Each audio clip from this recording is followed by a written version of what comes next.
Oh, it's me.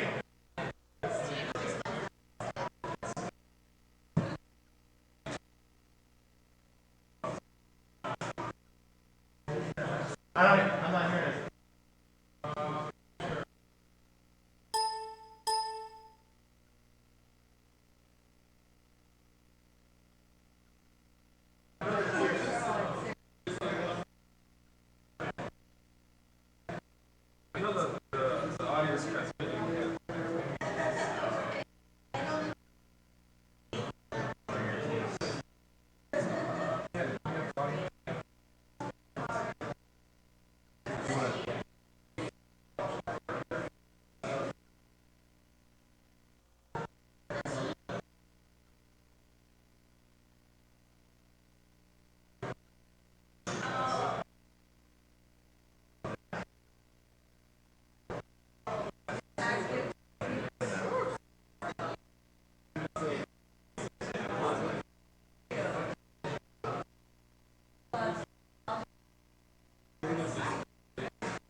What I hear this making its way into your routine.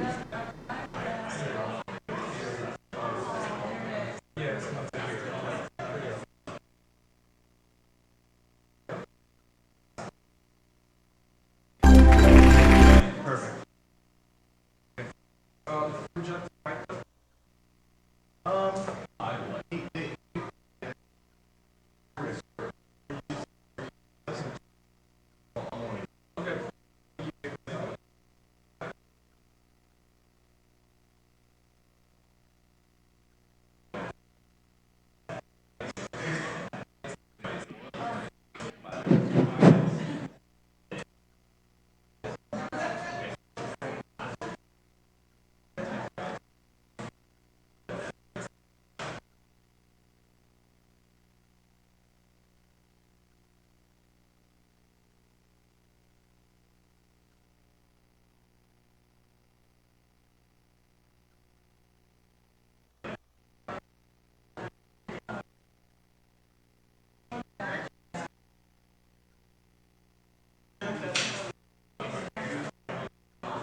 And it's full on?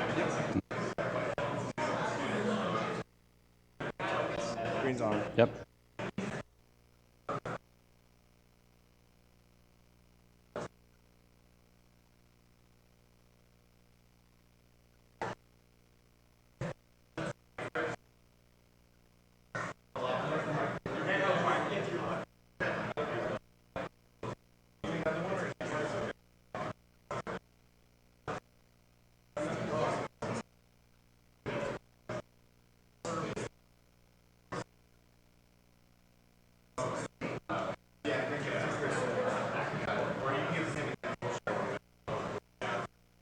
Okay, we should have 4 of them.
Just to get, don't tweet us.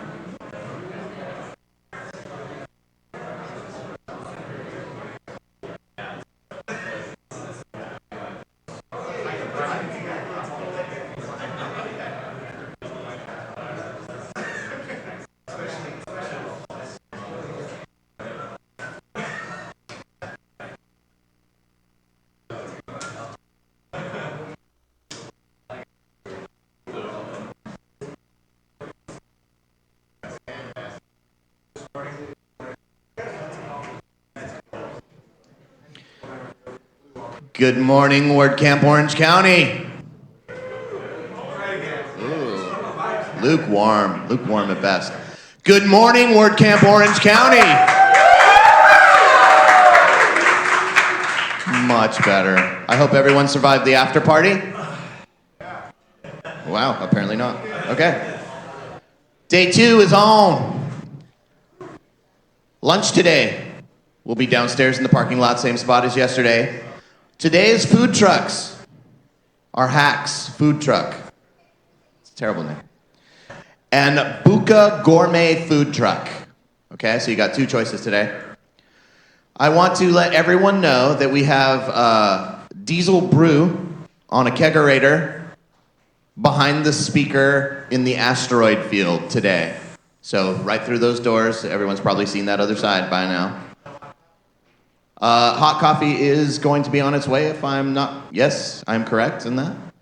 I just got the thumbs up.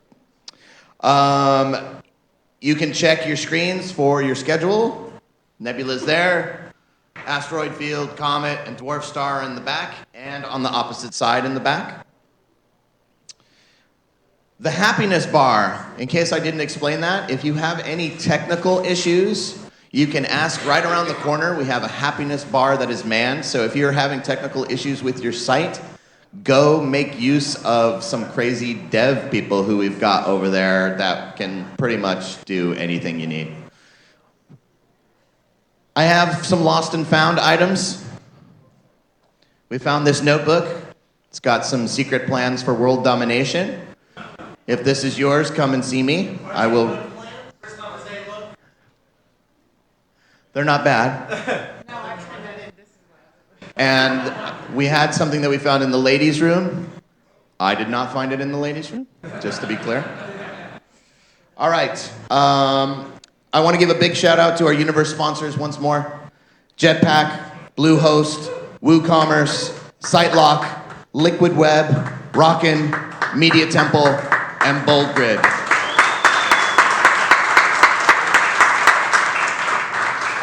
All right. Later this afternoon, we're going to be holding our 2nd annual Plugin-a-Palooza, sponsored by Securi. This is where our plugin building teams will battle to the death. All right, maybe not the death, but there will be vigorous plugin discussion. Here's today's starting lineup. Here in the Nebula, our business track kicks off. Steve's going to lead that. You going to start that off? All right. We've got Jeff Turner moderating, Tammy Heaton, Greg Douglas, Alex Vasquez, and Chris Lemma. This special session, that's hard, runs until lunch, okay? So that's going to be here all until lunchtime. In the Dwarf Star, Nathan Tyler presents using WordPress as an app framework. You all right? In the Comet, Logan Kipp presents our beginner workshop, WordPress security and plugins. If you're a beginner, highly tech, thanks, Logan. Take a look at that. It's going to really help you out. And in the asteroid field, Adam Silver moderates the blogger discussion, podcasting and WordPress. Have an amazing day 2. I'm out.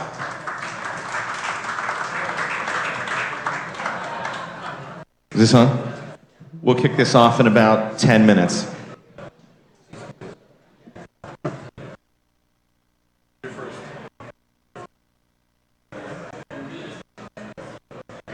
It's got to go to...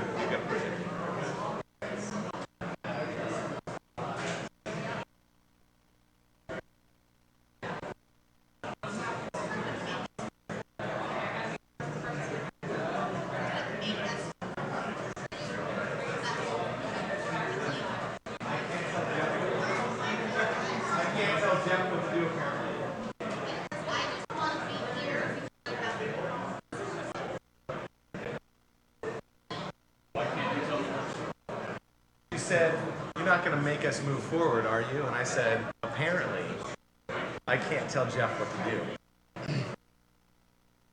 That's been true for about 25 years.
Make sure you get a seat right now for the business track because seating is limited in this room.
We're going to kick off the business track in 5 minutes.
I learned that word yesterday too. So make sure you grab an Adirondack chair because I hear they're very comfortable.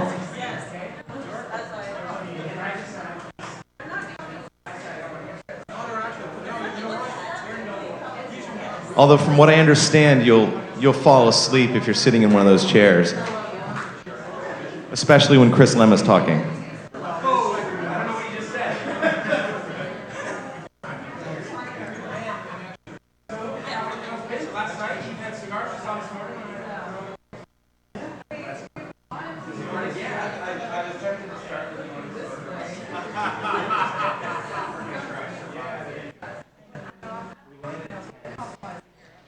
Grab a seat. We're going to start in less than 3 minutes.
These are some of the dates.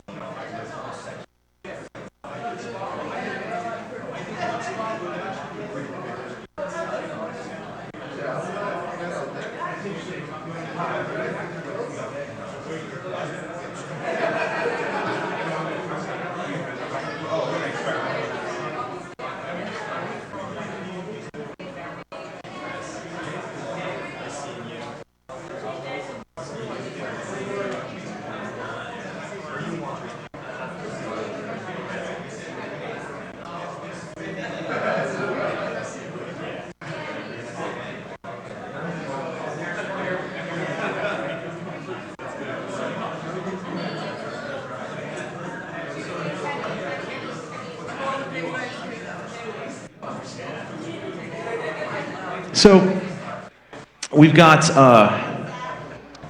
a great community here in Southern California and some awesome WordPress meetups. And I just want to start by quickly recognizing the WordPress meetup organizers that are in the room.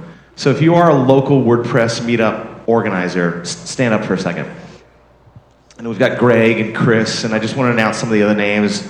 Alex Vasquez and Andrew Bela, Devin, Matt Cromwell, Michael Bastos.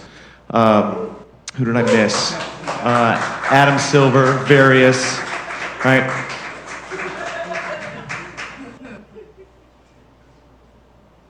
My meetup was started about 7 years ago. And the guys actually the people that organize my meetup with me are Brandon Dove and Jeff Zinn and Sarah Weefald, and we run the OC meetups. And it is plural. We've split off into several meetups because it's become so big. But I'm mentioning this because you may not know this, but our meetup was started by Jeff Turner. It was his idea. We were sitting in the office one day, and I said to Jeff, we've got a whole bunch of little jobs that we can't do, and I need people to refer work to. What do we do? Because I don't want to turn down this business. And he said, let's start a meetup. And I said, what the hell's that? And he started a meetup about 5 minutes later. Because that's what he does. And so our meetup was sort of accidentally founded on the basis of giving back to the community. And frankly, I think that's what stemmed such an amazing community here in Southern California. And that really just came from a spur-of-the-moment idea from Jeff Turner. Now, he doesn't show up that often anymore, but when he's here, it really is a big contribution. So, you're lucky today. And you're lucky that we have him. And I'm honored to have him. If you were here last year, you experienced a similar business track that was led by Jeff. If you were at LA a couple years ago, he did something similar to this. So you really are in for a treat today. If you've heard me introduce Jeff before, I consider this man my mentor. I've known him for over 25 years. I worked for him. I was business partners with him. He really just is an amazing man, and I consider him one of my closest friends. I love you, Steve. I love you too. Jeff just built and sold his second business. So he knows a little bit about what he's talking about. So let's get started. Today, we have assembled, thank you, we've assembled 4 thought leaders in our industry. And I was writing an intro for this about thought leadership, and while I was doing that and doing a little research, I found a video that just sort of summed it up for me. So, the next 4 minutes, I want you to watch this video, and this is probably going to be the most informative and inspirational 4 minutes of your WordCamp.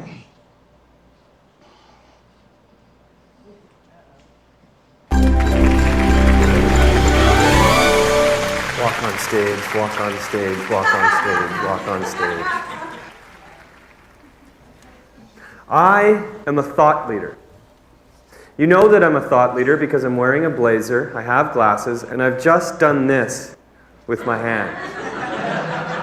I'll now walk over to my laptop. By doing so, I'm demonstrating to you that as a thought leader, I understand technology and that there will be slides. Because everybody knows that a presentation seems more legitimate than it actually is if there are slides. I'm now going to come back to the center of the stage and give you some unremarkable context about how I became a thought leader.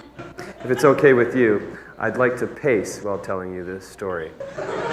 In 2009, I met a thought leader, and I asked him, how did you become a thought leader? And you know what he said? He said, I don't know. Now that doesn't sound important, and it's not. But if I repeat it 3 times, I'm making you believe that it is important. He said, I don't know. I don't know. I don't know. Let's look at a picture of the planet for no reason. It's nice, isn't it? That's where we live. What happens if I put some words over it? How about a number? What if I pose a question? By doing this, I've now made you think that I know what I'm talking about.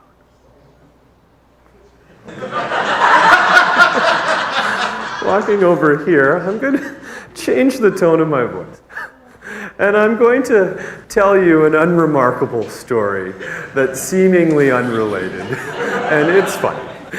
And you'll know it's funny because I'm laughing and you're laughing. And you'll ask yourselves, what does this have to do with his talk? What is the point? Well, coming back to the center and slowing my speech, lowering the volume of my voice by looking at you directly and by making a list on my fingers. I've made you believe there is a point. Sip of water. Check the time. Ooh, let's bring this puppy home. Graph, graph, graph, graph, pie chart, statistic. How about we end with a question, a very big question. What if everybody in this room decided to come together and agree with what I'm saying? Look at the picture of the planet again. That is a world I want to live in. Coming back to the center of the stage. Standing ovation. Humble head nod, humble head nod, humble head nod. See someone I know. Humble head nod. Video fades to black while the applause continues for an unrealistic amount of time. Humble head nod.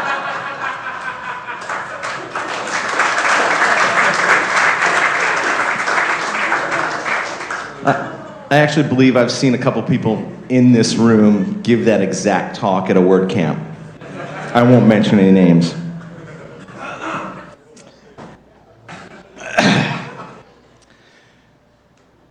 Picture of the planet.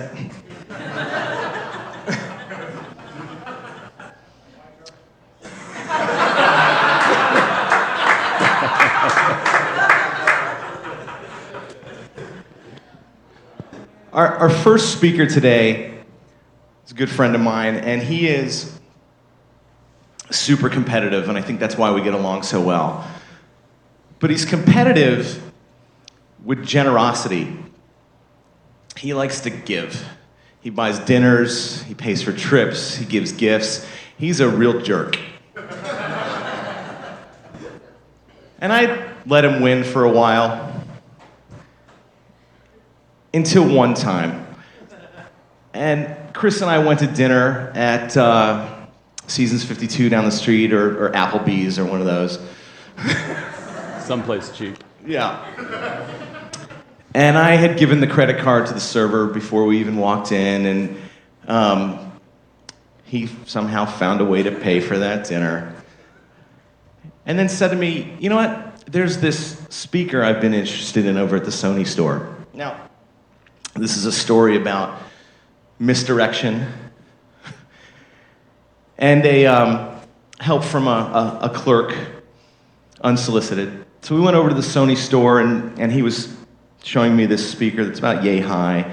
You plug your iPod into it, or your iPhone into it, and it's got lights and sounds, and it basically turns the room into a disco. And while he put his iPhone in the thing and was mesmerized by the lights and was hypnotized for a moment, I snuck behind him and walked over to the clerk and handed him my credit card. Now, it didn't take long for Chris to see what was happening here, that I was winning for the first time. And for the first time, I saw this man run towards the counter to take my credit card out of the clerk's hand. And he sprinted. I mean, it was the fastest I've seen somebody run in a while. And right before he got to the counter, the clerk was there waiting for Chris with my credit card. Sorry. And right when he got to the counter, the clerk did this. And it was my proudest moment. So with that, I'm going to let Jeff take it away with Chris Lemma. All right. Is this thing on? Can everybody hear me? When I ask a question, the audience replies. Can you hear me? Okay, good. So this will go a lot better if this is interactive, okay? I'm going to be asking him some questions. Hopefully he'll be answering those questions. If you think my questions suck, feel free to yell at me and say, ask this question. It won't suck so bad, okay? So I was asked to come up with one question for each speaker to start the session off. And so my question to you is, why do most people suck at storytelling? Why do people are we? Because they can't hear it. Why do most people suck at storytelling? It's because I think they fundamentally miscue on the purpose of storytelling. So when you go home and you tell someone the movie that you just watched, you normally tell them the plot line. So you're like, there was this guy, and then he had to climb a hill, and then he got to the end of it, and he found all the cookies. And you're like, okay, that's not very entertaining. And it's because there's nothing that involves the listener in that story. And so people tell you the plot line, and when they present or whatever, and they're telling you a plot line, you're like, but you haven't involved me, and so why do I care? And if you don't involve the audience in the journey, if you don't get them to say, I really want to know what's happening here, and I want to be involved, and I want to know, or I see myself in the story, then they care. And when they care, the story works.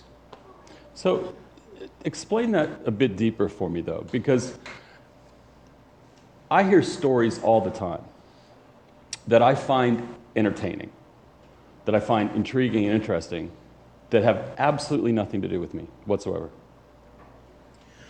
Well, I'd say at the core of it, most people that find a story entertaining or engaging, it's because there is some part of that story that's connecting with you.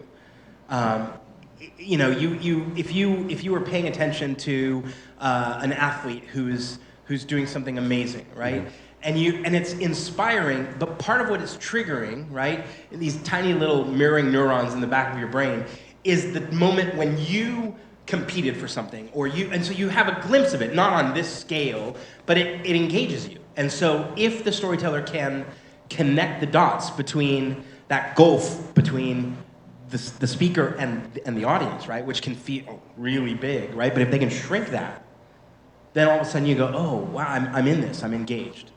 So why is this important for business people? I mean, this is a business track. Yeah. So, the part of the brain that most of us connect to when we're trying to do a business deal is the frontal cortex, the lobe up here in the front, which is all about analysis. But it doesn't do anything for making a decision. So if I send you a contract, right, I send you 10 pages of text, and you look at it, and then you're like, maybe I'm not smart enough to understand all of what's in this, and so then you go and you pass it to someone else who also starts doing it. And all you do is you spend time analyzing. If I send you a spreadsheet and you're looking at the numbers and you're figuring out, well, where are they trying to screw me? And so you discover that fundamentally sending you spreadsheets and sending you contracts never closes a deal. And yet, if you're sitting there chatting with someone at a bar, you're sitting at a, playing golf, or you're somewhere, and you're just chatting and you're telling stories in a way that is connecting, so you feel like you get me. Something about what's just happened, you understand me, or you understand my challenge, or you understand what's going on. Like you and I, we're here. What happens? We shake hands and we do a deal. And then the paperwork comes. It's not that paperwork doesn't have to happen. But fundamentally, deals fall down because we push everybody to this analysis paralysis. And when you tell stories, when you go another route, you're touching that middle part of the brain that's emotional, or the back part in terms of loss aversion, right? You're tapping into something that causes people to act. And if you're doing business, you want to get to the close of a deal. If you want to get to the close of the deal, you better learn to tell stories. So my original first question was, why do most developers suck at storytelling? And I decided not to offend half the crowd, right from the beginning. But I have found the following to be true. The vast majority of, I'll throw designers, I'll throw people who are very, I'll say task-oriented, in the sense that they can actually do something. Guys like me, we can't actually do anything, right? Developers, designers, they actually do something. Why is it that these people who have the skills have the hardest time communicating the benefit of those skills? And why is that important? I don't blame anyone who has developed mastery.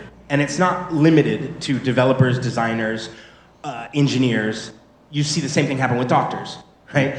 If you spent 12 years or 18 years developing those skills, right, so that you can know the difference between pneumonia and bronchitis, if you've spent all that energy learning those things, it's easy to get caught in the technical details, right? And so if I walk into a doctor and I say, I think I have pneumonia, he's like, wait, you're not a doctor. Right? I'm like, yeah, but I have WebMD right here on my phone. I looked it up. I also have Ebola, and so I can start talking through, what's going on, and I have all the symptoms. And what happens is they're like, but you're not. So they want to debate the details, the technical details of their mastery, right? And what happens when you deal with a developer, when you deal with a designer, when you deal with anyone who has mastery over technical competence, it's easy to punt to that technical competence.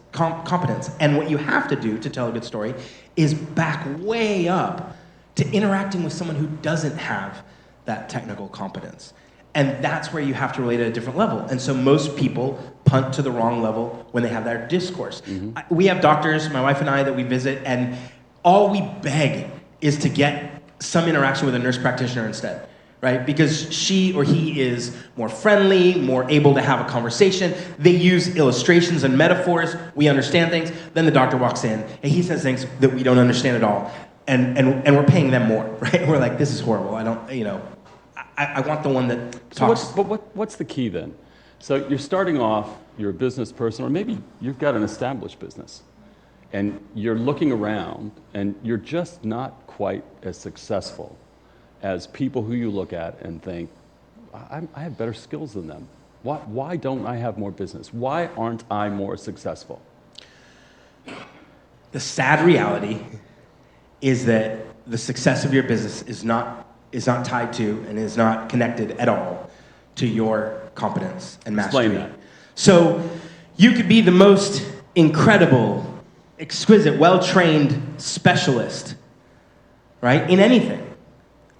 And if you can't interact with people and you can't convince someone to sign on the bottom line or to make a commitment to work with you on whatever level, right, then it doesn't matter about that competence. You don't even get to display it. And so fundamentally, right, we see people succeed and we go, they're not half as good as me at X, Y, Z. But the reality is they don't have to be, because where they have to be good, right, where everything starts is in connecting, in messaging, in storytelling, in talking, in making sure that there's a shared understanding of something. We've seen this. Doesn't there have to be a baseline though? You would think so. You would think so. Current politics suggest otherwise. Touche. Yeah. The reality is that if substance were the thing that mattered, we would all read a book or two a week. We would study all the time. We would talk about learning at a whole different level. We would watch documentaries more. We would do all sorts of things that suggest that mastery and intelligence and everything else are what matter. And that's not the truth. So what are you suggesting? Learn to tell stories. Learn to interact with people. Learn to understand where they're coming from and what narrative helps them get to where you want them to go. Right. I'm not suggesting you don't want them to go somewhere. Help them get there. Where do you begin? How do you start this journey? You're talking to a group of people who, I'm going to make an assumption, it's going to be a broad assumption, that you all have a baseline level of competence, or else you wouldn't be sitting here today, okay? Baseline level of competence, all competing for the same business. How do they win? Start by listening. Start by asking a completely different kind of question. Instead of someone saying, when someone shows up and says, I want a website, instead of going right into the, tell me about the website you want, what features does it need to have, this is what we do, right? We're trying to build a little calculator in our head. Does it need e-commerce? Does it need membership? Does it need this? Does it need this? Because I'm going to price it out on these features and I'm going to be done, and here's your quote. Back up and say, well, what business are you in? What are you trying to do? Okay. What do you want the website to do? I'm going to stop you. Back up even further than that. Because most people can't get to that meeting, right? Once you get to that meeting, yeah, half your battle, more than half your battle's done. Help me get to the meeting. What do I need to do to get to the meeting? Learn to talk to strangers. What I do now. Okay. Learn to talk to strangers. Work from there. Work. If you don't know how to talk to strangers, what's the first thing the stranger's going to ask you? What do you do? I kind of do everything. Right? I mean, how many times have we heard that? Well, I'm a developer, but I'm also a designer. I can also help your email marketing, and I'm also really good. Oh my God, stop talking. There's no way I believe you. You just told me a story that I don't buy. I do everything. Bullshit.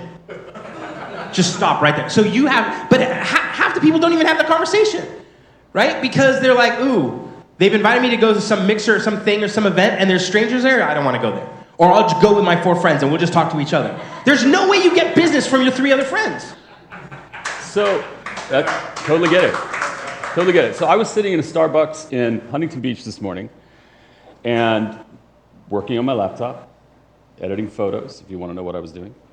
And this lady walks up to me and she says, this is going to seem a little strange because I don't know you, but I'm going to ask you anyway. If a business opportunity just came out of thin air and landed in your lap, would you be willing to do something with that? And I'd say, I'm already part of Amway. I'm good. Exactly. And my obvious answer was, absolutely not. I'm not ready for something like that. Right? What did she do wrong? How? Because to me, she's the perfect example of what not to do. Right. So tell me. So I don't want to pick on. I don't want to. No. But I want you to channel this lady. Yeah.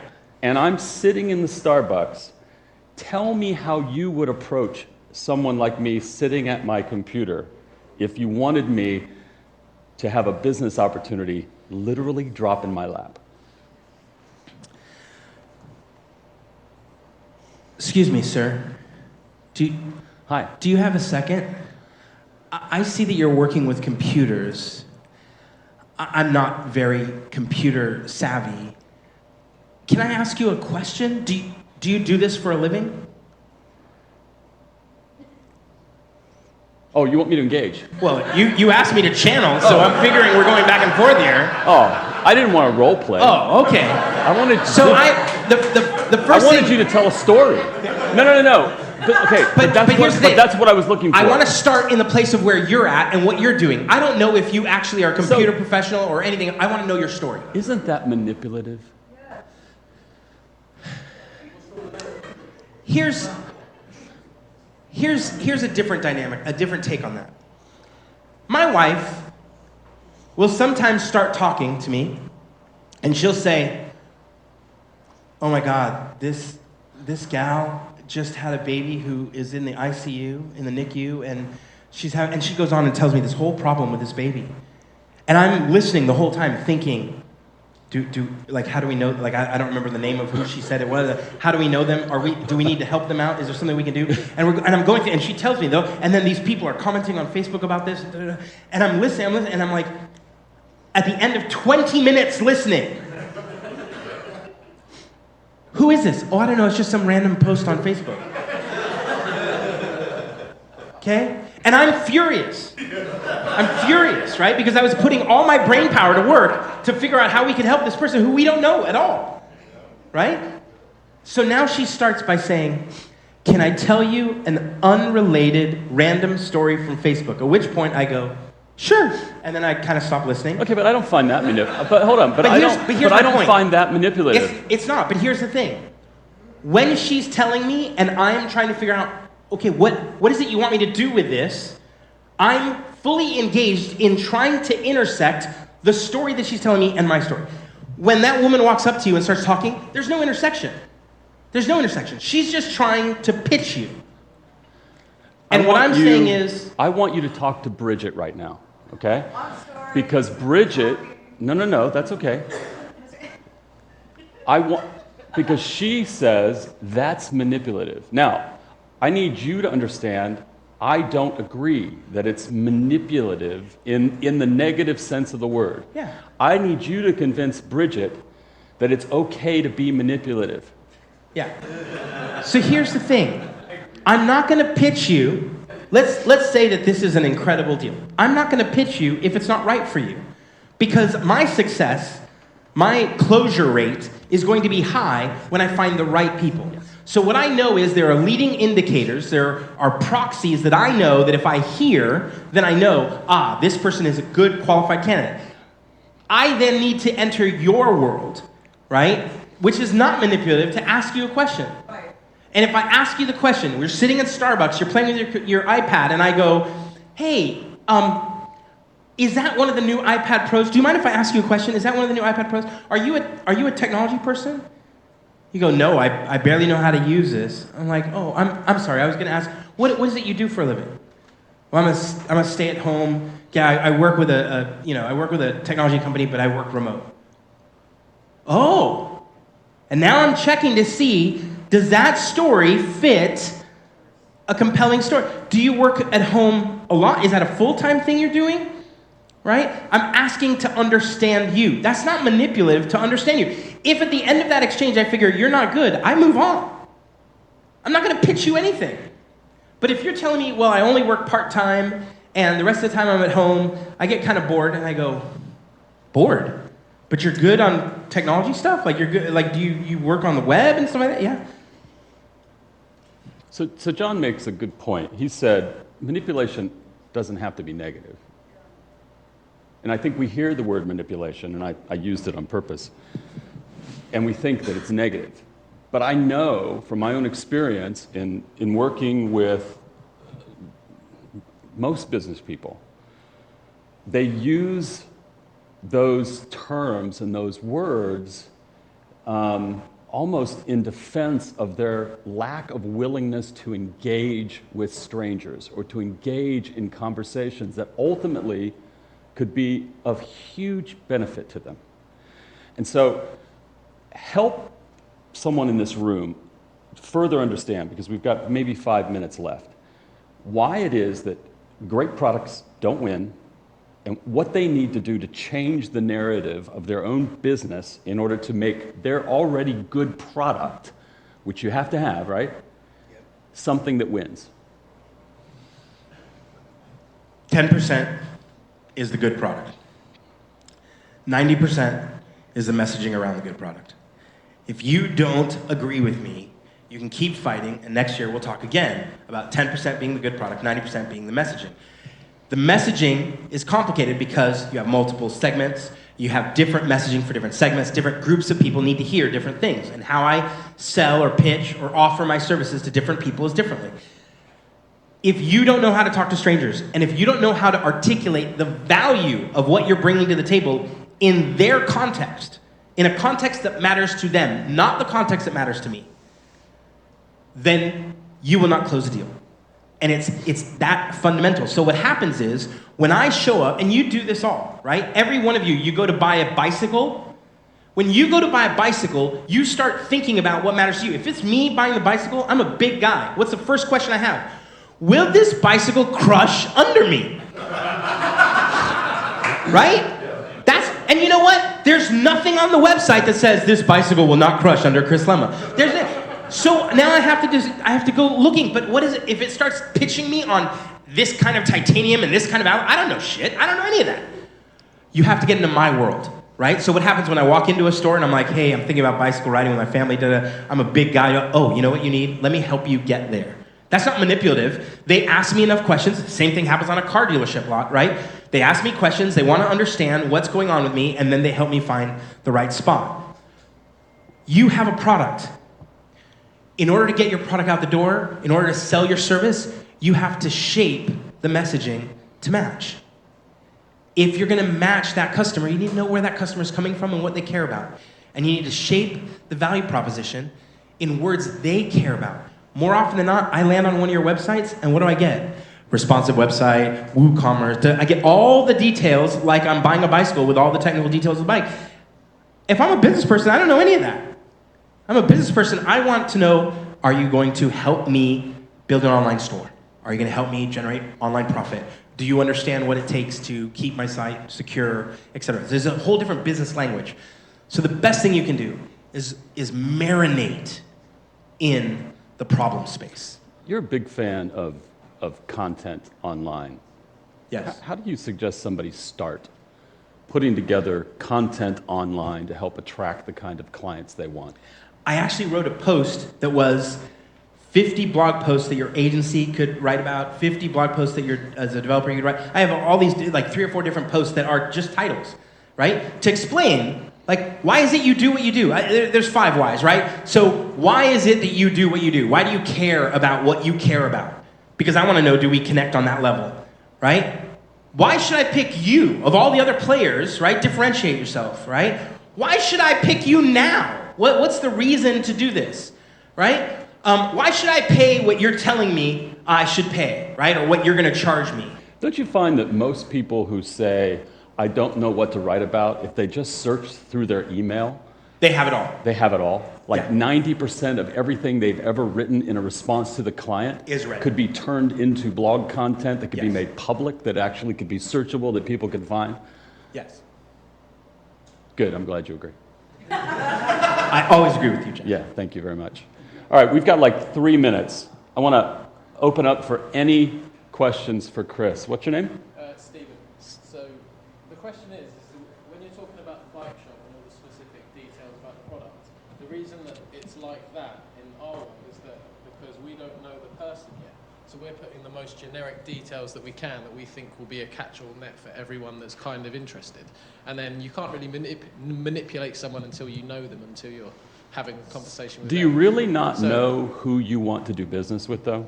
Yeah, to a degree, but I'm also, I will take anyone that interests me. I'm more interested in kind of, does that get me excited? And if it does, then I'd want to do that. Right, so here's the one thing right off the bat, right? Most businesses don't do that. Let me go back to the core of the question, right? The question is, or at least part of it was, you want to figure out what excites you. Most businesses don't get in the business of figuring out if they're excited or not. Most businesses are driving for profit, which means they're going to get excited about whatever they need to get excited about to be able to deliver. So if all you're doing is I just want to pick projects that I like, you can keep doing what you're doing, right? But fundamentally, if I come to your website and I have to become an expert in your domain, I have to learn all the language of and keywords of your world so I can hire you, it's game over. The job you need to do is to become an expert in my domain, the business I'm in, and use that language on the website, because then I can navigate through it. And that's the fundamental problem people have with their sites. So until I know who you are, what open-ended thing can I have on my site that invites you to come to me and start that conversation? Well, again, it's about targeting, who are you going after, right? And so you have to know who you want to go after, and then shape the message from there. Yeah. Cool. Well, I was just thinking, like you said, how do you try to capture various on your landing page? Like, say you said you speak to different people differently. Yep. So how do we capture It's that? an amazing thing with WordPress is that you can create an unlimited number of landing pages as you like. And then you can even tailor totally different phrases, Google search phrases, to those different pages, right? That's content marketing. And I think that's it. Thanks. All right, that's it. Thanks, Chris. Thank you.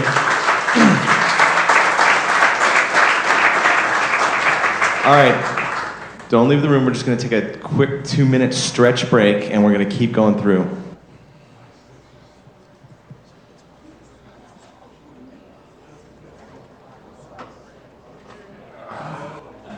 Good to see you too. Thank you, thank you.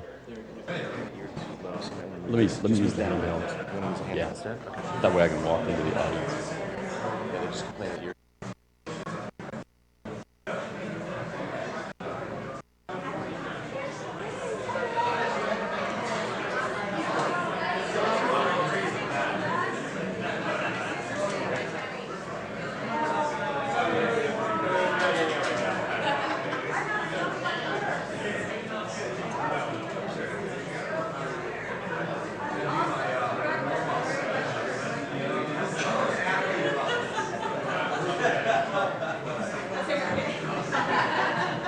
All right, one more minute.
So to piggyback on something that Chris Lemma was saying, I have no problem talking to strangers. I'll pass anybody and I'll say, how's it going? But I don't really mean it. I actually don't really want to know how it's going. But every time I ask Greg Douglas how it's going, that turns into a half an hour conversation. And normally, I don't really want to know how it's going. But with this man, I am always engaged. I will sit there no matter what I'm doing, and I will take that half an hour out of my day because Greg always has something interesting to tell me. I always gain something out of that conversation. Now, walking over here, I'm going to change the tone of my voice and tell you something funny, and you'll know it's funny because I'm laughing. If you've seen me give a WordCamp talk, you've heard me talk about my dad. I went to work for my dad when I was 8. I worked in his picture frame store, and it was fantastic. I got involved in customer service, and I helped people make do-it-yourself picture frames. It was my first job, and I worked for him till I was about 14, and that really was my first job. I think my dad wanted me to take over the family business, but I'm not a picture framer. And I learned yesterday that Greg and I actually share that in common. He worked for his dad when he was a kid in a very similar business. His dad was a mortician. I'm just going to leave it there. Go ahead, Jeff. Greg Douglas, everybody. Thank you. So, Greg, how can a mild-mannered WordPress developer morph into a superhero business professional? Well, let me tell you some things about being a superhero. Because, truth be told, I am a pretty average dude. I come from a design background. I got into website design by default after getting out of art school. Went into Flash because I was interested in animation, and that led me into a career of web design, which is eventually what led me here today. I am not a natural developer. I did it by utility. So when I left a full-time job that I had down here in the OC and to go full-time with my own agency, I gravitated to WordPress because it was easy for me to spin up my own websites and play the role of my own developer, even though I come from a design background. So the transition for me was a gradual one, but I'll say that the most important moves I've made in the last 6 years, since 2010, when I really took my own freelance business seriously, were in pursuing business coaching and stretching outside of my comfort zone, letting go of my fear to kind of stay where I was comfortable and continue to work in one competency and learn things in the area of marketing, in the area of understanding people, psychology, and then of course just understanding more about how business works, because it's going to touch everything. If you're a designer, I'm on your side, but it's more important to be a person that thinks like a business person than it is to be a person that's precious about your design skills. So you have a couple of very specific problems you think people need to be able to point to in order to really go from just playing around in this business and actually getting serious with it. Can you give us a little bit of detail on that? Yes, thank you for setting me up for that. No, it's why I make the big bucks. So I believe it has been my experience that there are one of two problems that everybody in this room are solving if we're doing work for clients. The two problems that you are attempting to solve Problem number one is you are either designing a nice looking website that's maybe a brochureware, so it's inspiring people. It is lowering administrative overhead for them, so it's taking some of the burden of their business off from them and it's doing it on the website. Or it's setting them up so they can spend less time in their business and the website's doing some of the stuff for them so they can start thinking about business growth themselves. So that's one problem. Problem one, lowering administrative overhead and making their business a little easier for them to do. Problem number two that you may be solving if you're a consultant running a cash flow business. Cash flow, CF business. I'm going to come back to that later. Cash flow business. Cash flow business is somebody pays me money, I do some work. Somebody pays me money, I do some work. Okay? We're going to come back to that concept. How many of you fall into that category in the audience? Raise your hand. Okay. How many of you don't fall into that category? You're not in a cash flow business. I'll describe the How other... many of you will not raise your hand no matter what question I ask? I'll quickly describe the other two business types. There's an HIS, high investment scalable. So that'd be like your startups, that's your plug-in businesses, that's I'm going to do some product here, I can scale it up. It doesn't matter if 100,000 people are using or 1 million people are using it.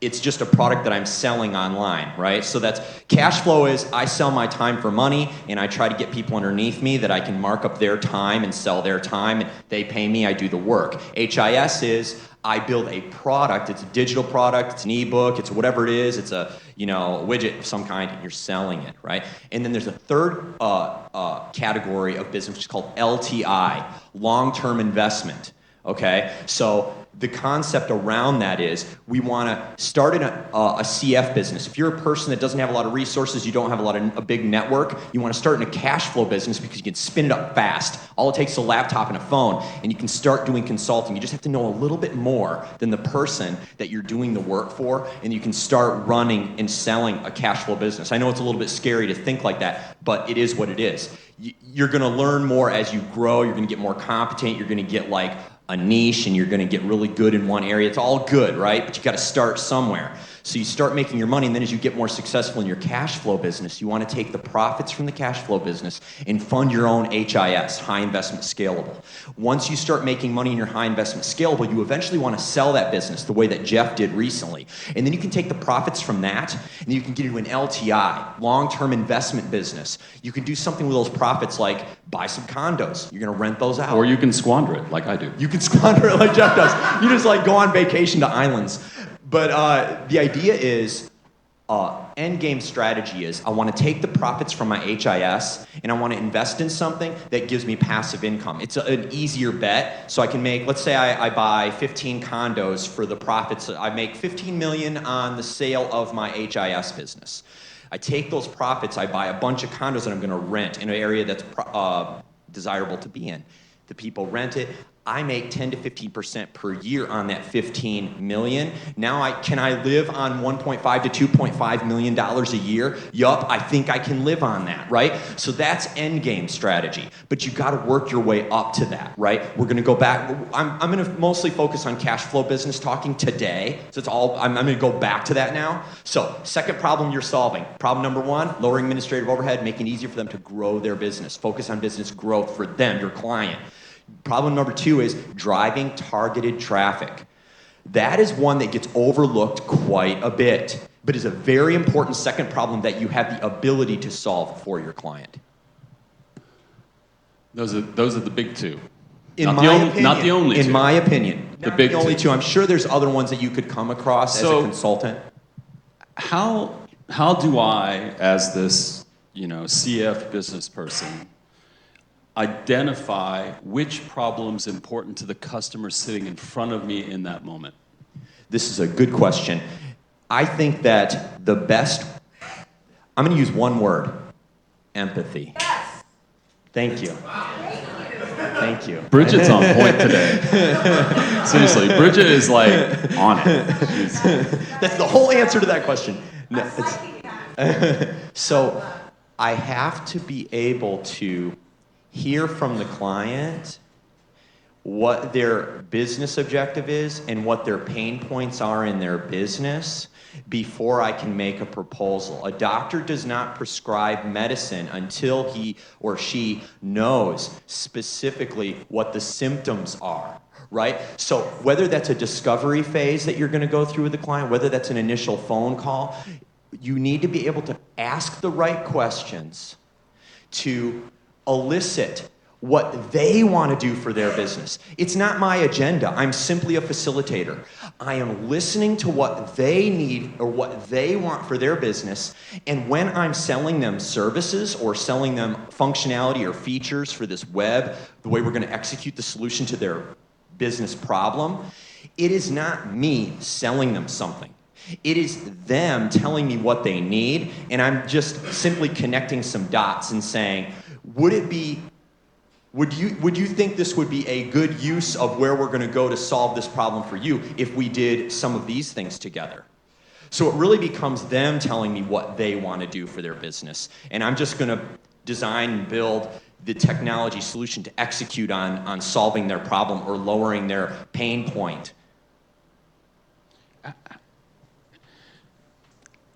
There's an awful lot of stuff that a small business person does over the course of a day. How in the world does someone find the time to get to that place where they're doing the good work and taking the amount of time to listen and be empathetic that's required to get to this place that you're talking about? What we are asking of everyone is for them to have all of these varied skill sets. The vast majority of people don't have all of those skill sets. How do they get to that place? I backwards engineer from, one, believing that I am their best possible option. So that's my first step in anything that I do before I'm talking to a client. I will say, I believe that they're going to miss out if they don't do this project with me, right? So I'm is this like a psychology, like positive, yeah, reinforcement kind of way of talking to yourself before you go into the meeting? Yeah, like, yeah, I'm that's good part enough, of it. That's like I'm one smart part. enough, and by golly, people like me. Yeah, it's very, what's that guy's name from Saturday Night Live? Stuart Smalley. Stuart Smalley, yeah. That's part of the equation. The other part is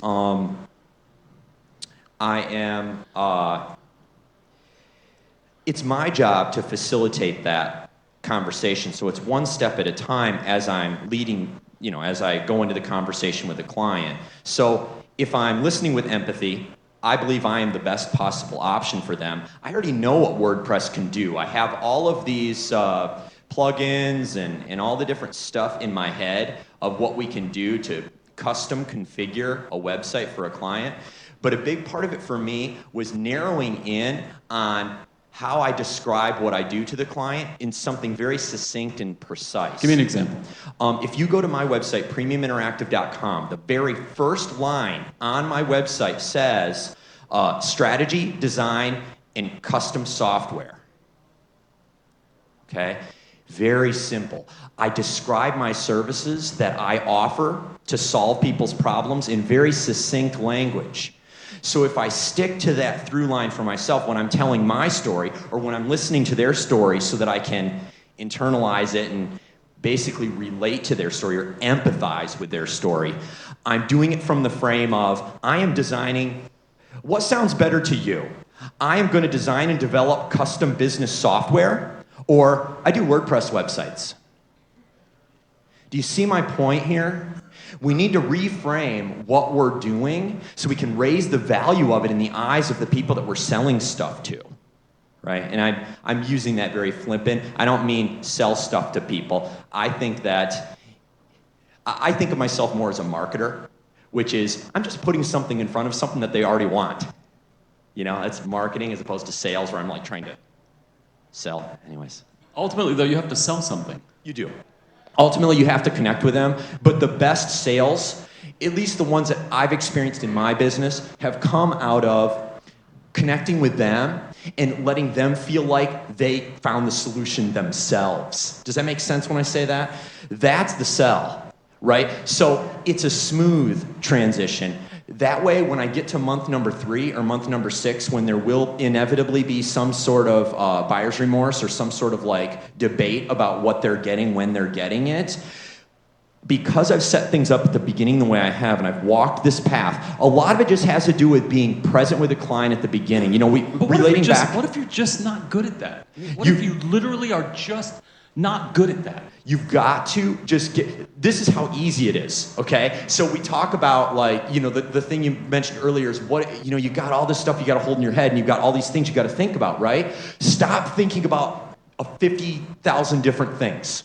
Think about go all zen on one me thing. now, aren't you? I'm about to go woo-woo. Think about one thing. Being present to the moment, letting go of your need to define This yourself. is how you know you're in California, by the way. I'm gonna go all Eckhart Tolle on you. I came back from a family vacation in West Virginia. Guarantee you, no business seminar in West Virginia would ever include those words. I know, but this is what it takes. This is what I believe it takes in today's post-2008 world to do consulting the way you have to court clients in a very competitive space, right? They have to feel like you get them. They have to feel like you understand what they want to do with their business. And the only way to do that is to get out of your own way. Stop with all your agenda building in your head, right? The sell, you pushing your stuff on people, it's got to end. The only way you're going to get clients now and really grow your business in a big way, I believe, is coming to the present moment. I let go of the past. I let go of my need to define myself by all my bullshit past achievements. I let go of my need to go into the future, to project myself either to a more positive or more negative. Both are illusory. The future has not yet happened. I have to come to this moment. I have to be here. I have to be present. I have to listen to what the client's giving me or the prospective client. I have to respond to what they're saying. Simply be there with them. Quiet the voices in your mind. Respond to the moment. Okay, awesome. And now I'm sitting in the audience and I'm still going, yeah, and I'm still not good at that. So Okay, what do I do? All right, I'm going to give you a couple of really quick practical tips. Okay, so I'm just going to point to my website, premiuminteractive.com. Look at the home page of my website. What I've done here is I framed the language of the way that I describe what I do in terms that puts it simple for the client. So as you scroll down, you see what I do really quickly. You see a slight little line that kind of says something else brief about we help growth-oriented companies by designing custom software. You go a little bit lower and you'll see icons that are representing all the different things that we can do with WordPress in terms of doing custom development. Things like a membership area, things like WooCommerce, but I don't say WooCommerce, and I don't say BuddyPress. I simply say, we can add membership feature to your website. And I just have a bunch of icons, like 12 different icons on there. So what it allows me to do is, even when I'm on the phone with a new client, is I can quickly walk them through my homepage of my website. We just walk down the page together, and I can patiently describe the different things that are possible for us to do together. So it begins to simplify. So you're this. using your website as a tool to help you focus conversations? Yes. Okay. Help me get to the place where I get, and Tammy's going to talk about this a little bit deeper, and actually we're going to go really deep into the psychology part, if you don't mind. Because some of this has to do with just the internal dialogue we have with ourselves. Okay, and I don't want to converge on Tammy's discussion too much, but some of it actually has to do not with limitations that we place on ourselves mentally, but actual limitations. And so I hear so many of these business conversations that play off of this notion that all of us can do X. All you have to do is put your mind in a specific place, or all you have to do is get yourself right. I'm not sure I buy that entirely. We can't all do fill in the blank. Some of us can, some of us can't. So you had mentioned in some of the text conversations back about this do-it-yourself mentality. What did you mean by that? DIY, Yes. do it yourself. Yeah. You talked about this getting away from the do-it-yourself mentality, and I guess that's where I'm headed with this, is that there has to come a point where you stop trying to talk yourself into being something that you're not because some speaker at a conference somewhere told you could or should be. And at some point, you have to accept that limitation and do something else. Okay, thank you. Okay, so if I'm hearing you right, we're gonna go practical now. Yeah. And this is good. Okay, so practical, logistics, all right? Forget woo-woo stuff. We're now moving into practical talk. These are things, these are very specific things that I made moves on, and I've wasted a whole bunch of time doing a whole bunch of stuff, but there's some things that were really good uses of my time, right? I'm going to say pursuing some form of mentorship or some form of like buying a program and learning from a program, really valuable for me. So can I mention the programs? Does it matter? Yeah, absolutely. I connected with a guy named Ty Lopez, tylopez.com. He's not the only one. There's another guy named Alex Becker. tylopez.com, alexbecker.org. Alex Becker wrote a great book called The 10 Pillars of Wealth. It's fantastic. We need to learn faster, right? It's not good for us to spend years and years learning something. I don't want to go to business school, but I will learn from a business expert in an online program who's a multimillionaire. Why shouldn't I learn from that guy? I want to connect with a few mentors. Yes, I'm going to spend some money. I see the money that I spend on myself as an investment. I'm going to spend some money on my own education. 10 Pillars of Wealth. I actually have copies of the book. If anybody wants, I'll just give you free copies. This is just a thought that's popping into my head right now. Do you Yeah. think the WordPress community it becomes too much of an echo chamber? Yes. In the sense that people are spending a lot of time going to WordCamps where, you know, the vast majority of the conversations are similar. Yes. And I will go another step practical, okay? Other things that you can do that I found shortcutting my progress have been, there's one coach, his name is Sam Ovens, samovens.com. He focuses on Facebook marketing. And simply just following his 6-week program, you are going through very specific training about how to become a master in growing your consulting business using targeted Facebook ads in a funnel that converts to phone calls for your business. Fantastic training.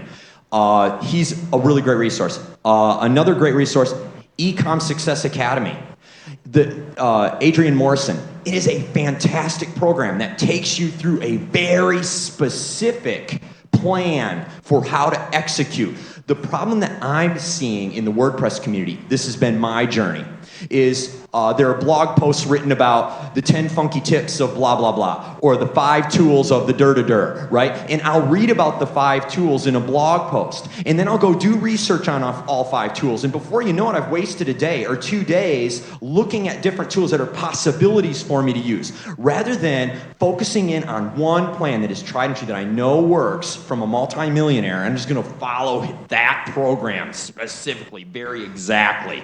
So if I were starting over again today, I would go all in on one program, and I would not necessarily stop learning from any other sources during that time, but I would limit my scope during the time that I'm just learning that one thing until I create results that are from that program. That's how I see it. I think there's a lot of people talking and doing things in the WordPress community, and they waste a lot of time. So your big piece of advice is find a mentor. Yes, I think finding a mentor is key. So I know from personal experience that if I had not spent money very early, 27, 28, 29 years old, and I'm way older than that now, on a mentor, somebody I literally couldn't afford at the time. We would go to breakfast for an hour a month, and I suffered to pay this guy money. He ended up being one of my closest friends. I would not have made it in business because I didn't know what I didn't know. And unfortunately, it's hard to go Google something when you don't actually know what it is you don't know. So I think it's great advice, personally.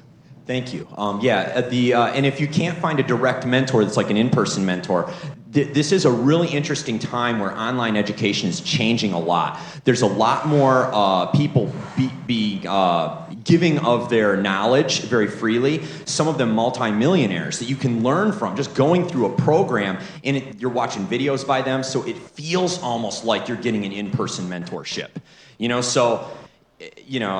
I would say just start doing some investigation around, I really need to connect with a coach that not only just some person on Facebook that's saying they're a coach, but someone that has really created real results. They themselves are a multimillionaire. And their tools are specific to either learning business or learning marketing or... Cool. All right, we have time for one question from the audience, if anybody's got a question. No questions? Question. Stephen. Me again. The biggest problem I have is time. So I would love to go out and learn loads of things and have loads of breakfasts with really intelligent people, but I just don't have the time, and I'm busy building stuff. So Try with one breakfast. Try with 1 hour. Start with something you can manage. Time, for me, and I totally hear you. I got 6 kids. Time is time is something I ain't got. But and I'm just going to take over for a second. If you're using time as the excuse for not finding a mentor, you've got bigger problems. That's my straight off the cuff remark. I think you have to make time to find a mentor. And I think one of the advantages of finding a mentor is they cut through the bullshit. And can help you drill in on the very specific things that you need help with. So I'll go to different talks and they'll say the other thing that you need to definitely do isn't the mentor, it's this thing, it's this thing, it's this thing. Yep, absolutely. So how do you decide which things? Like, I don't know German. I use 6-sided dice. When I get in that situation, I roll the 6-sided dice, and I go in the direction of whatever the dice roll is. At what point do you just start hiring people to do the things you can't do, and then just concentrate? As soon as you have 30% of so you're making money, right? Take 30% of that and start hiring people to do parts of the work. It's important. You need to grow your team as fast as you can, I think. I personally cannot say strongly enough how every person starting out in business needs to find a mentor who simply knows more than you do. And to sit and talk, you don't have to listen to them, you don't have to take every piece of advice. Guaranteed, Bill Leiter was my mentor, Steve knows him. I didn't do half the stuff he told me to do, but the process of going through that conversation and that dialogue and analyzing the decisions, it's invaluable. And it actually saved me more time than I was wasting sitting at those breakfasts. It really does. Yeah, it does, it saves time. So thank you. Yeah. You got it. Thank you. Thank you, Greg. All right. You know the routine. 2-minute stretch break. Don't go anywhere. We're going to roll right into the next speaker. We're going to get deep in this next one. Deep.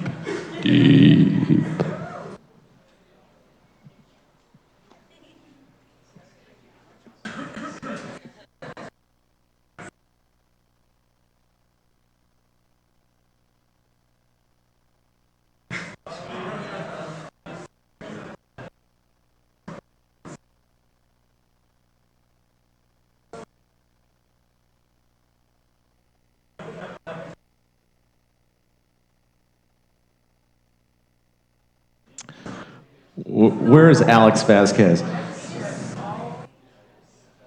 Alex.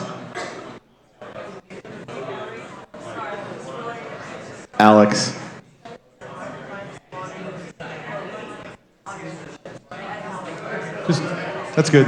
Right about there.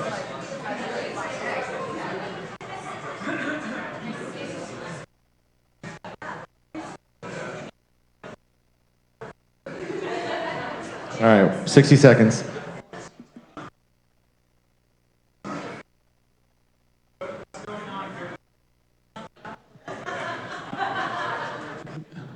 Alex? Stay right there. Just saying hi.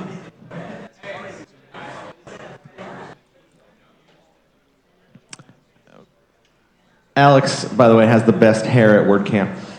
It's not the best, it's nice. It's not great, it's not perfect, it's just nice.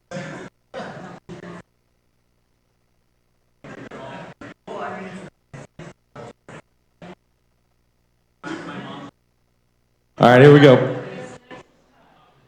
Picture of the planet. So, my friends and I have a game, and I'm going to let you in on a little secret. When I get up and give a WordCamp talk, Alex Vasquez will whisper a phrase in my ear. And the game is I have to wrap that phrase into my talk and make it sound natural. And it happens a lot. You don't even know it's happening. The phrase he gave me at WordCamp San Diego was cake fart. And I did it. And so yesterday I learned a phrase, and I'm telling you this story because this isn't a phrase that was given to me by Alex, and I'm going to say it anyway. Fishnet burn. And I'm going to read you the Urban Dictionary definition. The unique mark left on the skin is a result of a high-impact fall while wearing fishnet stockings, a common injury to a roller girl, often as a result of a cement kiss, which has to do with roller derby. So, when I need to take out my aggressions and get away from the computer, I go work out. I have some other hobbies that I like to do away from the computer. But what Tammy did is created her own roller derby league so that she could take out her aggressions on everyone else. And she administered, from what I understand, about 1,000 fishnet burns during her career in this roller derby league. True story. While only sustaining a single broken rib. She is tough. And with that, I'm going to go ahead and turn her over to somebody that might be a little bit tougher. Jeff.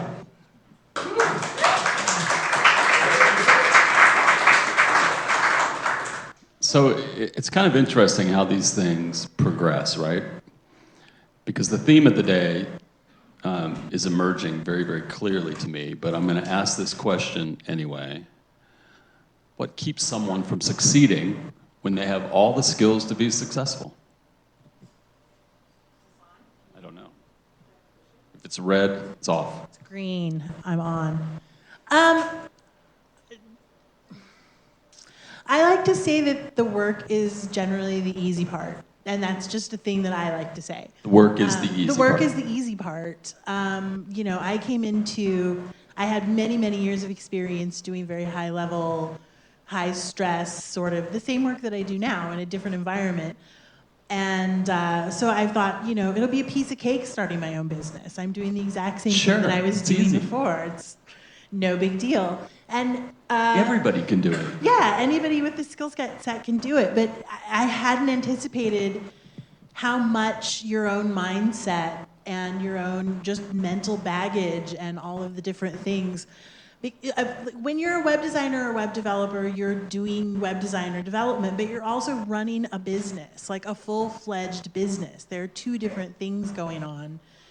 And there's a lot of adulting involved in, I'm sorry, what did you just say? Adulting. There's a lot of adulting involved in running a business. Like high-level adulting. The internet is a scary place. Do you understand the insides of your own mind in an evolved fashion?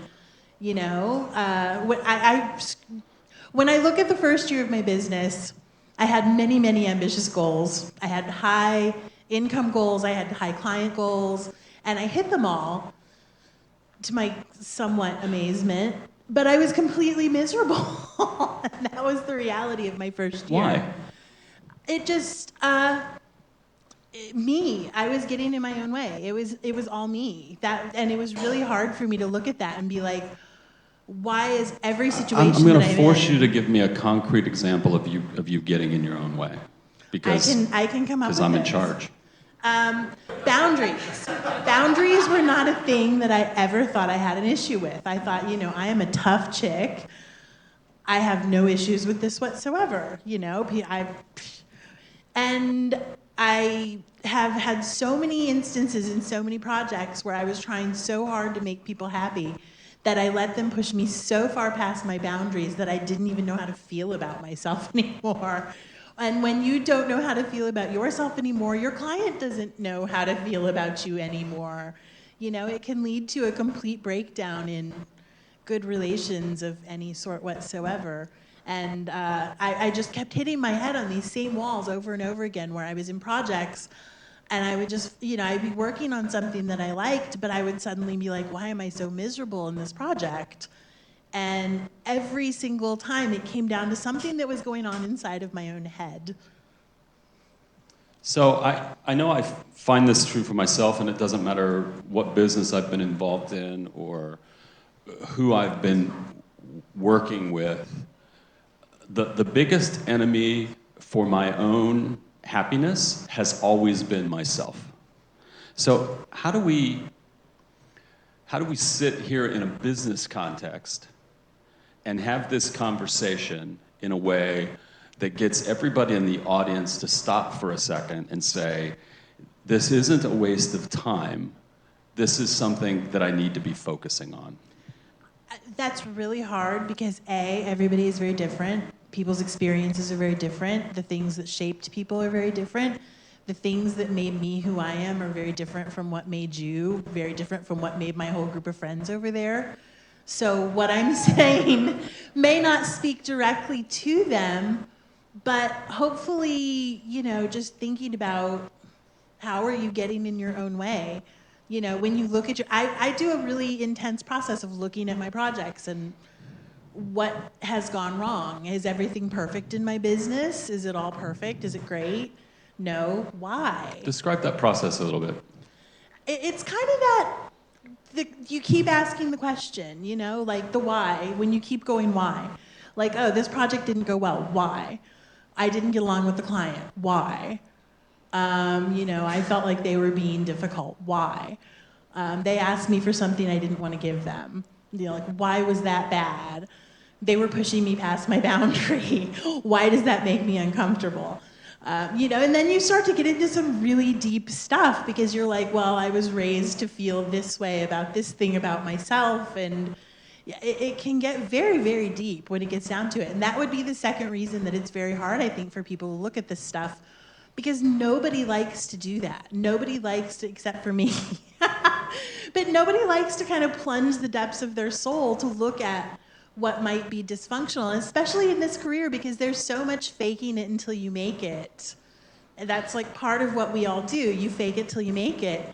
And to do that simultaneously with deep self-exploration is in itself a whole head game.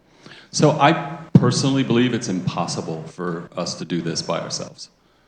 Yeah, I would agree completely. Like, don't even try, because we lie to ourselves. You can get started on it. Man, so I'll agree with you just because disagreeing with you right now seems like the wrong thing to do, but... I have elbows, they're mighty. To me, this is where sort of the organic nature of everything comes into play. We were talking about mentorship in the last little session and the importance of it. But ultimately, the big benefit of mentorship is having somebody call you out on your own bullshit, both the business bullshit and the mental bullshit. Giving someone permission to know you is ultimately the biggest decision you have to make from a business standpoint. And that permission, I give you permission to see the parts of me that I'm uncomfortable with so that you can help me face those things, is probably the biggest decision somebody can make in terms of mentorship. So you've obviously gone through a process yourself to get to this place where you recognize that you were the person in your way. Did you have a mentor? How did you do that? Who did you call on for that? I actually went in a two-pronged way, and I try to be really open about this, and people kind of look at me like, but I did it two directions. First, I went into therapy, because the boundary thing was in every single project that I had. the problem. I realized, and I never thought in my entire life I was a person with boundary issues. And then I realized I was a person with very, very deep boundary issues. I know for a fact that there are people in this room right now who, if they're not physically shaking their head up and down, mentally they're shaking their head up and down right now, because we all have this issue with boundaries when it comes to service businesses. And you want to make people happy, and you want to get the money, and you want to. It's hard. It's really hard. And so I went into therapy to kind of talk about that and where that was coming from. And then I found that that wasn't enough. I mean, it was something, definitely, and it was helping me to recognize the problem and to kind of talk through it. But then I had been looking for years for somebody to coach me who I thought was going to be good. And then I finally found this woman, Kat Laterzo from Australia, who's like super intense. Which, for the people who know me, they're like, okay, you found someone who's like completely over the top. But she's just all about, like, just shut up and get over it. And the two things combined were kind of what did it for me. Because I can get very lost inside my head, and especially with this stuff, I'm like deep in my head going like, oh, you know, when I was 8, this thing happened. How is that affecting me today? And then, you know, I've got Kat in my other ear going like, shut up and do your work. Like, you know, and she's very just like, go without sleep if you have to. Do what you have to. And my business jumped ahead more in 2 weeks with that than it had in years. I mean, it really, like in the entire time I'd been doing it, I pushed ahead very quickly. So I find that, talking from a practical standpoint, the reason most development projects fail is the developer's inability to manage scope creep. Yeah. Okay? So some of that stems from what you're talking about, this desire to please, this inability to control boundaries. So that's why I find this discussion to be like not just relevant, like incredibly, incredibly important, because you got a bunch of people in the audience who I know have gone through situations where they may end up blaming it on the client, but ultimately it was their fault, right? Mm-hmm. Talk to that for a second. How do you help someone get to the place where they stop blaming these, you know, the most common expression is, business would be awesome if it weren't for clients, right? It is, and my comment to that would be like, actually, and I've said it before, believe me, a million times, but you know, clients are also awesome because they allow you to have a life where you're not in a day job looking at a gray cubicle all day. So, you know, you really kind of have to find a balance with that. But in terms of not blaming the client, I mean, you know, the thing of it is, the reason I mentioned when we started that I came from this like corporate project management background is every single thing I've done wrong, I knew better. And in every single thing I did wrong, if I had done that in my corporate life, I'd have been fired on the spot. You know, like it never There's an could have incredible happened. amount of responsibility that comes with the freedom of entrepreneurship. Yes. And so the structure that's involved in most corporate situations that keep people from getting in their way no longer exist. Yeah. They're gone. And so for me, it starts with truly valuing what it is that I do and not allowing clients to cause me to question that. And that's really hard though, because you're not just thinking about how the clients value your time, you're thinking about your competitors, you're thinking about who's better than you, where you fit into an ecosystem of skill sets, how that affects your value in that ecosystem. There's so many factors that come into it that I don't have a really easy answer for how to manage that, except that you've got to always be aware of it, you know? And I've come very much to believe, because I'm in a lot of little groups with a lot of developers, and the conversations do come up that's like, oh, the client, they're doing this thing, and ah. And we all, you know, we all have those conversations to let off steam. But I really believe that, and I, until proven otherwise, I'm going to stick to this belief, that what that statement is really saying is this client is pushing me past my boundary and I don't like it and I don't know how to deal with it.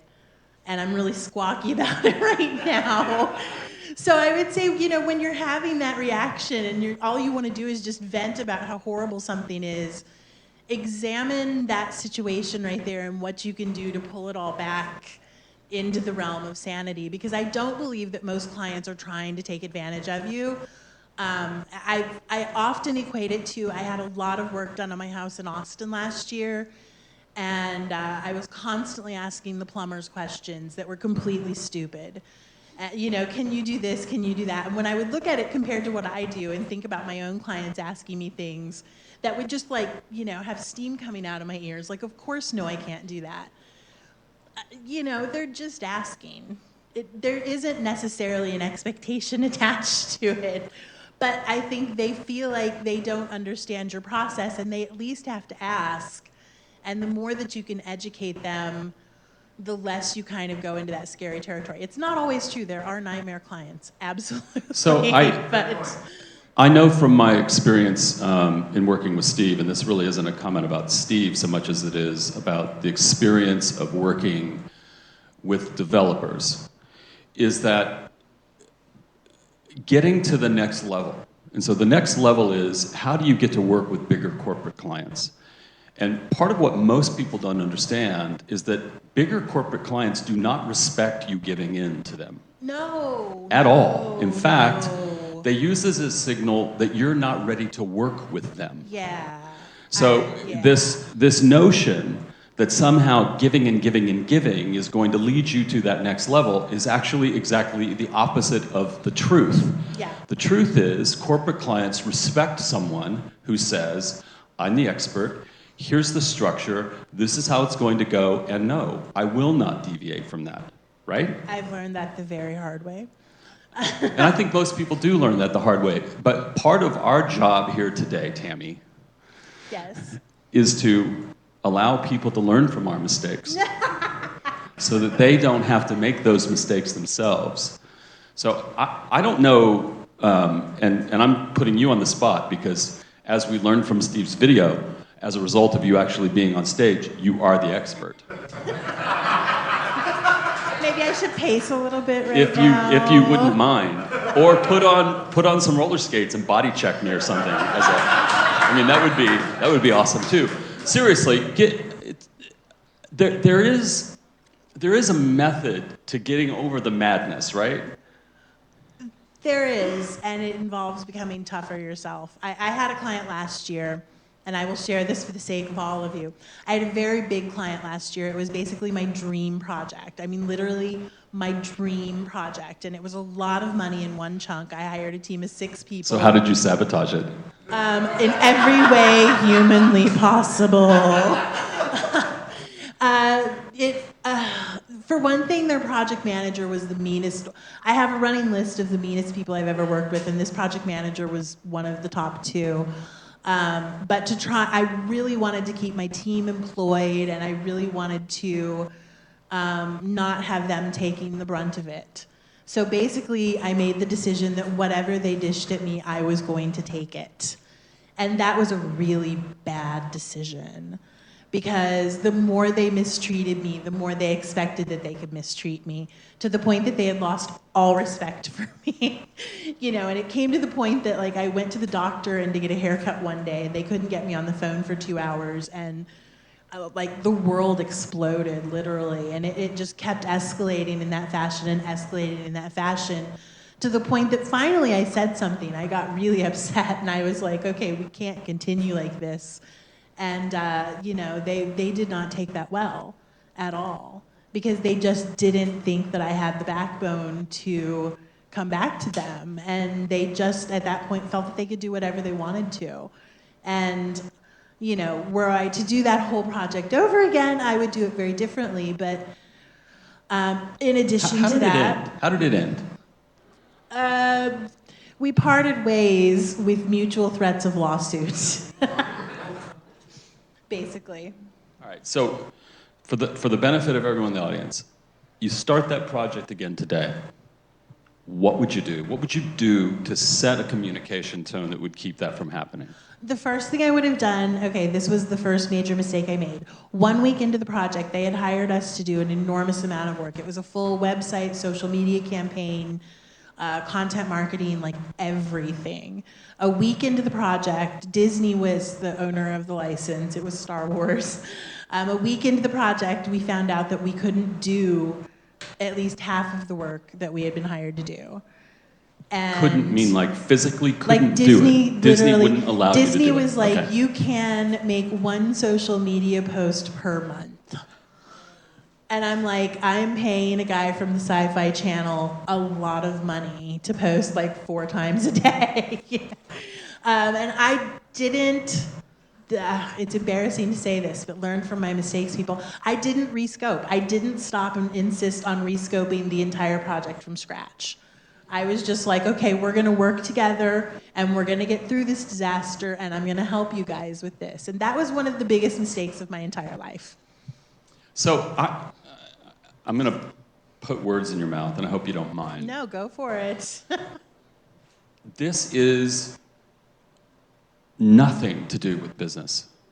This is everything to do with how we see ourselves. Yeah. And where we find our value. Absolutely. And how we react to people, and all of these stories we tell ourselves. Some of it is fear of success as much as it is fear of failure. Absolutely. The reason why I asked how did you sabotage it is because that perfect project, that perfect client, when it comes along, I'm starting to preach, and I apologize, that's not my job. There is a massive amount of fear that comes along with that is a fear of, I've just gotten my perfect job. What if I can't do it? What if I'm not good enough? And so, how do we fight that? How do we get out of our way so that we can be the success we can be without constantly sabotaging ourselves in the process? I've come to believe in kind of an upward spiral, and it might be that you have to start building small. After that project, I actually took a lot of time off. It was necessary.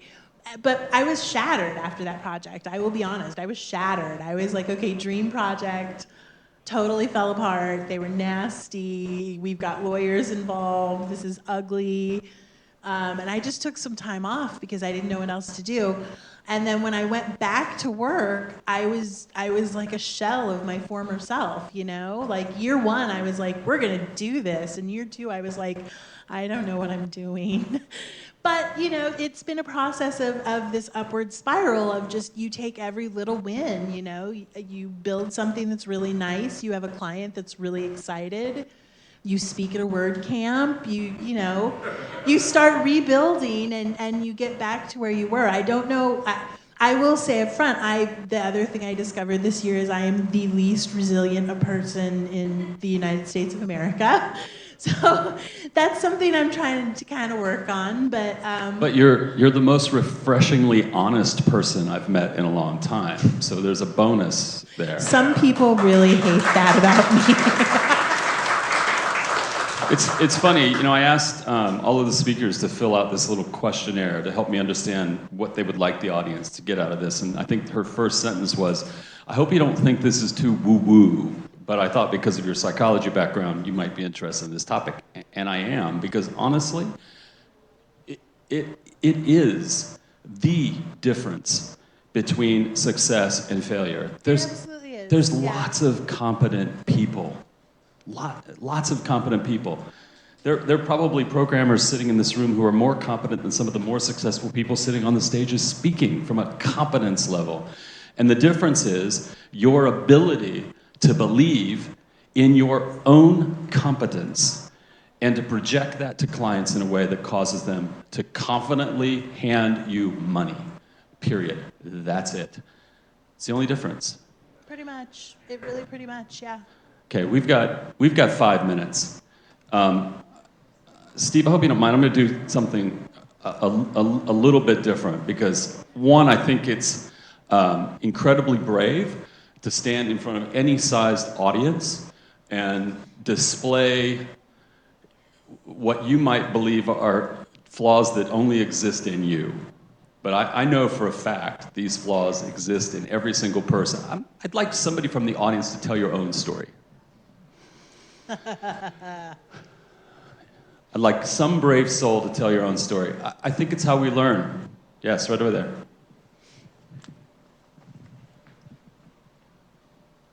What Tammy's sharing is absolutely perfect, and I know better, and actually we all know better. And so I took on a client that wasn't the perfect client. It was a client I actually turned down, and he came back to me and said, "You really got to help me." And I said, "Okay." And I took it for less money than I normally would. And the guy's a jerk. And from the beginning, it was just overwhelming. I mean, and I did everything you did. I started to question myself. I said, you know, I just got to finish this. I just got to get out of it. And it got to the point where I wrote him an email, and like we were sending these emails back and forth. I didn't even want to talk to him anymore.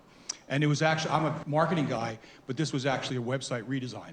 And we were redesigning it because the other company built it, and it's a WordPress platform that's basically all built in PHP, so none of the WordPress actually works. So from a marketing point of view, I couldn't do anything with the site. So I got to the point where I basically said, he hadn't paid my developer, and I couldn't leave the project because I didn't want to leave the project and have my developer not paid. And we were paying, he had paid me, but the check he was supposed to pay me, he paid me part of. So it's like, where's this going? And I didn't really care so much about getting my full amount, but I wanted my developer to get paid. So I wrote him an email, said, you got to pay this guy. We're going to stop working until, you know, he's paid. So he paid my developer, and then I started thinking, wow, now I can maybe get out of this thing. But I was committed to trying to finish. And at some point, you know, I thought it was going to get better because we were sort of back on track. And he wrote me this email, and I just said, that's it, I'm done. And I said, you know, I wrote him an email, I don't think I can continue working with you anymore. And he basically, at that point, he sort of got an attitude adjustment and realized that there's probably nobody else, and he's kind of screwed. So what I managed to work out, which actually was great from a psychological point of view, because I've walked away from things before. And one of my goals was not to walk away from this, but somehow figure out how to get through it. And I couldn't see far enough in the future to know how it was going to work out, so I had to literally take it step by step. So I got my developer paid, and I was like, okay. And now I don't really want to do this anymore, but now he's willing to negotiate. Maybe what I can do is remove myself from the situation, have my developer finish the revision, and get out of this in a win-win. And that's pretty much what happened. And as a matter of fact, as a result of that, he sent me the rest of the money that he owed me so I could actually finish some of the SEO. So I was really, and that actually built my confidence, because it's like, whew, you know, I don't want to do that again. But a much smaller scale, but same kind of situation. And the thing is that there are some people you just don't want to work with. And my instinct was, don't work with this guy. And I took it anyway, and my instinct was so good. So lesson to the audience, listen to that little thing in the back of your neck, because it's right. I cannot agree with that enough. I agree. Steve was hosting one of his notorious poker tournaments in the back room of Zeke Interactive one night. And I happened to join him, and I was knocked out fairly early because I suck at poker. And went and decided to check some email. We were working with a really, really difficult client, and we were working through a third-party consultant for the project, which, you know, always makes communication better. And, you know, it was late at night. I may or may not have been drinking. And I just went off. I mean, I went off. Lots of expletives. You remember this, Steve? I'm shivering listening to this story again. And I thought I was talking to this consultant who I've known and I'm still very good friends with, and I thought I was replying just to him, but I hit reply all.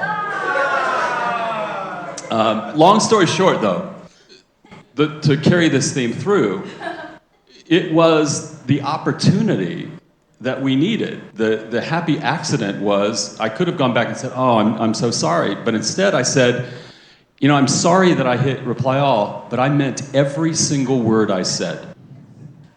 Right?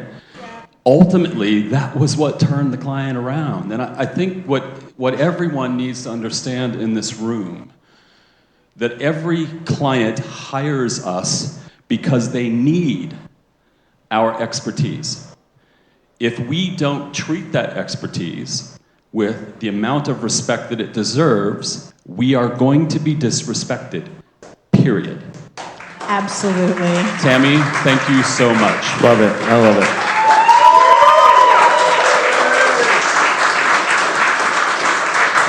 You know what?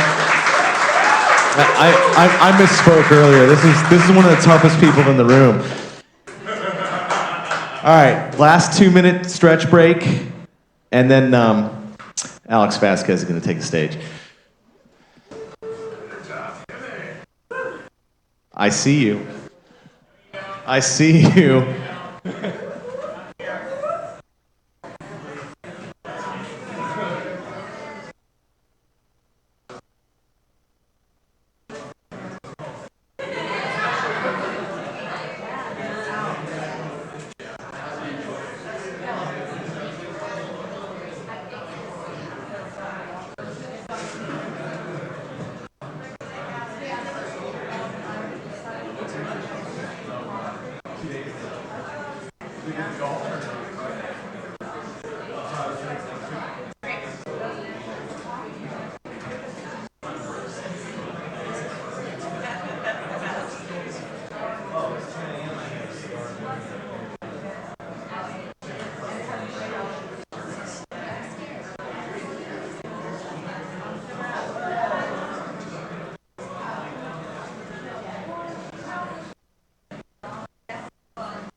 Okay, we ready to go?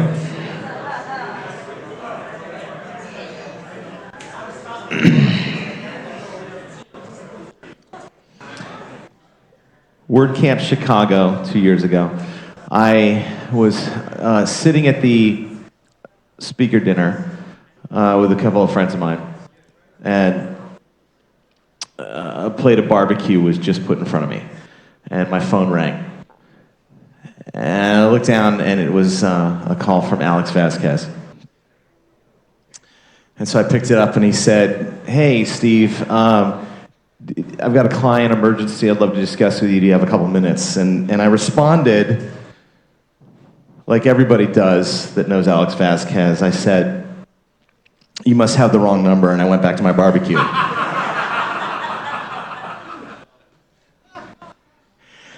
I didn't. I walked outside, and I stood on the street in Chicago, and for 20 minutes, I spoke to Alex while my barbecue got cold.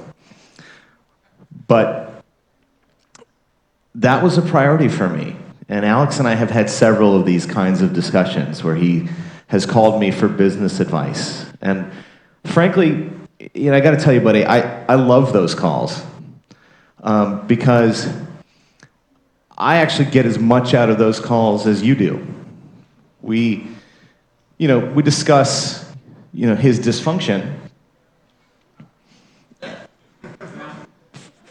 That's most of the call. And no, we discuss his client issue, whatever it is, and I let him know what I would do in that scenario or what I've done in that scenario in the past. But what it does is it reminds me of what I've done in the past and what I should be doing, right? Because I tend to forget. And it actually helps me the next time that situation comes around. So I recommend that you do this as much as you can with your friends, because it is really helpful. So with that, I'm going to go ahead and turn you over to Jeff.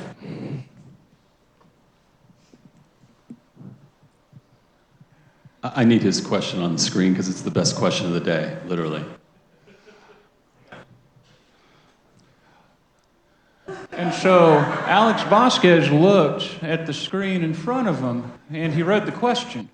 When did you realize you were a networking god? And Alex looked and said, that's a really good question. I've never really thought about that. So let's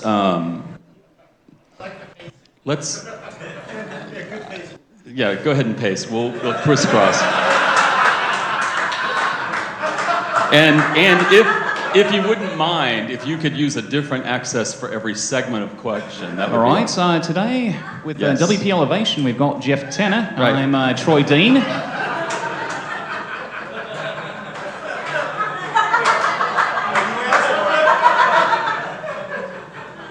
So answer the question, Alex. You're good at networking. Let's just own it. I'm a networking god. Clap for me.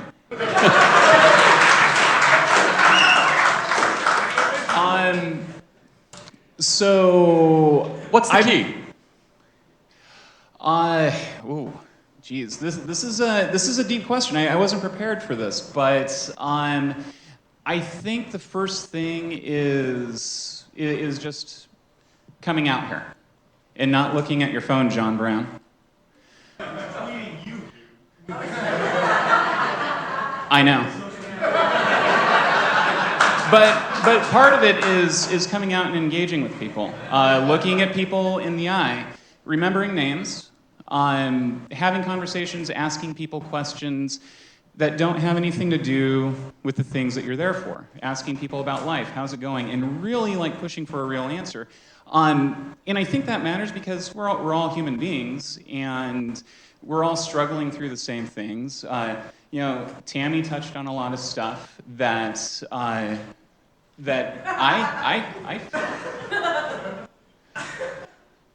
well, maybe not fishnet burn, but I've never really thought about it, but I think You wrote this to me. You said, and I quote, oh boy, I think a lot of folks deal with who they know on projects, word of mouth, which is still the biggest bit of how I get clients. I think I would stress it's not who you know, but how many more people you should know that matters. And to get out there and start building up your presence. Anyone can do this if I can. That sounds like something I wrote. Yes. So if anyone can do this, tell me how. Most people, and I say this with a good deal of confidence, are uncomfortable in open networking situations. How do you get them past that discomfort? That's your job today, by the way. Thank you for really like breaking the question down so that I cannot give a BS answer. So, just out of curiosity, how many people in here actually know me or have heard of me? Okay. I mean, I've seen a lot of you. There's a lot of you who I haven't seen. I do think it's important to get out there. It's important to get out of your shell. And that's the hard part. I remember I first started attending WordCamp or Orange County WordPress meetups. I remember the first one I went to, and the first thing I heard was, "Can I get you a beer?" And that was from Steve back there. And so I took a beer. I didn't have much to say, or so I thought. I started to share the things that I knew, which wasn't much at the time, but I started. I started by listening, by seeing how people were, and I started asking questions. And I think just putting yourself out there in these different groups is the first thing to do. Now, I'll tell you, networking, I don't generally like it. When I come to a WordCamp, I don't see it as networking. I see it as meeting people who I just haven't had a chance to talk to yet. And one of, I go to these business networking events on Fridays up in Pasadena, which is where I'm at. And I don't like it because there are a bunch of people, they're not WordPress people, I don't know who they are. It's a startup thing, and I'm like, gross, startups, I don't like working with them, they don't have budgets, and they want this weird stuff, and just weird, and they're gonna give me a pitch about a thing I don't want to hear about. And this dialogue just goes off, right? Like this dialogue just starts happening, and before I realized it, I'm having this dialogue, this negative dialogue, and it's like, I'm telling myself I don't want to be here, and of course I'm going to suck at it, so what am I going to do? Well, I mean, for me, and I don't know that this is a prescription for everybody, but, I try to have fun with it. There's some people in here, maybe I met you for the first time, I might say my name's Alex, and I like puppies and kitty cats. Which is a weird thing to say to someone that you've never met before, right? I mean, but for some odd reason they remember it. They're like, okay, this guy's a goofball. He made me laugh. He took me off edge, or that wall that we all put up. Because there's this wall. I'm a WordPress developer. I'm a strategist. I do whatever. We have these dialogues that we go from. The elevator pitch, the things that we learn when we're watching people on these, like whether it's a YouTube thing or what have you, right? Business coaches tell us this stuff. But for me, my particular tool is I can tell shitty jokes with the best of them, and it's one of the ways that I feel comfortable is by saying something funny. It gets really awkward when no one else thinks you're funny, let me tell you. But I think you have to find these different communities. It's not just the WordPress community. You start reaching out to other communities too. So I'm doing the startup meeting thing. There's a few other types of communities that I get involved with too. And how many people have been to WordCamp Los Angeles, just out of curiosity? Okay. How many of you know that I was an organizer? Right? Okay. So, I did not know that. Oh, well, I was. Not anymore. But also being involved, not just for the sake of networking, right? But you start putting yourself out there and doing things that you enjoy, people notice it. One of the people who I can say this about is someone sitting right over here who takes all these photographs. I'm pointing at you. Take that photo. My mom's going to love it. But, people that see Carrie Lee take photos out in the community, they know that this is something that she loves to do. When people see me out in the community, they know that I like the community. They know that I do something with WordPress. They So don't know part of this is just showing up, right? It's 115% of it. Wow. That's crazy math, right? Crazy math. 8 out of 2 people would agree. So give us some suggestions. I talked a little bit about it earlier. The WordPress community can be somewhat insular and a little bit of an echo chamber. What kinds of meetups would you suggest people go to sort of get out there and begin this networking sort of process? Okay, so if we're speaking completely about WordPress-focused meetups, there's a lot of beginner types of meetups all through Southern California. We're very lucky to live in a land where there's so many of them. Like, you could go to one every night of the week if you wanted to. Now, I don't know what sort of business you may find there if you're a professional doing WordPress development or design, but there's some business opportunities to be had there. I think maybe you'll find that they don't have realistic budgets, but I think that's a decent place to start and just have conversations with people because you may find some quick wins. So that's one thing. Other types of meetups, there's this business networking meetup of about 6 or 7 different business owners who don't do web development or anything like that. that I go to, like once a month. They meet up more than that, but I can commit to like once a month. And I go to that not because I'm trying to pick up business from these folks, and I'm not even trying to get referrals from them, but I want outside perspective. Because if you ask 10 different developers in here a question about like how do they run their business, how do they do this, like how do they do accounting and stuff like that, you'll get some similar answers, but I think it helps to get that outside perspective. That's why sometimes we, if we're having a hard time dealing with something, we, find someone who can help us, maybe a therapist or something who can give us that non-friend perspective, that they may not necessarily be on our side, and maybe they look at you and say, why are you doing stuff like that? Or, like, this is how I do it, and they give you that perspective. So all of that is to say that all of your networking should not necessarily revolve around WordPress. And I say not necessarily, I'm going to say it shouldn't. So let's sort of bring today's, theme around, because I'm going to walk over here.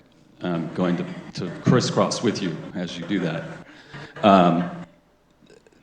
The general theme for today, at least what I'm picking up on, and somebody correct me if you think I'm wrong, is that the work is the work and everybody can do the work. But the real important stuff is that soft stuff. It's the stuff that either gets in your way mentally, or the conversations that you should be having that you aren't having, or your ability to tell a story properly. How do you, because you talked about this with me as well, you came to our WordPress meetups, and ultimately we tried to offer you a job. How did I know you were going to go here? Oh. Yeah, okay. Yeah, let's just go with it, because you're sitting in this position where you've put yourself out there from a networking standpoint to be offered a job, and then what happens? So one of the questions that was asked in the previous discussion, how do we, if you have the skill set, how does one still fail if you have all the tools? And my immediate thought was, well, it's you, it's yourself. It's not your skills. It's the lack of belief in yourself. Jeff and I talked about a job working with Zeek Interactive at the time. And, we were talking, and he said, well, hey, how would you like to try out with us? And, I was really excited. I had a lot of respect for these guys. Well, for Jeff, not so much for Steve. But my response was, you know what? No, I don't have the skills. No. And Jeff's like, well, maybe you should let us be the judge. I'm like, no. I'm good. I'm good. Just kidding. I don't want the job. I don't want to make money doing stuff I'm interested in. Gross. And so I feel like that's something that I've been battling for the last several years. And to do this job, to do it well, to succeed, to do it on your own, there's this mindset. Well, you have to believe that you can. You have to say, why not me? And back then, I did not have that attitude. I did not have that why not me attitude. When it finally came time to start really digging in and start doing the work, I had to believe that I could do it. I see a bunch of developers in this room who I have tons of respect for, who have built some amazing stuff. I'm looking at this guy named Blair back here, right? Blair, woo! Yo, Blair. Member press. And also too, just remembering what people build, remembering the things that they work on is another big one. It's always a good practice, I think, a good life skill to have, to remember what people do. I think we should crisscross it. We're overdue. So, I asked you to tell that story because it doesn't make any sense whatsoever to go out and begin networking if you're not capable or not able in that moment to take advantage of those networking opportunities, right? I'm sorry, Bridget, did you? Go ahead. I'm just saying sometimes you just like to be able to decline an invitation instead of not being invited. Ah. That's very, I wish that that's was very the zen. case. But seriously, it's the same stuff. It's the same conversation. It's the same mental crap that gets in the way. So part of, I believe, your success in networking, and I do believe that you're an excellent networker, is that you actually, one, do believe in yourself, and two, actually do care about the people you're sitting and having a conversation with. And I don't believe those two things can work separate from each other. Well, thank you for that. And it does go back to what I was saying earlier about when you ask people what's going on with themselves, like don't just take, oh, things are great. You know, like don't take that for an answer. Just really get in there, ask a deeper question, because that does matter. And I know that for myself, whenever I'm talking to someone, there's a certain amount of projection that I put from myself onto somebody else, because I know that I struggle with things from time to time. I know that other people do too. You know, no one's impervious, no one's perfect. No matter how much success you have, that stuff scales up. Whether you're a solopreneur or whether you run something like Crowd Favorite. I had a conversation with Kareem, you know, and he was telling me some stuff, and a lot of it felt similar, but just on a grander scale. And I'm like, you know, I'm glad I don't have to deal with tens of thousands of dollars of payroll every week, because right now, you know, like that'd be nuts to me. But hearing their stories and understanding that, and I think something that's really important too is just having empathy for the things that people deal with. Also, just being genuine in that. I know it sounds like a bunch of foo-foo stuff, but people remember that, I think, about you. Unless you're John, he doesn't remember anything about me. No.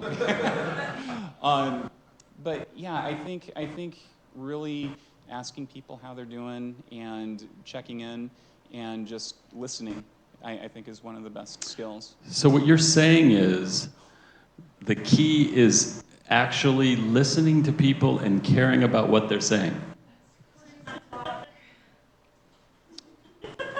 Yeah. Yeah, seriously, you should just drop the mic right now and walk off the stage. Yeah. So people are freaking out right now. Don't worry, we're not dropping it. We're not. So Steve mentioned I just, you know, was involved in growing and launching and selling another company, and it came out of a conversation standing at a booth in Australia with two strangers I'd never met who ultimately became business partners. These conversations we have, we don't have the ability to control. We can't predict them. We can't know who it is we're talking to. And so I want you to comment on this. I find myself, and I know, like, right now, sitting on her iPhone, you know, doing what people do today. Let's take a look at that. We're taking notes. But I find myself in coffee shops. I find myself in grocery stores. I find myself in so many social situations where when I look around, every single human being is staring down at their phone and seeking some connection with someone who's not there. And all around them are human beings looking for someone to have a conversation with.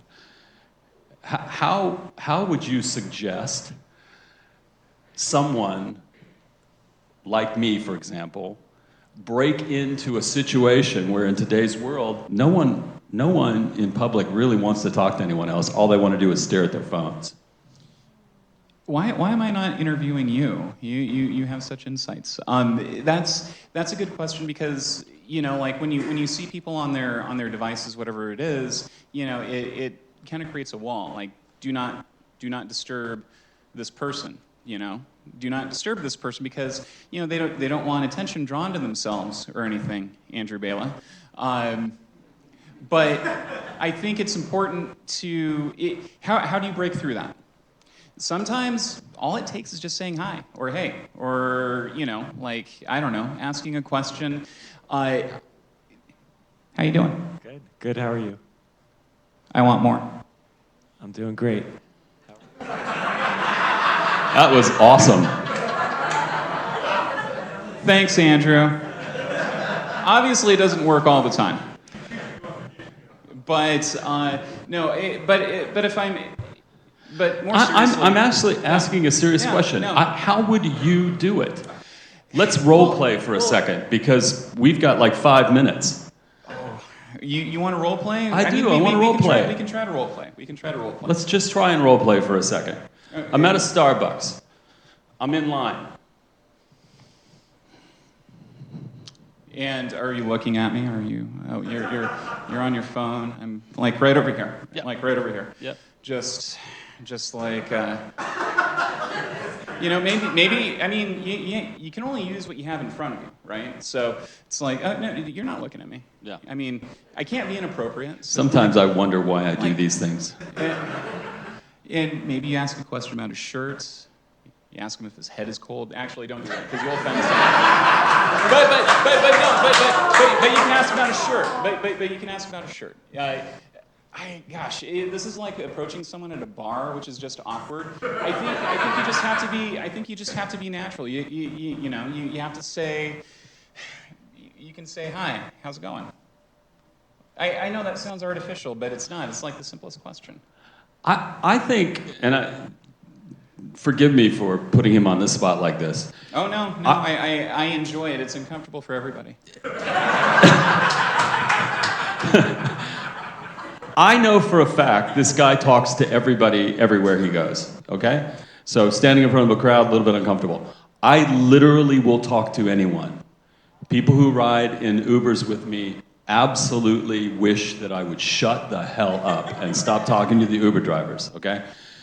And I do it, it's not some conscious attempt to win business everywhere I go. I do it because I'm genuinely interested in people's stories. So I'm gonna help Alex out here, because I know for a fact that part of the reason why he is so successful at networking is that he actually genuinely cares about what people are saying on the other end of that conversation.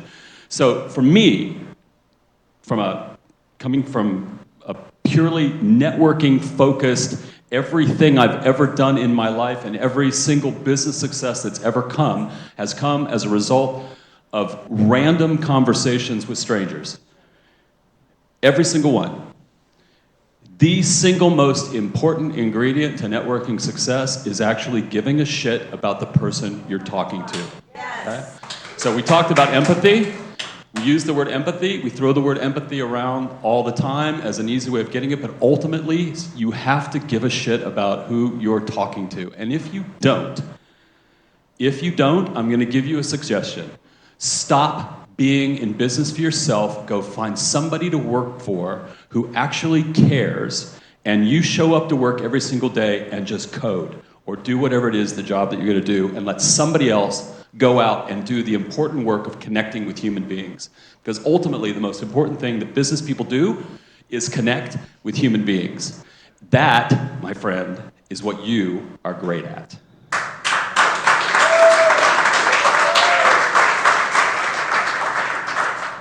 I was totally going to say that. Totally. All right. Networking. I'm going to sort of close out the session with these thoughts. We've had 4 people up here, 4 completely different skill sets, 4 completely different personalities. And what was really interesting to me is they all sent me their stuff that they wanted to talk about.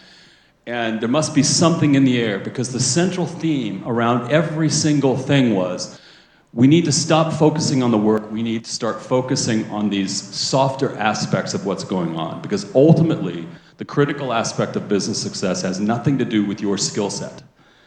It has everything to do with your ability to make connections with human beings, either through storytelling, like Chris was talking about, through finding a business coach who can help you get out of your way, to understanding the mentality that you have, this little psychology that keeps you from having the right conversations with yourself and with people, and to having the ability to show up in places where you know no one.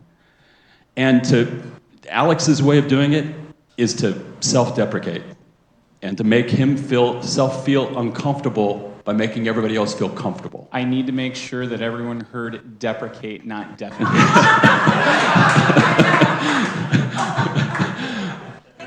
Because I don't know how to defecate any other way than self-defecation, quite frankly. I got a 2-hour talk on that. Listen, business is about relationships. Period. Business is about people. Business is about connecting with people. It's about connecting with yourself and connecting with others. The sooner everyone understands that, the sooner you'll have more success in your life. Period. Exclamation point. Thank you, everybody. Thank you. Stay put for a minute. I want to bring Greg and Tammy back up just for a moment. We're going to spend 10 more minutes, just in case anybody has a last question. Chris is preparing for Plugin-a-Palooza, so he's not going to be here. But I wanted to say something about the last talk and about the devices. Dustin Meza, who's in the back there, raise your hand, from WP Engine. I've only known for a short time, but we've had 3 really, really good dinners together, and there's a game that we practice. At the beginning of dinner, everybody has to stack their phone in the middle of the table. And we've seen a phone stack 15, 16 phones high with Apple Watches on top of that. You're not allowed to have any devices. And the game is this: the first person to touch their phone pays the bill. That's it. And we did this for the first time at WordCamp Vegas last year, and we had, I'm shit you not, we had 10 to 12 young 20-somethings, right, actually engaging in conversation because they were so afraid to touch their phone. Now, Dustin and I had already put in our credit cards to pay the bill, right? The check was already taken care of, but we had them believing that if they even look at their phone, they were going to pay the bill. And it was amazing. We spent 2.5 hours actually getting to know everybody at the table. And it doesn't happen anymore. And it's a great trick that I want you to try at your next meal, because it works. So anyway, just a couple of minutes. I know you want to get to lunch, but if anybody has a last question for any of these speakers or Jeff, let me know. Let's go. Robert? So my question's for Alex. What percentage of your success would you attribute to the fact that you've got nice hair? Well, again, as I mentioned earlier, it's pretty average. It's not great. It's nice. It's pretty average. So I'd say 0.003%. In all honesty, though, one of the things I want to mention is you guys never worked together. You've probably never seen any examples of my code, but you paid me a huge compliment at WordCamp LA in the open forum, and that's one of the things I remember about you. You're very, all right, I guess I'm not loud enough. You're very positive. You're very, like, you gave me a compliment. You didn't have to. I'm sure you don't know my code, but I appreciate that. Thank you. And I'm sure that's a big part of the success. Thanks.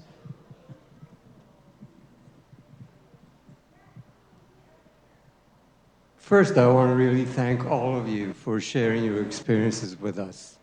And let me tell you that I have the best experience. I go to different groups. WordCamps are great, really. All the attendees, everybody friendly, great. But the question that I have is that because there was a lot about marketing and self-promotion, I understand it to a certain level. I'm really bad at it. But we are all also professionals. And there is a point that I go and discover that the problem that they've come to me, what they're asking me to do, is not really the problem of the client. They have a more major problem.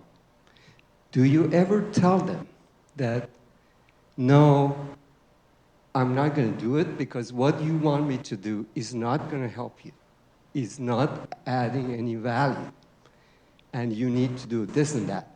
Or do you tell them if there is somebody else that is a lot more efficient at providing what they're looking for, to do it instead of me doing them for them? Well, I think I'm going to pass this one off to the left to shirk responsibility. The quick answer for me is I refer people all the time. Yeah, I don't take on work that I don't think is a good fit for me, and I'm pretty selective about who I work with. For myself, if I'm listening to a client and they're telling me about their problem, but I find out through investigation that there's a bigger systemic problem in their business, I'll bring it up. I'll just make it, become aware, or raise their awareness to it. We'll have a dialogue about it. They can make a decision if they want to address that with our technology solution as we're walking through that process or not. It's up to them, But I definitely make it a point of conversation before we get started on the project. And if it's an issue of we've already signed a contract and we've already got into work, then I make it clear during that time when the new scope of extra stuff, extra problems in their business comes up, that we talk about this concept of a phase 2. So this is what we agreed to in the initial contract. What we're talking about right now is another deeper level of business problem we're going to solve, but we're going to do that in phase 2 after we've launched the first part of the website. I just want to add one more to that too. One of the benefits to kind of getting out there and getting to know the people in your community is you get to know people who have really strong skill sets too. You get to know other developers who can handle more advanced things, or you get to know people who have very specific verticals. Mike Karikas over here does a lot of work with real estate sites, right? So I know that if I had questions about that, things that are beyond my scope, you can also tap the community too and see if that's a partnership that you can build on. So so you don't always have to pass it off, but yeah. I wanted to add to that as well. Never be afraid to refer work. Never be afraid to introduce people, right? It doesn't mean you're never going to hear from that person again. It actually, you're providing a value. Unless the person you refer them to is Alex. really bad. Oh, I'm sorry. I didn't mean to complete your sentence. End scene. And actually, speaking of Alex, I've referred plenty of work to Alex, as well as other people, in this room. Never be afraid to do that. Questions?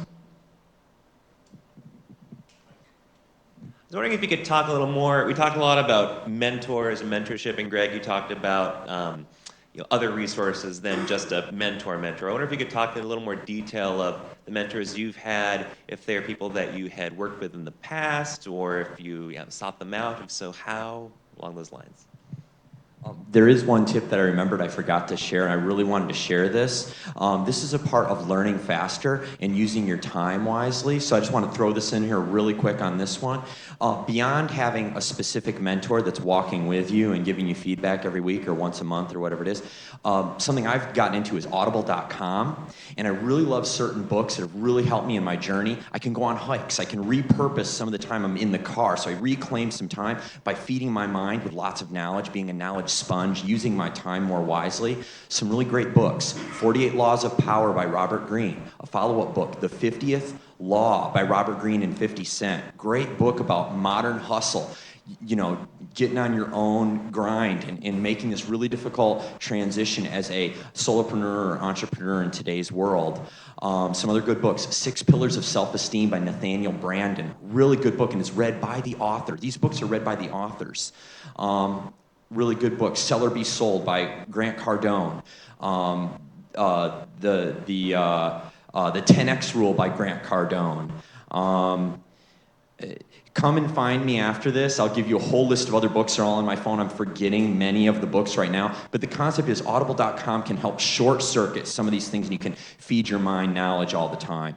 When it comes to connecting with specific mentors, that can be tricky to find somebody, but that's a part of the networking piece where you do want to start putting yourself in places where you humble yourself and say, there are things I do not know. I need to open myself up to being around people that are further down the road than me, 10 or 15 or 20 years down the road, that I can show curiosity about what they do. So when I'm meeting them, I'm learning a little bit before I meet them, before I get to that meeting, and then try to bring some of those things up to have them expound a little more, so you're connecting with them and sort of respecting them in a way.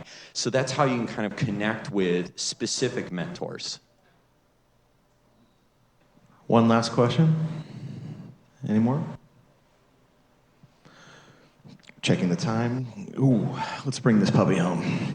I want to thank Jeff for his time, and I want to thank all three of these speakers and Chris Lemma as well. This has been a great morning, so big round of applause for everybody.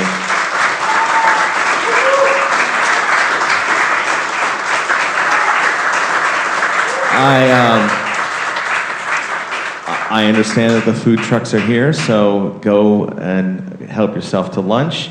And back in this room at 2 o'clock is Plug-in-a-Palooza, hosted by Chris Lemma, which is going to be a fantastic event, so don't miss that. We'll see you there. We'll see you here, there, I don't know.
Harass those guys.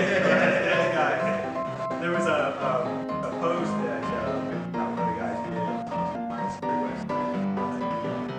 That was really deep down and had some directory.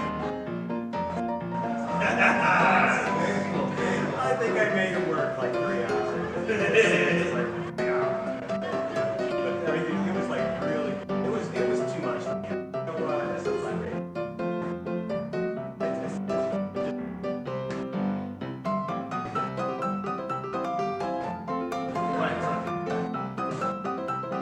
On my end, we're doing a little different. It's more of a all us and customers.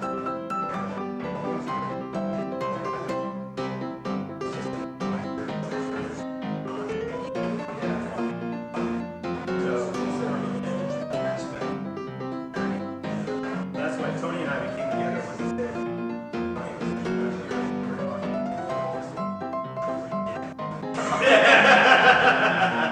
that's about the first time every time somebody's called me a dick. You know what?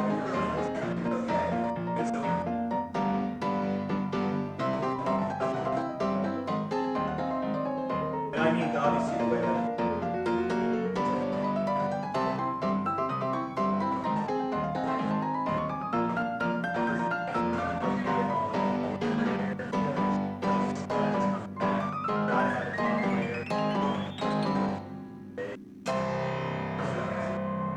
Guys, we'll never hear negative.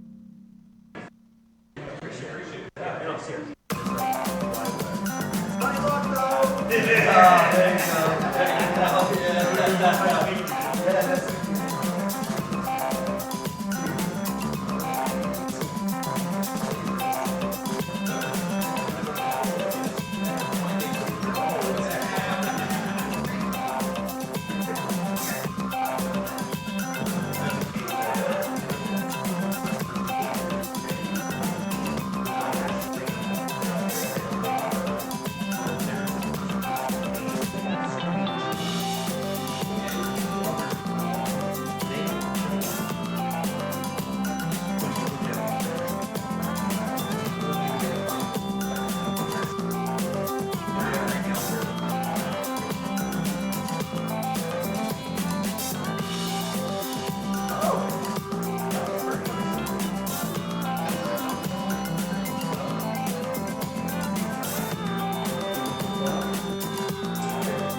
All right, is it on?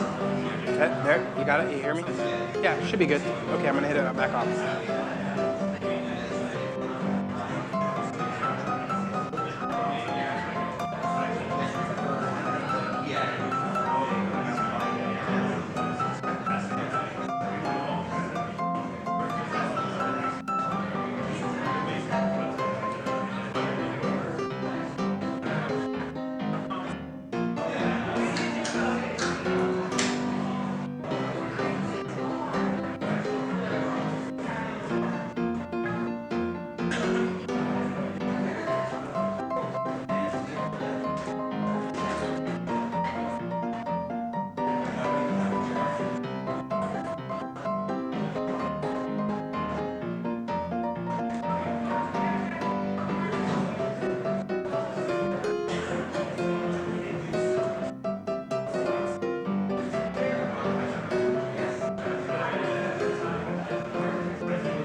John Brown. And I don't know who the other one is. I'm not sure. They're a little expensive. Yeah.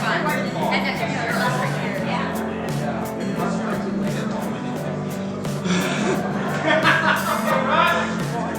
Oh, he's here. Oh. Chris. Nathan Tyler. Yeah.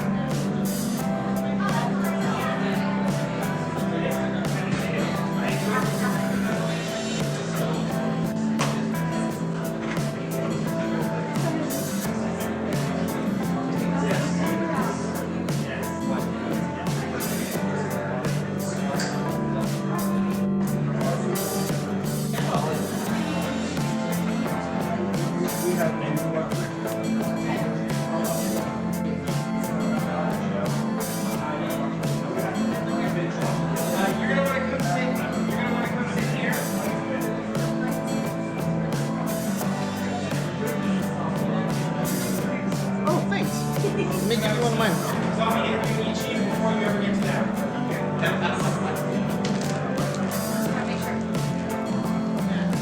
There you go. You're welcome.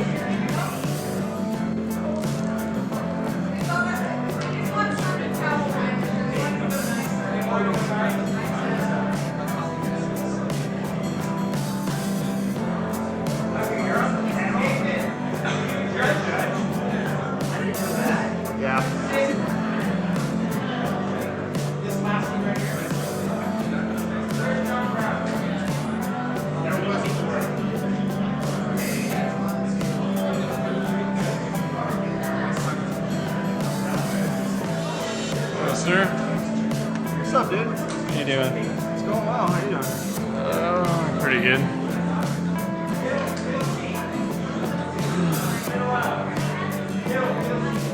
What are you adding to your stack? A girl on her blog got design.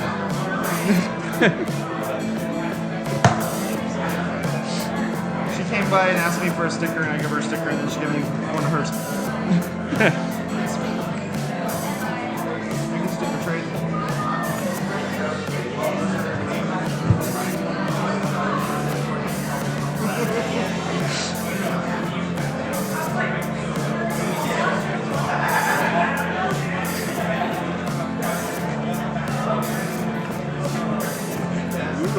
Thank you.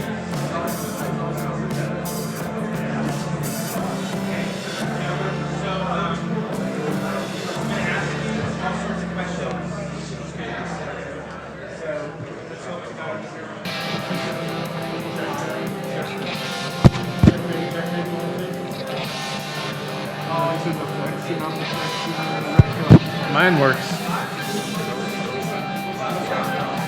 Yeah.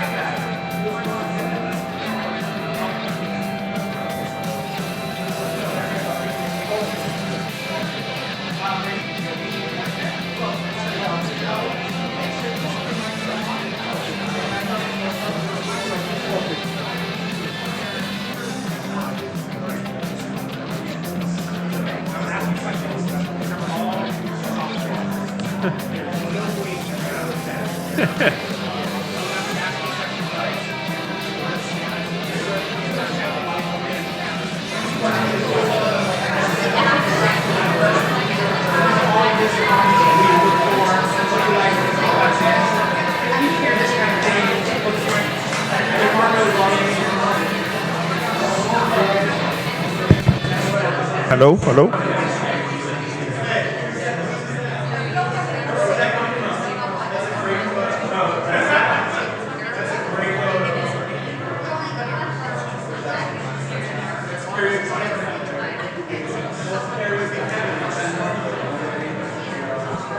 All right, we are looking for Robert. There's Robert. Come grab a seat so that you have 2 seconds really. Oh my, I think you've been disqualified. No, just kidding, right over there. All right, in just a minute, as they manage this mic and how hot it is. Yeah, you sound really good.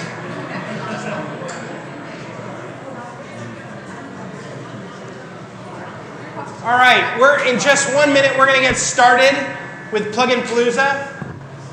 How many of you were at Plugin Palooza last year? A couple of you? Okay. Well, for the rest of you, this is a competition. It's not that mic, so it's something in the back. No, this is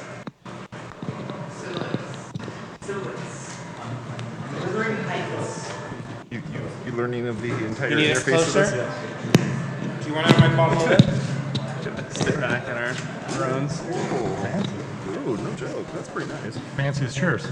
Wow, we Can we compared take notes. the chair home as the judges so I can We like the UI of this chair. All right, is it better now? The winner is the chair. You want the earpiece instead? Okay. Valley. Looks like this chair.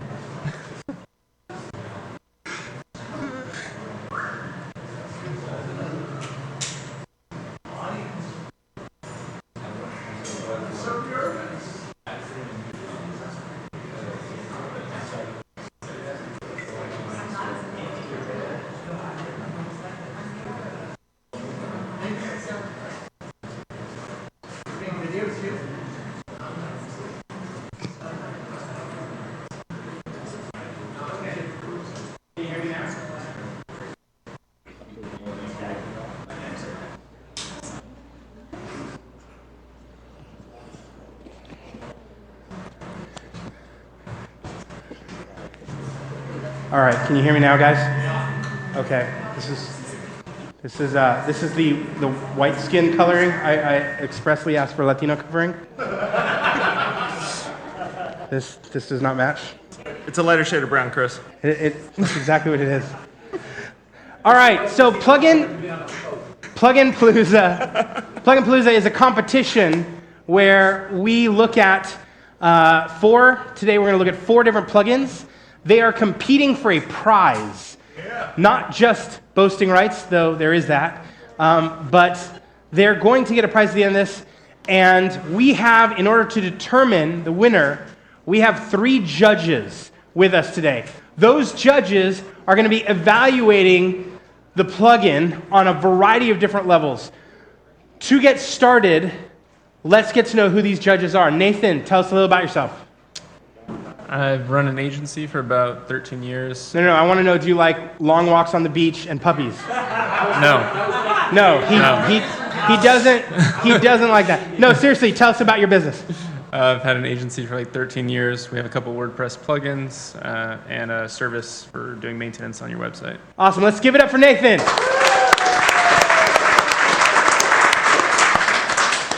Jason, tell us about yourself. I'm a YouTuber. I do audio and video stuff, and I also work at a church, and I take care of all the IT needs over at the church. That is true. All of it is true. Let's give it up for Jason. And because no judging panel would be complete without a homeless man, let's literally. Let me introduce you to John. John, tell us about yourself. I am homeless. I am a full-time digital nomad. That's why I'm homeless. I run an agency called 9 Seeds. We've been doing WordPress development for 8.5 years now.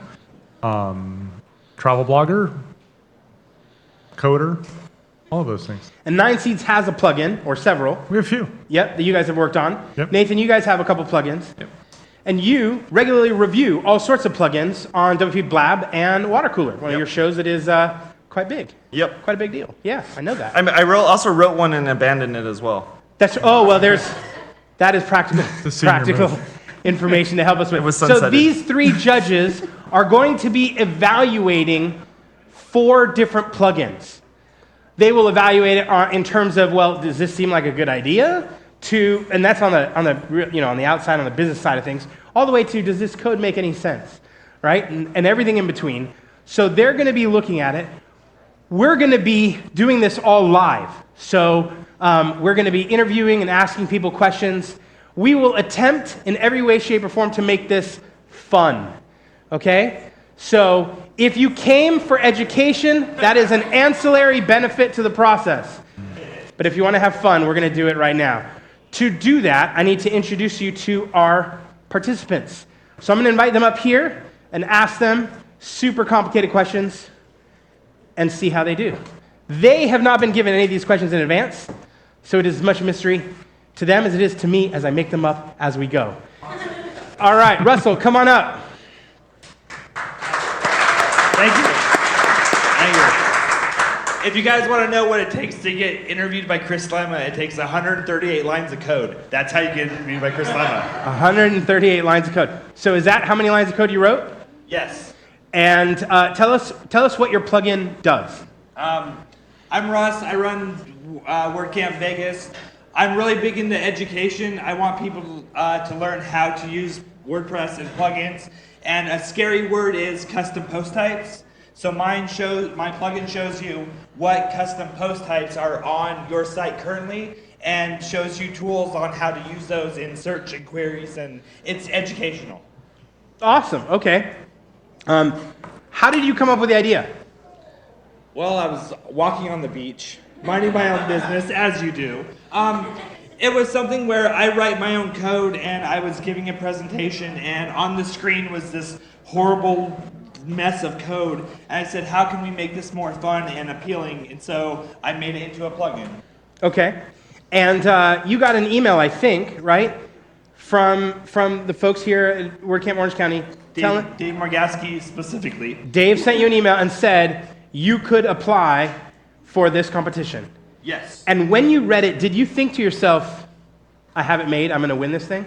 No. Because I've interviewed other people who suggested that you've been walking around trying to convince people for an audience vote, and we removed the audience vote from last year's competition precisely because we didn't want you to cheat. Okay, fair enough. So I'm just saying. So what do you think your odds are? There's 4 of you. What do you think your odds are on winning? Math would say 25%. That's true, but this is not math. I'm not a math guy. Yeah. Listen, I may have put a dollar bill in somebody's pocket. I'm not saying I didn't. I'm not saying I did. Yes, I'm taking this away now because $1 is way too cheap. If you put $100, totally different discussion. I got paid in Bitcoin, so I don't know about you. All right, Robert, come on up. Let's hear it for Robert.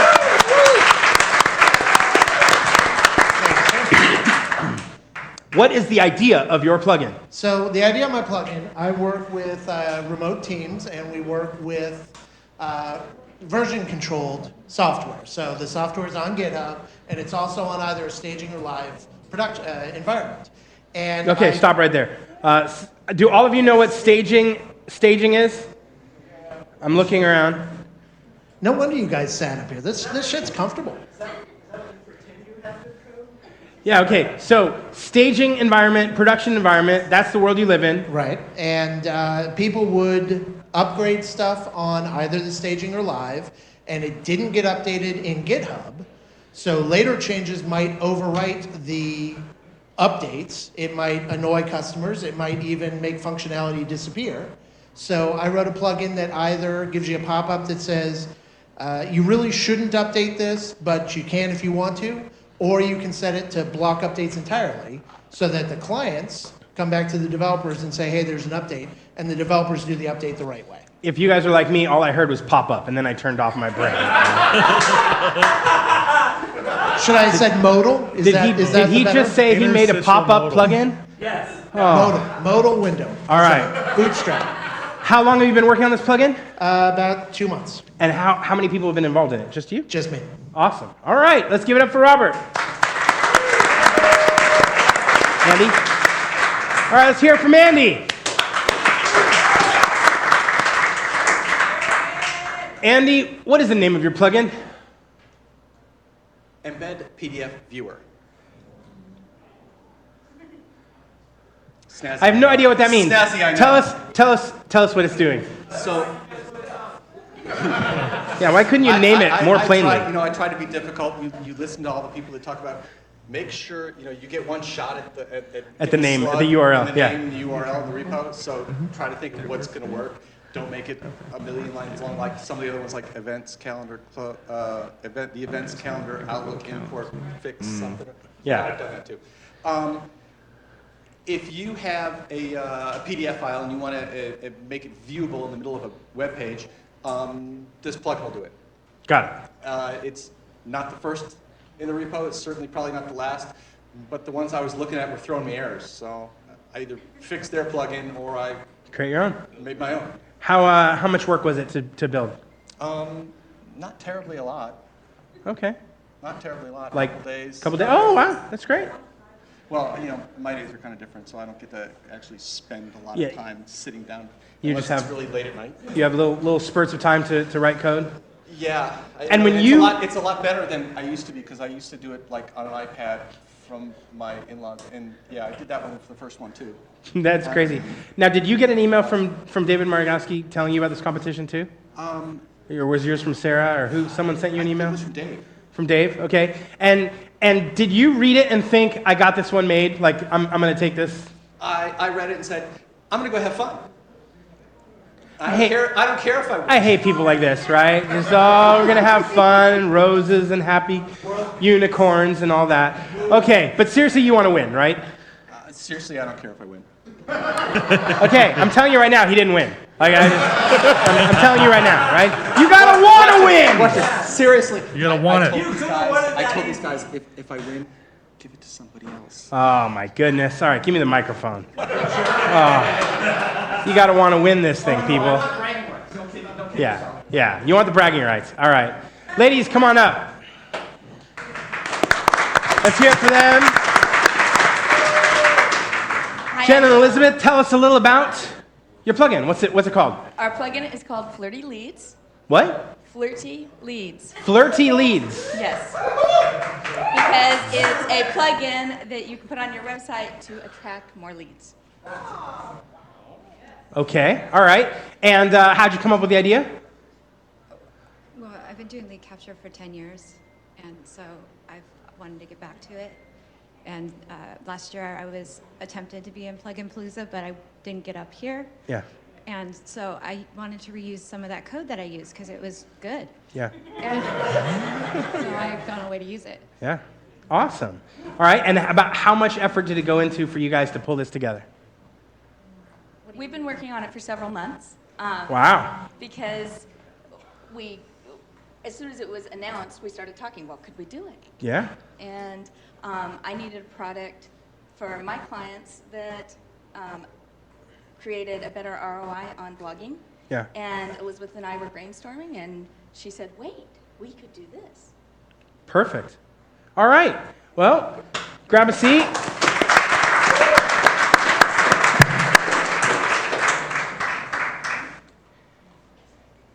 You've heard the 4 plugins.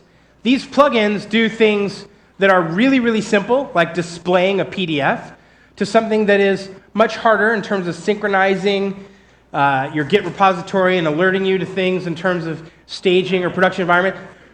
You can write, as we heard, you can write a plugin with 100 lines, right, and have it do something functional and educational, or you can spend months writing code. So we're going to see a lot of different plugins, but to see it best, right, we're going to ask these teams to actually show us their plugin, right? Now, some of them may have a presentation. Some of them may have created a PowerPoint deck with some screenshots. Others may just pull it up on their local environment and show us code and see how it works. And some of them may get up there and stammer and show us absolutely nothing. We don't know, right? But we're going to find out. Now, before we get to that, I want to ask the judges a question. Each of you guys. John. Yeah. When you first look at a plugin, first glance, first time, what's the thing that tells you if I'm willing to spend another 20 minutes looking at this, or no, I'm done and walking away? What's the thing that catches your eye and says, yes or no, I'm interested in this or not? If it has a decent description of what it does. Like, it's got to start there, like on the plugin repo page. Yeah. Yep. But then I pretty quickly go look at the code, and if the code looks like I can read it, I keep reading it. If the code is a complete disaster of spaghetti, I move on. Yep. All right. So you heard the description, and then can you read and understand the code, right? If you're a developer, that makes a lot of sense because you're using someone else's code into your product. You're going to want to make sure that makes sense. Jason, when you go to use someone's plugin, you activate it and start using it. What says to you, this is done by someone who knows what they're doing, and what says to you, this is made by someone who doesn't have a clue what they're doing? When they put a huge banner on the top that says, you should go buy our other product, it's the pro version, go click on it. That's when I usually go, I don't know about this. That's, yeah. Robert's gonna go make a quick change to this. Yeah, that's totally okay. That's all right, that's fine. We all win, okay, dude? Don't you ever change, Russell. Don't you ever change. Nathan, when you're looking over someone's code, what says to you, okay, I'm going to be able to use this or integrate it with the rest of the things I'm doing versus no way, I can't really use this no matter how good the functionality is? Sure. Yeah, I mean, I would look to see if there's like hooks and filters at various points so that we could modify and override certain things, or if there's like template files that can be overridden versus just a bunch of HTML or something dumped in that I can't change.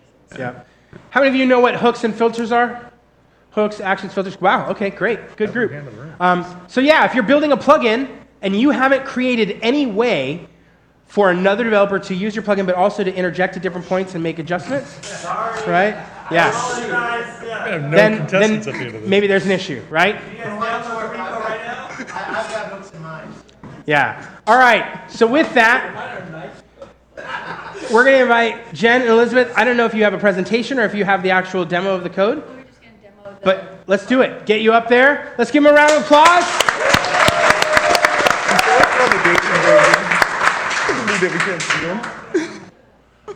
All right. Tell us what we're... First of all, I'm really surprised that you're here. Really, really nice outside. Okay, one second. Bring that mic close to you so we can hear you.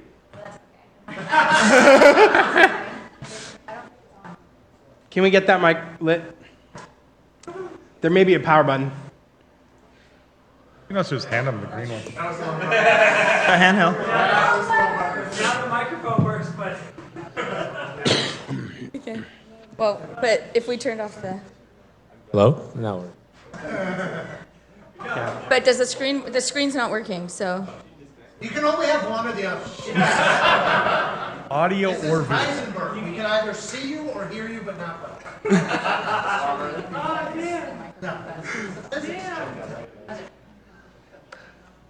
You're right. I think he meant Schrodinger. I'll heckle us. I'll save the heckle. We're going to have you come up and demo it for us. Would you?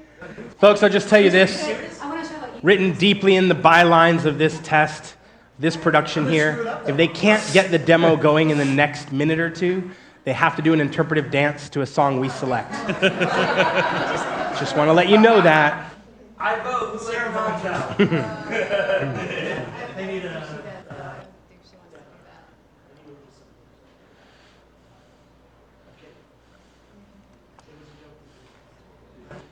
Like it was up on the screen 3 seconds ago. Yeah.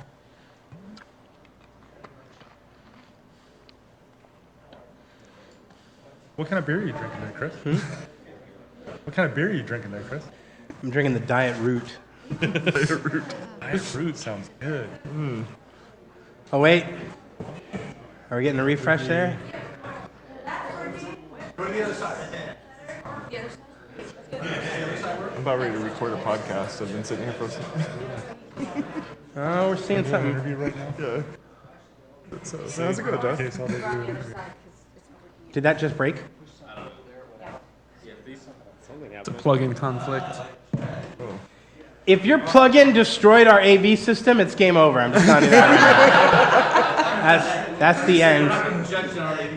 Yeah. It was base 64 code is what it was. There was a lot of calls home is what it was. Just saying. I have It was obfuscated showing my before entire. everything started. Did you ion cube encode your? Yeah, if there's Iron Cube involved, it's game over. I'm telling you that right now. Show you the code, but we wrote it all in emoji. Yeah.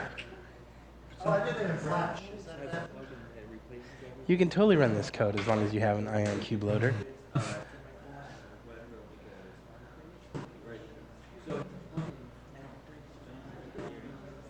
So I installed it on my live site, and my whole live site is.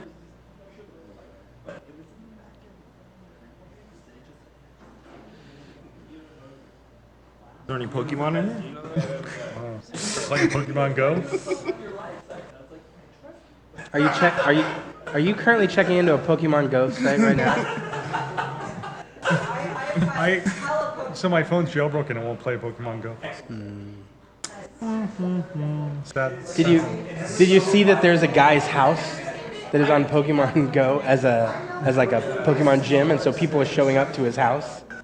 Yeah, it's bad news. I feel like They're outside his house. I feel like we're on a commercial So we can break start- for a live TV show. You know what I mean? Like, this is all going. Ad sponsors for If you'd like us to talk about it while they try to figure out the audio or video issue, we can. Yeah. Nope, we got something. Oh dang. Oh yeah, bring it to airplay, baby. no sudden movement? Walk away quickly. And then connect the beach. Connect the beach. There we go. While we're waiting, can we get Deadpool going? Yeah. Oh, it's the AirPlay? There!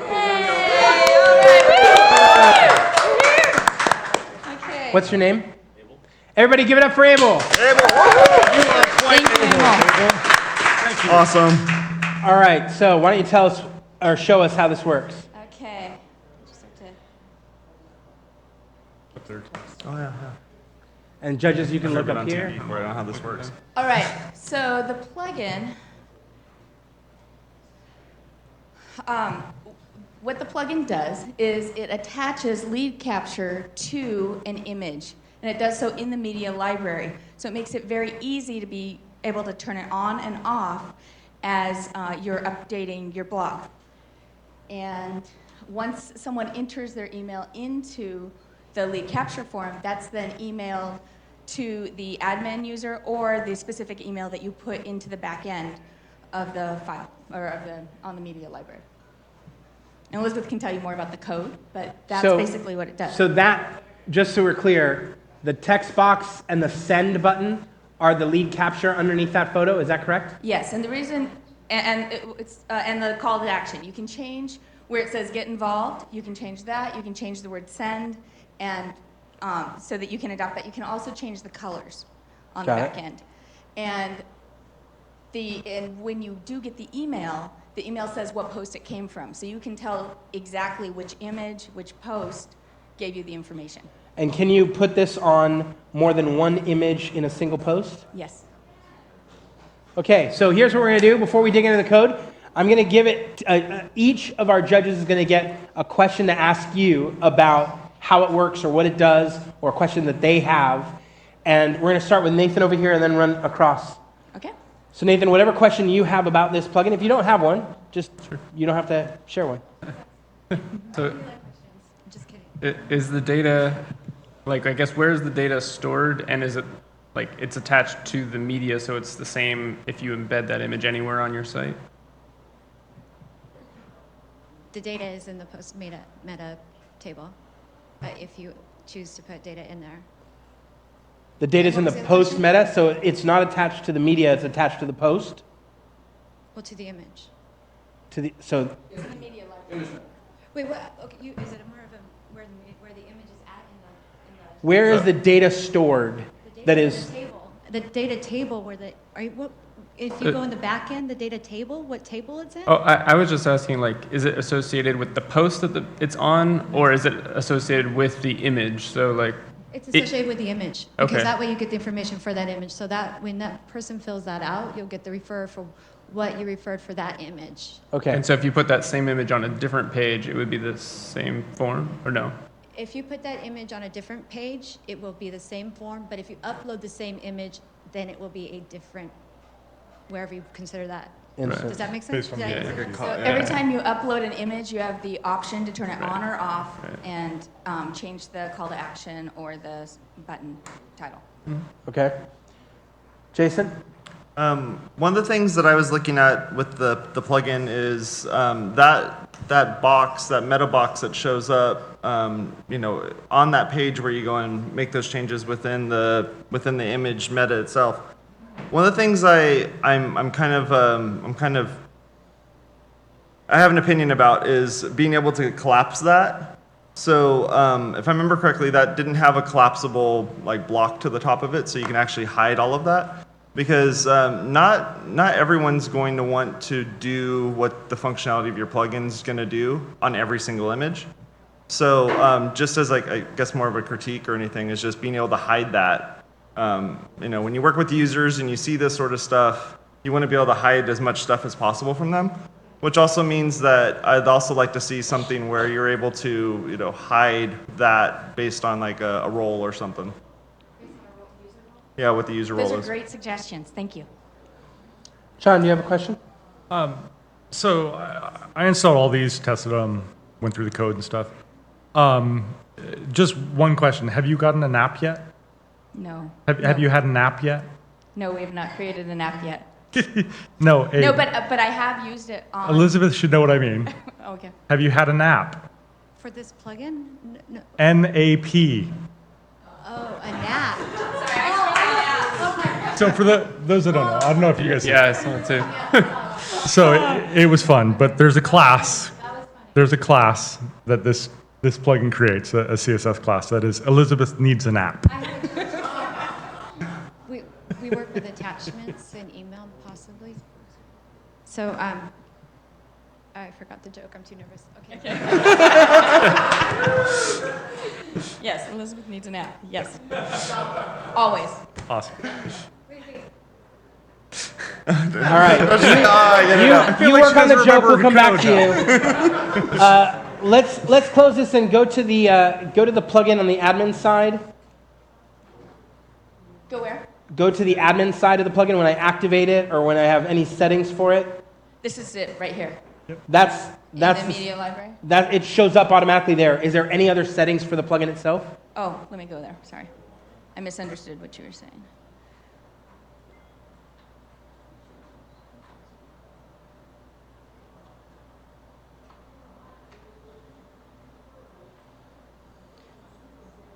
So there's no other settings there, and no other settings in settings. Okay, so it's just. But you can edit the plugin if you wanted to change it for your own website, and Sure. Can I get one more? Yeah, go for it. No, I'm just asking if there are... Well, if I had a call to action that was like, send it to my email, and I want it on all my photos, I might want to put a default in the settings and not have to put it in every photo I upload, because I upload a photo every day. That's great. So I just didn't know if you... Oh, we have a default. Sometimes. Oh, we have default values. And that comes in where? Where do you configure the default values? It's in the code. Okay, that's fine. Yeah. I mean, if I pay, you could. If I pay someone like John, he can. You can hire me. No, that's no problem. I want to open it up in case any of you have a question on this plugin.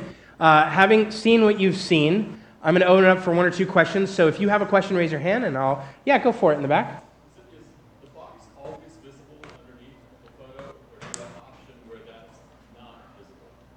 He asked if the box was always visible underneath the photo. At this point, it is, but in a later version, we could make an adjustment to that. Great question. Yeah. I'm interested in where the concept itself came from. Like, do you have data that shows that this is a particularly effective way to capture leads? Yes, I started 10 years ago with this before Google Calendar, before cell phones, of course. So selling something abstract like appointments for a site that sells scheduling for flight physicals. So you have pilots go there and try to get them to make their appointment on there. And this is before anyone was making appointments. It was when the only thing you were doing was airline flights at the time. So to sell that was really difficult because it was a very abstract concept. So on the site that had all the doctors listed, you just put right at the front, just if you need an appointment, fill this out. And then we got responses that way. That was the first use of it. And then later on, using it on web real estate sites during foreclosures and making foreclosure landing pages, the lead capture, having it on the ad side was super ineffective. But putting it inside in amongst the text where people are reading it, they don't look at it as an ad. That's why we get flirty. It's soft. It's like, hey, I'm here. Fill this out if you like. All right, one last question. Is there currently, I don't think so, but is there currently a way to add more fields than just the email? Not at this time, but Not at this we time, can modify. But you can add more fields. Okay, awesome. Yeah, last question here.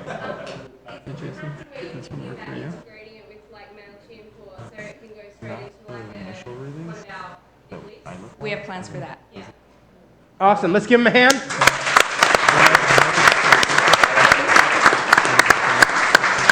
All right. Thank you. All right. Next up, we want to bring Andy. Andy, let's get your computer plugged in somewhere. Try either one. We'll see what happens. Okay.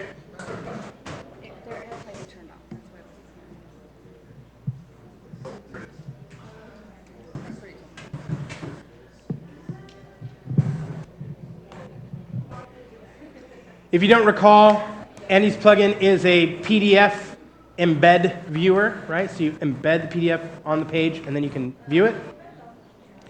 And we'll get to see that in a few moments, or we'll listen to him, watch him dance, an interpretive dance to a song of our choosing.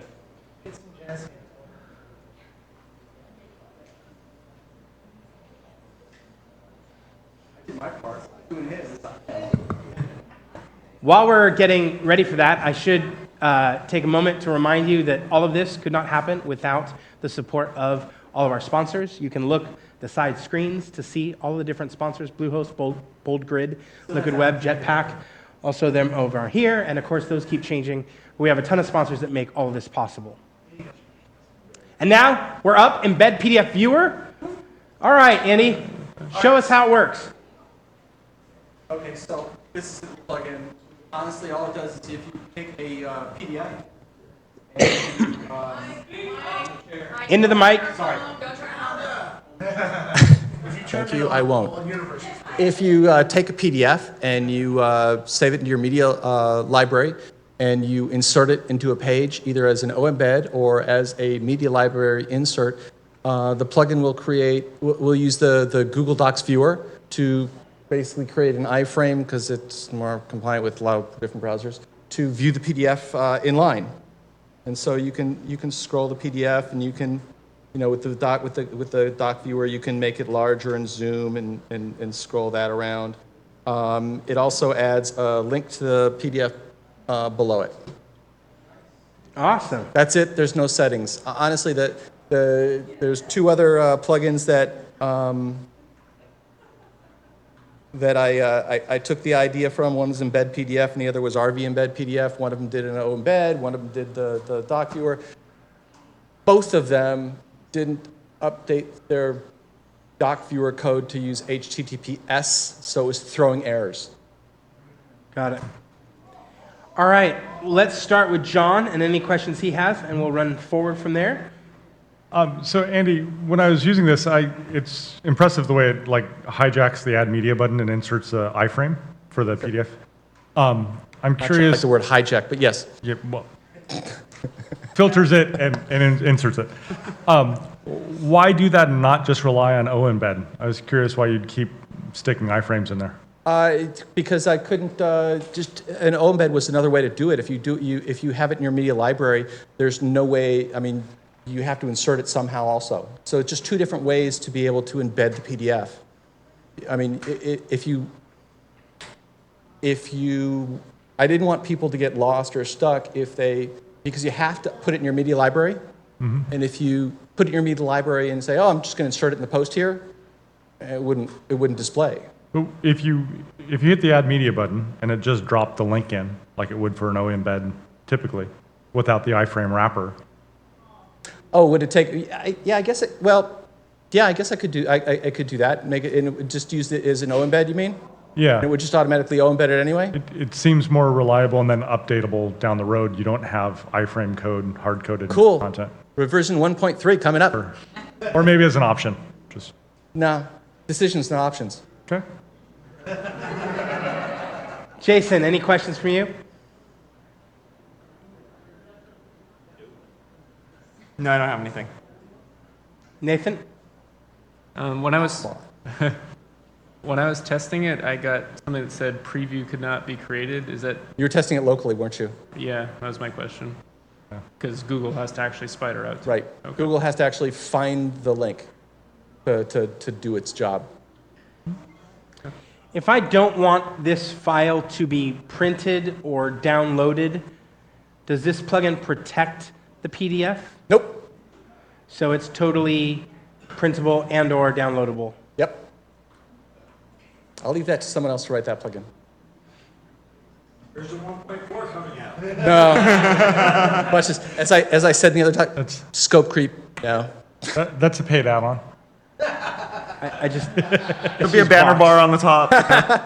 Yeah, but Chris doesn't like the banner pop-ups about the paid version, and so... Yeah, no, I don't want that. Besides, I haven't charged for any plugins I've ever written, so... Yeah. Okay, and I see you already have 200 active installs. Yeah, that surprises the hell out of me, too. Well, 3 of them are up there, so that's... And probably another 3 of them are mine. I think we lost AirPlay. That's great. Was there anything particularly challenging as you went about writing this code? Yeah, I got an issue early on because if it didn't have the right things when it came through, so if it wasn't a PDF coming from the media library, I exited. I forgot to return the code if it really was something from the media library, so you couldn't really embed a picture or anything else. Got that fixed real quick, though. Yeah, good. Good. All right, let's open it up to you guys.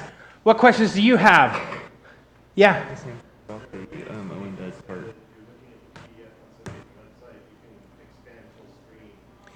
Is there a way that you can get it to expand full screen? No, the problem is you, and honestly, I wish I could figure out what the exact dimensions are to make it full height. But there was no real rhyme or reason to how that comes about. If you use the actual dimensions that the image has, and part of the code does that, and then I divide by 2 for some weird reason because it just comes out looking better, it really won't be one full screen page. Right. If someone can show me how to do that or submit a PR, that'd be great. Yeah, I noticed this code is all on GitHub. Yeah. Yeah. And it's got the pop out, like you could open it in its own window, right? I'm sorry? It's got the little pop out you can open. It's got a little, it's got a little pop out, or the link will do the same thing if I'm Yeah, connected. so that'll get you the full screen that way. Ferris, you have a question? Trapped in the, Is there a way for you to turn off the link below the PDF? I'm sorry? Is there a way to turn off the link below? Yeah, I guess there is, but For people who don't understand CSS and stuff like that. well, I mean, the issue is as I just did. This is what happens when you link the pop out in the Google Doc viewer. Yeah. It will still display it in some way, shape, manner, or form. So I Yeah. create a link to it. So that was my decision. I'll tell you from a usability point of view with lots of clients with PDFs, that link is really important. Yeah. Because users want to download that they wanna PDF, download it. and that's how they get there. Brandon, you had a question?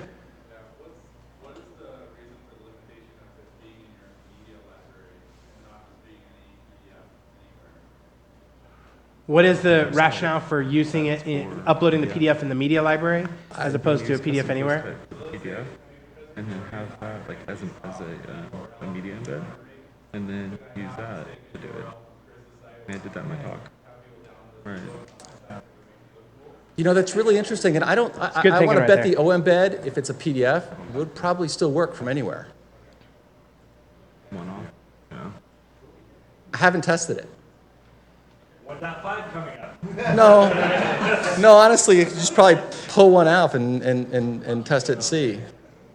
Okay. All Maybe right. one forward. Oh, we got one more question over here. Can you limit the size of the iframe in the settings, or is it just? No, it's not that huge, and it basically goes to a. This is on 2016.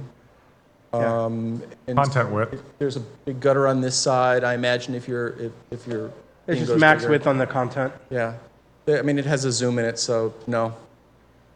So right now, no, you can't. All right, Varys, you have one more question there? But can a client overlay their logo on it? Yeah, if they put it in their PDF.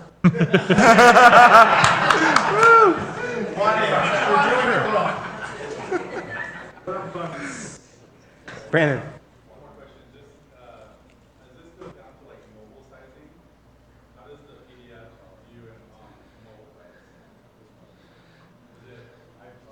Oh, you can't see that because you have to be logged in to see that site. Sorry. Yeah, it views mobilely too. I mean, watch this. You can see it. Yeah, it's like OEmbeds, it's content width. I tested that. Hang on, let me see. The edge.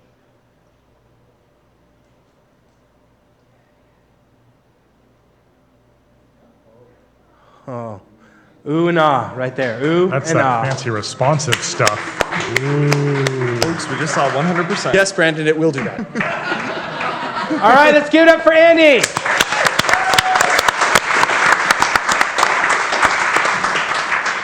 All right, Russell, get on up there. Yeah.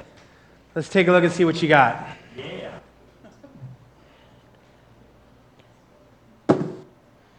Russell, remind me, this was like 130 lines of code? 138. 138. Get it right. Just of the PHP, you have a little bit of JavaScript too, you know. Got to count that.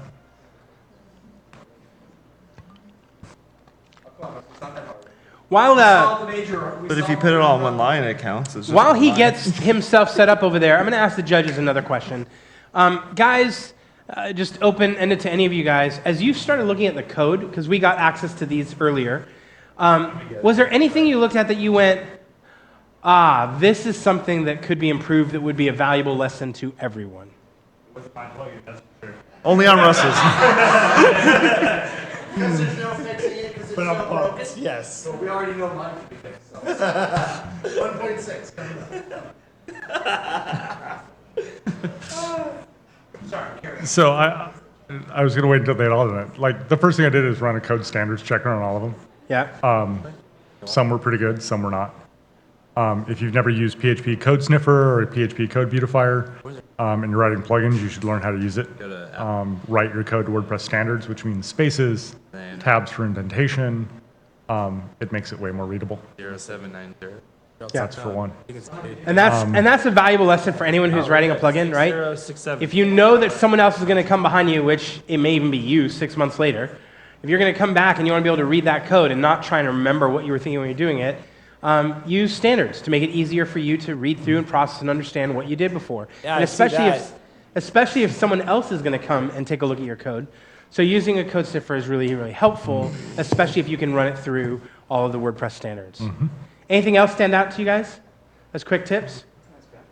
I mean, there was some stuff that could be have localization or internationalization added.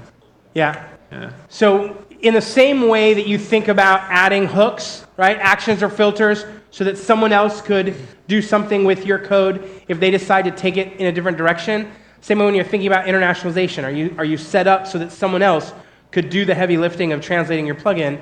You may want to be thinking about that. I'm sorry, one more time? Would you say any of the plugins were ready for translation off the bat today? So I looked at that. Andy's has nothing to translate. There's not a single string that's outputs. Yeah. So his is already translated. In every Theirs language. wasn't. Everything. You can Had a say right text now, it works on every language. Absolutely. Yeah. Robert's had text domains on some strings, but not all of them. I had I think none. the same- I had none. Yeah, proud of that. I'm horrible. So no, none of them are across None the of board. them are ready yet, but we'll get there. All right, Russell, Yes. take us through your plugin. Take us to. All right. I just wanted, did you burn that in the background? You said burn it in straight. Because that's really cool. The WordCamp. It's there. It's there. It's embedded in the screen, not in my screen. Wow. That's in the screen. So there are absolutely 0 reasons why you need to install 5 portfolio post types. But you can. You can install 5 different portfolio post types, and that's because an actual post type has a very unique name.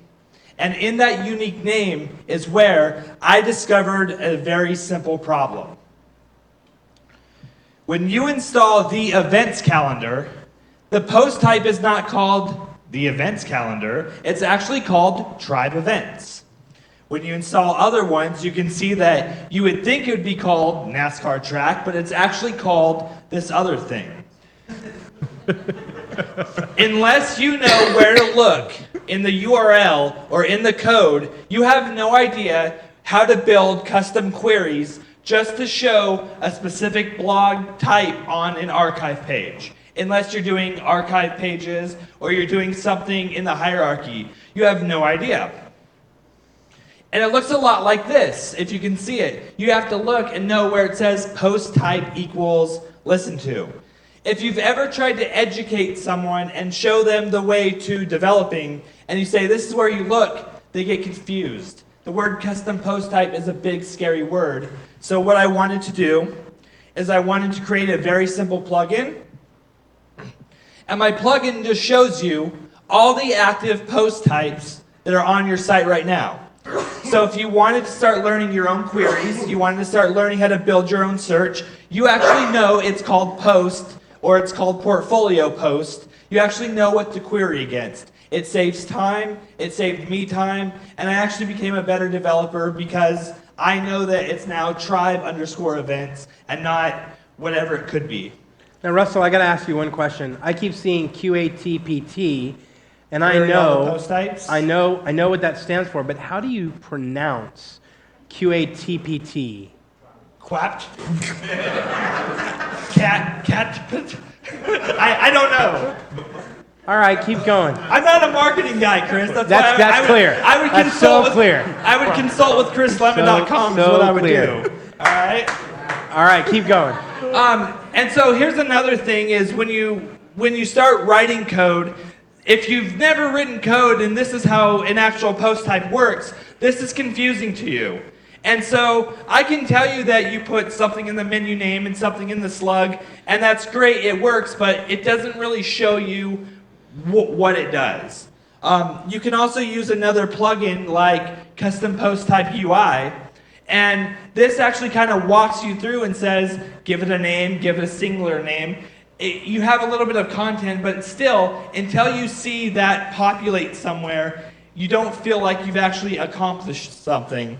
And that's where you come back to here and you see, oh, I put a name called jQuery admins.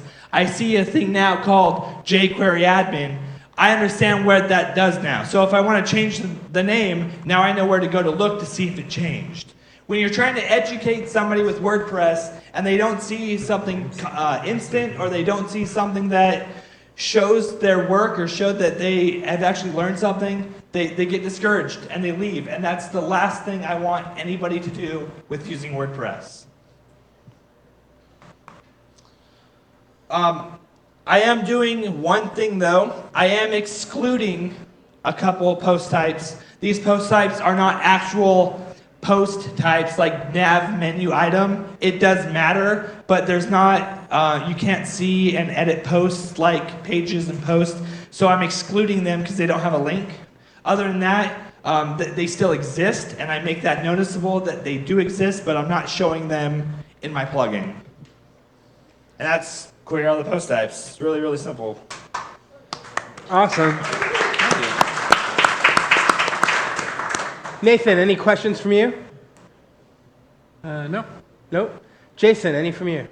I loved it. I love the fact that you can see what's actually happening within your custom post types, being able to look at them and see a visual representation of it. So on the the front end side, in the back end interface, but the actual this part here, I like the idea of being able to kind of see those things and be able to determine what's actually installed in my theme and how junked up the theme is, or what plugins I have installed that have put in custom post types. It's good stuff. John, any questions? Jason, that was the best thing I've ever heard you say. Can you say it again? All right. I think you quapped this one out. Good job, dude. It's a verb! It's a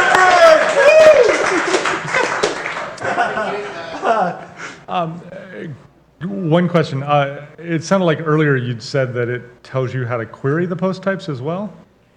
Is there so if you were instructions building or- queries and it Right. says post equals, now I know what to actually query for Okay, but- instead of guessing. The plugin isn't educational in that way. It doesn't tell you how to write the query, just what the slug is to get. Correct. There's other plugins that do that, but this just tells you, what the slug or the singular name or what the a taxonomy is assigned to it, stuff like that. Cool. Version 2. Version 1.5. If we're staying on that, I got to keep up with you. Yeah. Not hard. Exactly. All right, come on down. Let's get Robert up there.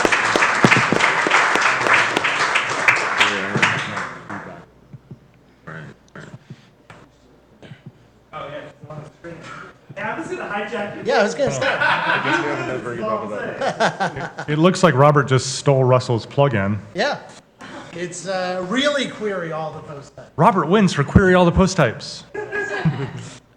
As long as I'm financially, he can take credit for it. It's all I care. And I prefer the acronym being CATPUT. Yeah, Catput. Catput. That's really Catput. That's really the right way. I just didn't want to correct Jason. Oh.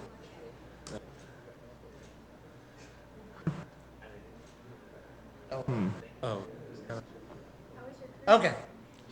All right, so my plugin is really more developer-y. It's really not so much for the end user. It's really for development shops and for companies that use GitHub and stuff like that. And we are preventing version-controlled updates. Now, before I begin, I want to say something. I am not in any way advocating not updating. You should update things with the quickness, but you should do it the right way. So, prevent version-controlled updates, AKA don't update shit directly on the server. So the normal progression, you have your local install, and you push your code up to GitHub.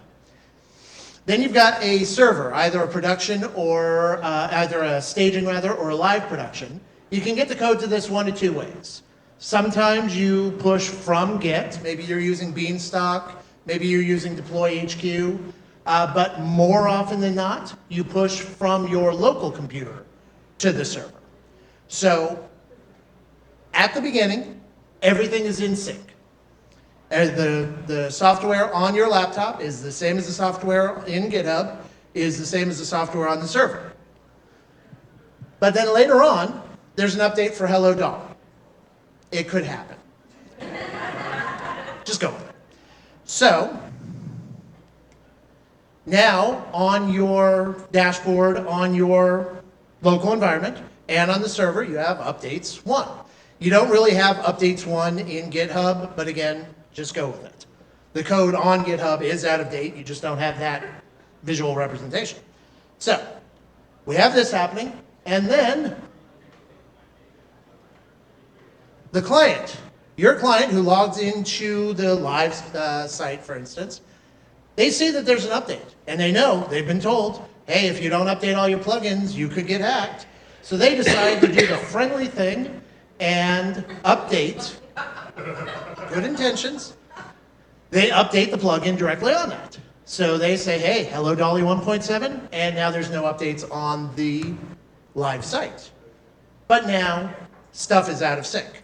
So the developer, who's working locally on some other issue and didn't recognize that there was an update, he pushes his code to the main server, but because he didn't update Hello Dolly, the push overwrites the updated plugin with the old code. So now we're back down to 1.6 on the server, and now we're back down to having to do an update. Now, best case scenario, this just annoys the client because they took the time to update a plugin and now it got rolled back. Worst case scenario, functionality that got included with Hello Dolly 1.7 is now vanished because we're back to 1.6. Really worst case is this white screens the system, but that's not very likely. It could happen if there was a function in 1.7 that got written into code that now errors out because the function doesn't exist. Unlikely, but it is the worst case scenario. So what my plugin does, upon activation, it scans throughout the environment. It looks at the WP content folder, the plugins folder, looks at the root above WP content, looks for .git or .svn. If it finds them, it automatically sets it to warn on update. If it doesn't find it, you can still override this functionality with a settings screen. Why do you hate Mercurial? What? Why do you hate Mercurial? What? I don't know Mercurial. I hate Mercurial. Apparently I hate Mercurial because it's what the cool kids are doing. I honestly, Git and SVN are the only ones I thought of. So, Keep going. Anyway, on the options screen you have this. You can set for any one of these 3. Now, I'm kind of cheating here because my plugin doesn't do core updates right now. That's 1.7 are we up to? Yes. 1.7. But eventually it'll do that. But you can set for plugins, you can say, I want to warn admins or users before they update, or I want to block them completely. You can do something different for themes if you're okay with them updating the plugins but not the themes, or vice versa. For each of these locations, the admin can choose to not do anything. Just let them update willy-nilly. You can warn them to say, hey, you probably shouldn't update this, but you can if you want to, or block them entirely.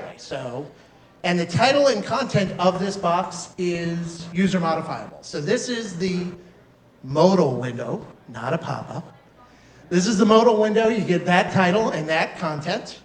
So if you want to warn somebody, looks like a pop-up. In the pop-up, Just this saying, is the pop-up. it looks like a pop-up. It's a modal. Come on, it's marketing. It's a modal. It's not a pop-up. I don't see any branding on it. What? Anyway, so if you're just warning them, you give them whatever title you want, you give them whatever text you want, you give them a cancel button or an update button.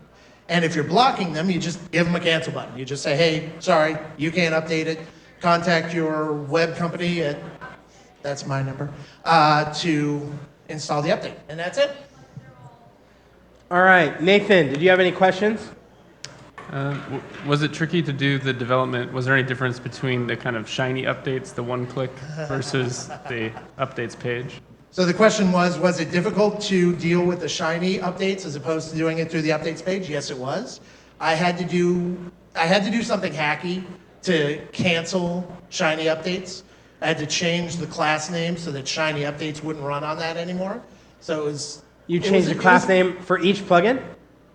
Just, yeah, for every, it's jQuery. You find whatever it is and you replace it with Okay. the other one. Yeah. Yeah, all right. Which I think is a smart way to be dumb. Just asking. It's a smart way to be dumb. Yeah, because I couldn't figure it out the right way, so I came up with a smart way to do it dumbly. Jason? Jason? Still, seriously, update with the quickness. I like the idea of this plugin. I like the idea that it's allowing you to block the ability for the end users to do stuff and do bad stuff. Couple of the different places I kept seeing where the boxes that you were using weren't using like the more standard input boxes that have like being able to do bold text or links or any of that sort of thing. Okay. Maybe something like that. Okay. But yeah, that's pretty much the only Yeah, place it's a I've text seen those box. in. It's not a wizard. Yeah. That's fair enough. Yeah. 1.7? 1.8. 1.8. Beta 2. John, any questions? Did you test this on multi-site? I didn't test it, but I wrote it with multi-site in mind, but I didn't test it, so I can't say for sure. Did it break your multi-site install? Didn't work on multi-site. What's that? Didn't work on multi-site. Okay, well, then that's... Like you can 1.9. install it, but it won't do anything because you're updating from the network admin. But just asking. Yeah. Thank you. All right. It's all right. All right, let's give it up for Robert. Audience questions? No? Hand me the mic. All right. We'll bring you back up, I promise. That sucks. Just for the dunce hat. All right. Now, before we send the judges away to judge on these 4 plugins, let's first give these guys, the 4 contestants, a round of applause. As you can imagine, it takes a lot of work to not only write a plugin, but then to decide to present it in front of other people and then to have people question it and or step into this next phase where there may be some helpful suggestions and or critique. So, what I'm going to do is, Russell, I'm going to bring you up here. Front and center. Yep. Now, I don't want you to look at them I wouldn't look at him because I don't want them to see you cry if it hurts you. These people can see you cry because they're empathetic. Chris, is this where we turn around and then we hit the button and then the chair turns? There's a button and a chair let's do spinning that. happening soon. Okay. Yeah. Are we streaming this part? Yeah. Everybody with the camera can see me cry. Can see you cry, but not these guys. All right. All right. So here's your microphone, okay? And here's what's going to happen is these guys are going to give you feedback, any feedback they have, but they're going to end the feedback with a question that you need to answer immediately in less than 10 words. Okay? In less than 10. So we're talking about less than 10 words. less than 5 words. We're talking about speed feedback here, right? So they're going to ask you a question, they're going to end. So John is going to say, I thought this, I thought that, I like this, I like that, this was a concern for me. And then he's going to end with a question. The question is something like, did you consider multi-site? And then you got a few words. This is not paragraph time. Yes. A few words to give him a quick answer, and then we go to the next one. Something like, yes, but not yet. Right, sure, Okay, yeah, okay. okay? I just don't want this to turn into, like, Drama Fest, right? we gotta keep this moving. He knows me so well. I love it. I'm protecting everyone, right? Yeah. You're and welcome. then does someone have a gong or a what was the cane, right? All right. So here we go. We're gonna start with John. John, any feedback you have on this plugin? All right, so Russ, really well-written code, looked really good, easy to follow, that was nice. Can I get that on the side of a piece of paper? Followed code standards really well. Love the concept. Wasn't so sure, well, I wasn't so sure on the concept at first, but it kind of brought me around on it. The one thing I didn't like was the kind of graphical UI UX didn't follow WordPress dashboard standards, like the blue bars and stuff didn't look quite right. That's it, and I need a question. I don't have a question, man. You gotta come up with a question. I have an answer anyways. Everybody here has a job to do. All right, I'll tell you why you're wrong. Do you have a girlfriend? Yes. All right. Oh, see? There we go. That was less than 10 words. Follow-up question, is she real? All right. Damn. By the way, My own brother in Las Vegas. Damn. Yeah, we're not going to do follow-up questions, okay? So we're just going to leave that as yes, and then there's no question about I whether or not. can't ask him if. Yeah, how much his mom pays her or anything. Let's just move on. Jason, here we go. Feedback, and then end with a question. Let's see here. Let's see here. The right column. I'm not a big fan of like advertising in any form when it comes to having the stuff in the back end interface there. So I remember seeing a few of those places in there where it's just like, whoa, here's the other things that I do, which I get, but it's not a thing that I'm happy with. And it would be great to have a little box there that says make that go away. So something like that maybe. $5. Yeah, $5 really. So you have that. I don't know. It's kind of with John saying this idea of having it not be standard WordPress. I was actually kind of happy with that. You like the look and feel? Yeah, I like the look and feel. The blue is a little dark. All right, and end with a question. Question. Huh.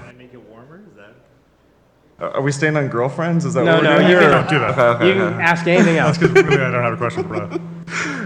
Question. Let's see here. If you were going to add another feature to this, what would you add that isn't just like a quick little update, but like what's like the next piece to this that you're going to add to this plugin? This is where you answer, Russell.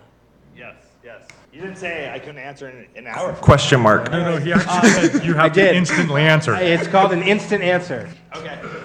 Meta box information assigned to the post.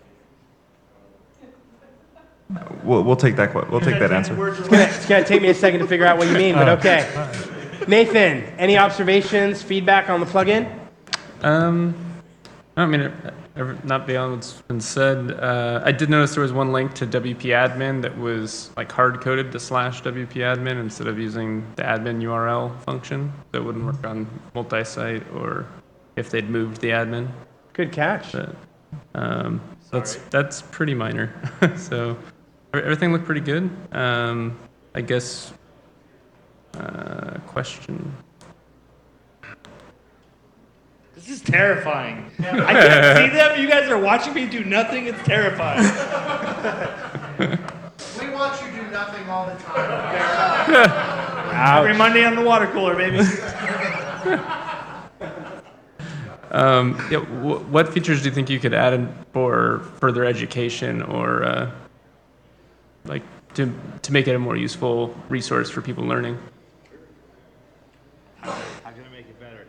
I can make it more intuitive, and we can make it more about the WordPress admin itself and not just something about post types. It could be more, yes, terminal. Yeah, or it could just actually help you write those queries you were talking about. Yes.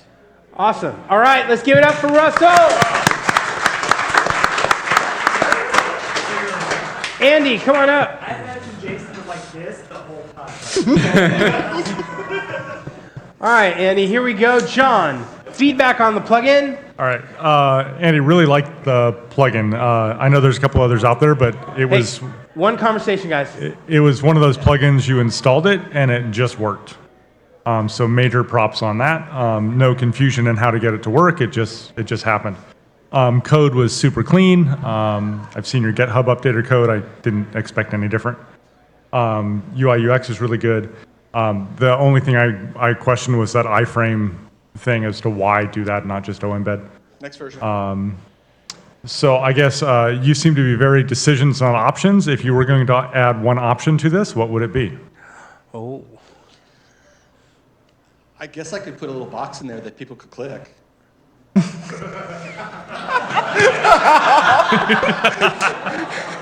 we could save it, but just like an Easter egg box that just click, nothing happens. This is a box for you to check. This is me being a thought leader. You know I'm being a thought leader because I'm doing this with my hands. All right, Jason, any questions? And no, Or I any have a feedback? girlfriend. Yeah, feedback. My wife, however. When I first saw it, I was thinking, because looking at the description, seeing the word Google. Every time I see the word Google, I'm thinking, oh no, this means I'm gonna have to remember what login I'm using in Google in order to use this thing. Which is great that you're not doing any of that. And I was really happy at the fact that you're not taking this and putting it onto like my Google Drive, and I'm having to figure out where that is. So it's a totally separate thing there. Let's see here. I guess if you were to add add an option, what would it if be? if you were to add that option, you would then have to translate that text that's next to it and have to deal with that. So would you do that, and what languages would you pick?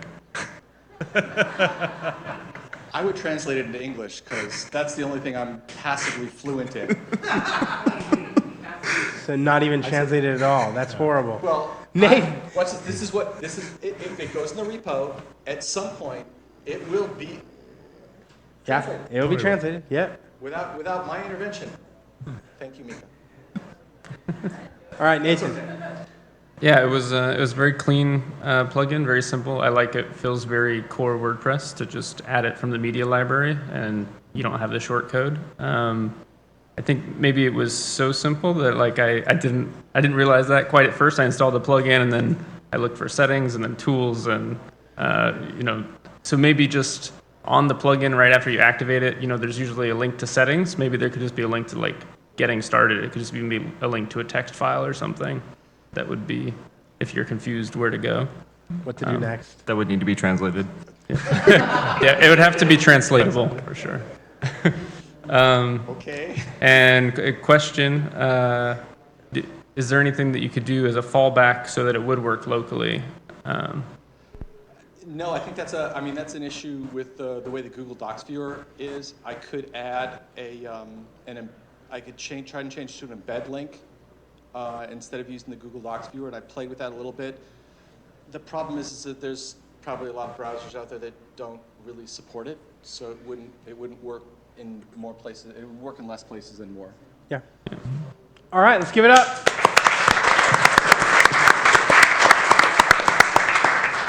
Jen and Elizabeth, why don't you come up?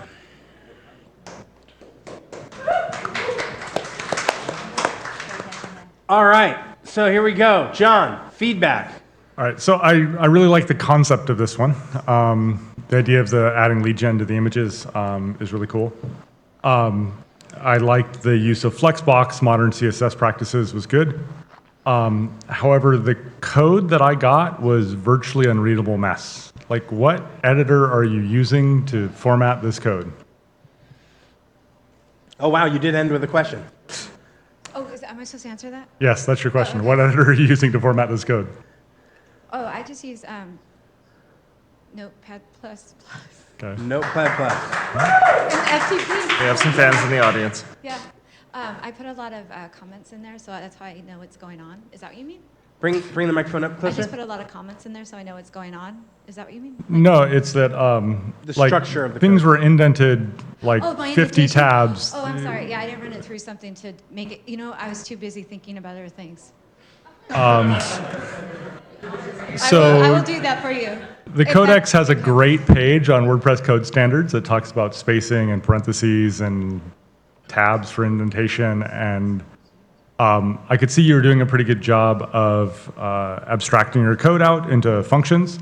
But it was really hard code to read. Just Yeah. you might want to spend some time on that. Jason, feedback. Well, for me, it's looking at the. Did you have something else? By all means. Sorry. Yeah, by all means. The one other thing I noticed is like I installed all these plugins on multi-site. We use some multi-site, so I figured I'd test that.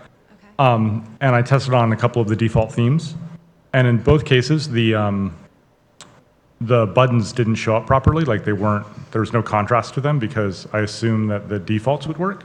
But the way the meta box works, like it insists that you set the styling. Like it doesn't use the default button styling from the parent theme. You've got to set up all of that styling stuff. And so I would recommend going back into having it where if a user hasn't set the color and the font and all of that in your, in the image metadata, where you build your little form, that it defaults to the theme defaults, because most themes will have button styling. And then the one other thing was, What did you say when that was apparent? Or what did you say? When did that happen? on both of the 3 default themes I tried, like one, it was black text on a dark gray box, like a. Oh, I'm sorry. I Yeah, didn't no, pick up the button, I'll ask you later. the button was black on black. Yeah. And another one, it was green on green. Like, and then the other thing is that all of your metadata fields were text fields, strings. None of them were Booleans, like none were true false. Like to get the meta box to appear, you have to type in yes or no. Like the actual 3 letters yes or the 2 letters no. Make that a radio checkbox. Like, you can put form fields in there, use them. That's it. Sorry. No, that's fine. Now I'm done.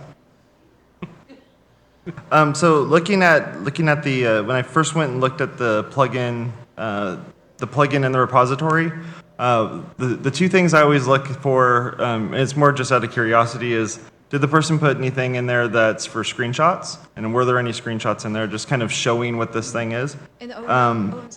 So that was one of them. The other one was just not having like a video or something like that that's used to kind of explain how it works. We saw a few of the other contestants here did have video in there where it was just kind of showing a little bit about how that particular plugin is going to work.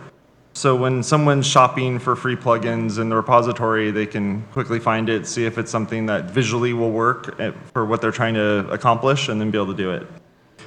So that was my thing. Yeah. So. Let's see here, question. I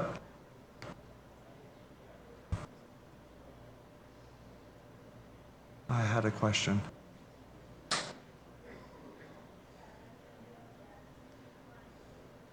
I'll ask one for Yeah. you.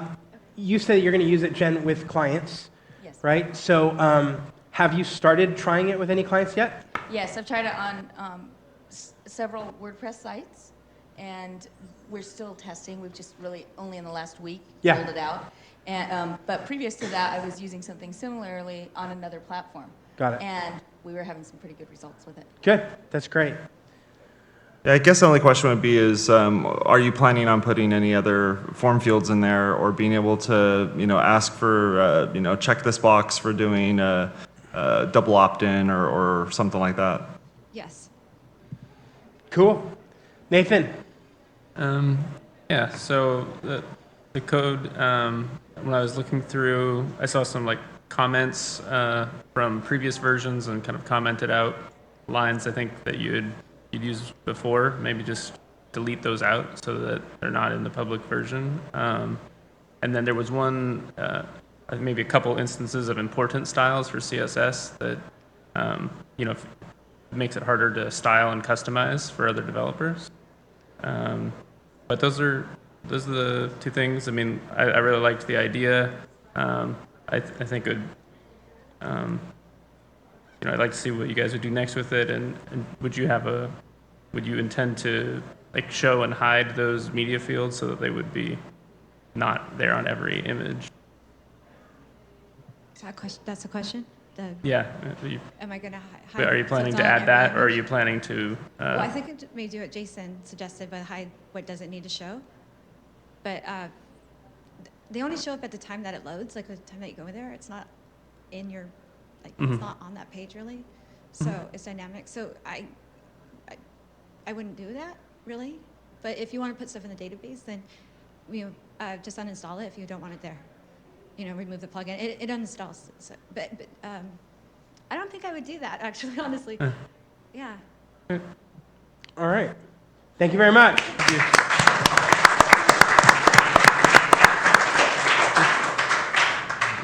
And we're bringing up Robert. Here you go, Robert. Okay. Last bit of feedback. Already. John. So this was another one, like the code was really clean, really nicely abstracted into different files, clearly named functions, well-prefixed functions, at least a couple of text domains, if I remember right, but not all strings, that's okay. First version. So is your question, why am I so awesome? Not yet. No. And it worked well. Well, when I first installed it, I installed it on multi-site. I knew that was a good chance it might not work, because lazy plugin developers sometimes. He's not and wrong. it didn't, so I was like, it doesn't work at all. And then I went and installed it in single site, and it worked great. Really impressive functionality, worked really well. So my one question is, how soon are you going to make it work on multi-site? Version 1.9. Next version is getting core to work. After that will be multi-site. Good. Jason. Nice. Well, like the previous contestant, I was happy to see that you had screenshots in there. I was able to kind of look at it and kind of get an idea of what was there and how to be able to work with it. Just kind of clearly labeled what the functionality is just based off of those. I've seen screenshots where it's just like, here's the thing, and it doesn't really explain anything other than just here's the output of it. So I like that you had both the back end as well as kind of what the user would end up seeing. Question would be, if when you're working with a local environment with the plugin, like what's your strategy for using this plugin in a local environment? Like, are you detecting that? Are you checking for that? And then what ends up happening with it? I'm not checking for local environments. I would think that the developer would just disable it locally, have it in have it installed, but have it disabled because there's no need this plugin locally. Okay. Nathan. Thank you. Thank you. Yeah, so I guess on Jason's questions too, I think a lot of times that we'll pull in a remote database, like pull a production database down to local, and so it might actually reactivate that plugin. So that would, for me, that would be a helpful thing to add if you check and just have it always disabled on local. That's a good idea. A translatable checkbox? Yeah, exactly. Translatable Pokemon Go integration. No, I really like the plugin. It was super clean and definitely solves a problem that we deal with. The only thing that I found was the warning message for me. If I set it to warn, you have a text box where you could write in the text, and for some reason it was just showing up blank on mine, but I couldn't figure out what that was, but that was pretty minor. I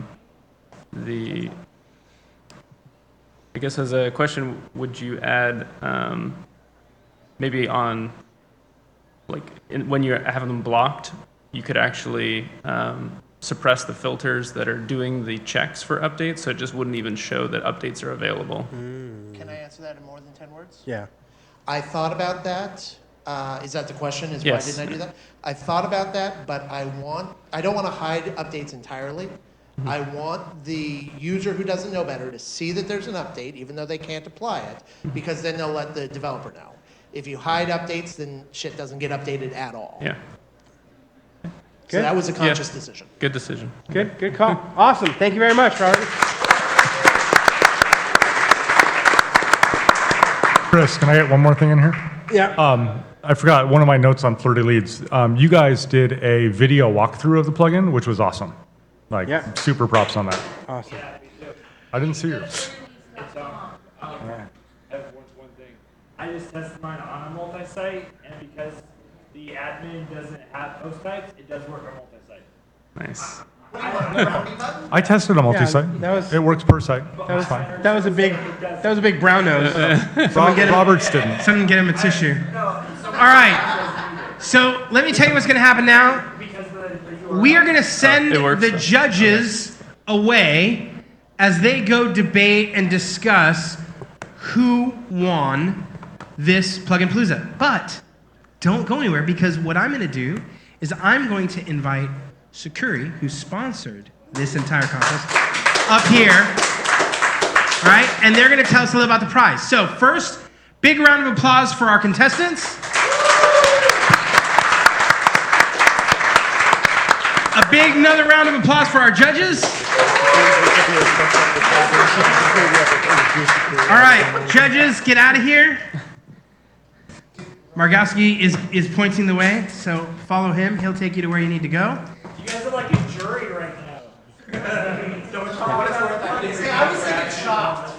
They were going to come back and say, you have been chopped. Yeah, they're going to say guilty, Your Honor. We find them guilty. All right, Sakuri, come on up here. Give it around for these guys. All right, so tell us what's in it for these guys. If they win, if someone wins, what are they getting? What's the prize here? Money. I mean, what's better than that, right? We're for first place. We're giving away $500 cash. Plus, we're giving them a year of security protection for their website, the business level, which is $500 for a year. So, second place, we've got $250 cash, along with year protection as well. And third place, we have $100 cash. So we've got cash for you. Yeah, so 3 out of 4 people will be walking over. And one of us will take you out for drinks, Ross. Don't worry. Yeah. What a jerk, man. It's all about teamwork. You lose. Damn. Be a nice guy. All right, so they're going to go out and figure out who won, right? First, second, and third. I'm going to go make sure that they come back with 3 winners, right? First, second, and third, so it's not just one single winner. And why don't we take a 10-minute break? There's water in the back. There's some different machines for drinks. There's bathrooms somewhere up here, I think. And it is 3:23, so we will be back at 3:33. Actually, 3:35, just to make it easy. All right, guys? Thanks.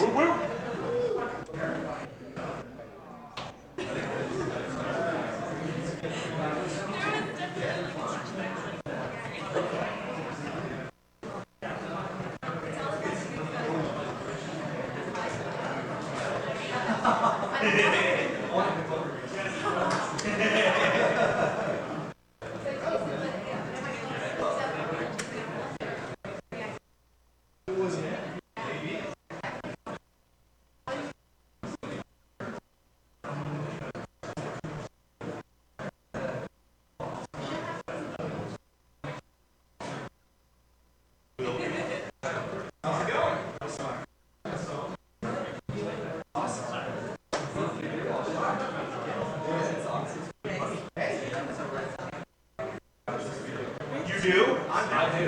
Those were the first things that go.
Well, have fun, sir.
What you got there?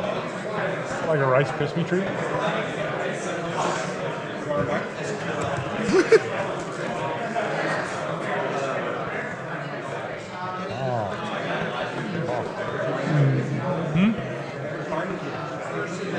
Really? You have one of those Teslas, don't you?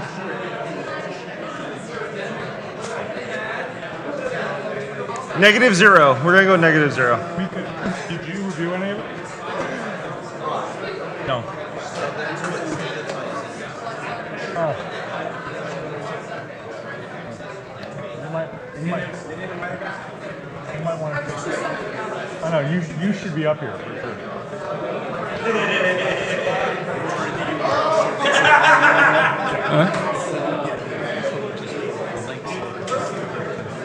Yeah.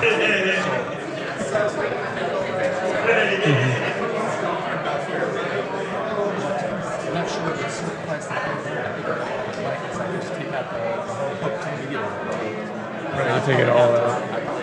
You're on camera, dude. Were you going to be middle? You know what I was thinking is that he could totally use the. What happened? He could use the new OEmbed templating system. 10 years going. To display the PDF. Yeah. You know? Yeah. It's a freaking custom post type. Yeah. It's media, right? No. You want it on a piece of paper? It's media, but I guess you'd have to check to see if the media that's being displayed is a PDF. Yeah, that's fine. What do they call that guy? The guy that he's the one that represents the jury. All right, everybody, come back on in. Foreman, yeah. Come in, grab a seat. Mr. Jury Foreman. Here we go. Have you reached a verdict? I do swallow. We're talking about cash money here, people. Oh my gosh. Apollo movie. Is it? Can you tap it? Oh.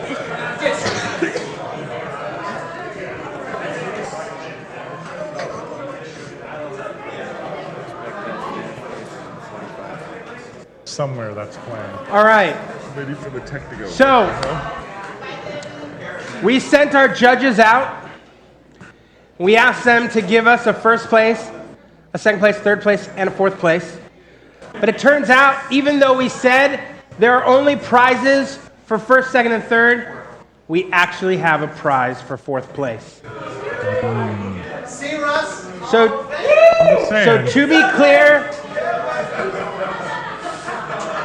to be clear, everybody wins. Some win more than others.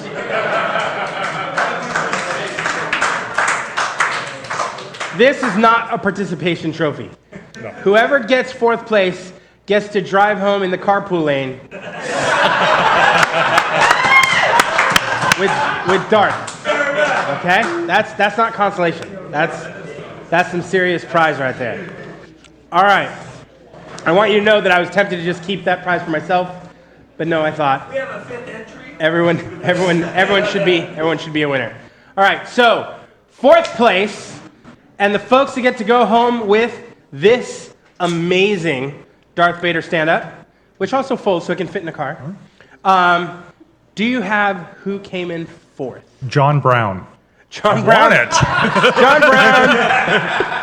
I suspected something like this would happen. John Brown is not qualified as a judge to win any prize. So who came in fourth? Flirty Leads came in All fourth. right. Flirty Leads. Let's give it up for them.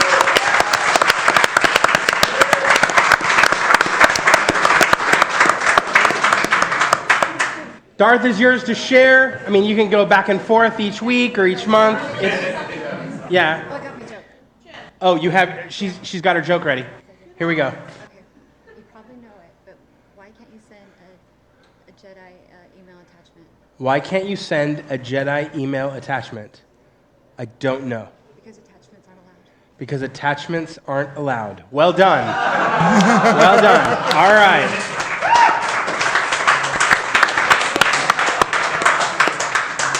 All right, now I'm going to invite Sakuri up here. Do you have your third place prize ready?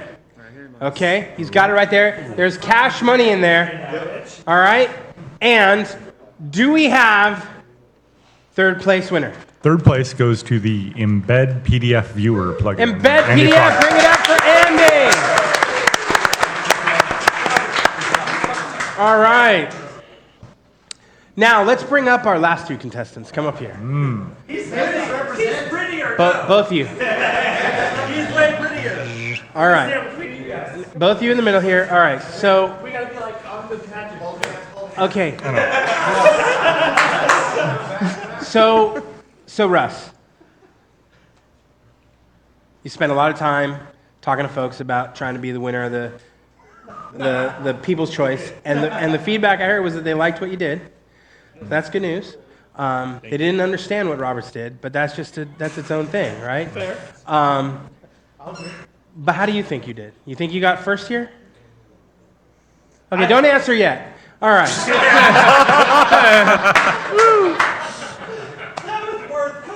Robert, the guys expressed admiration for the code, and you kind of set it up well here by writing a product that they all need and want. Play to your audience. Play to your audience. You play to the judges very well. What do you think your chances are? No matter what, I'm privileged to have been here. Oh my God! It's an honor to be nominated. Yeah. You should. Yeah, we're after world peace, Chris. Yes. All right. So, do you have a first prize with you ready? Yes. There it is. There it is. There's our first prize winner. Here we go. Give us who won first. And first place goes to Protect Version Controlled Updates.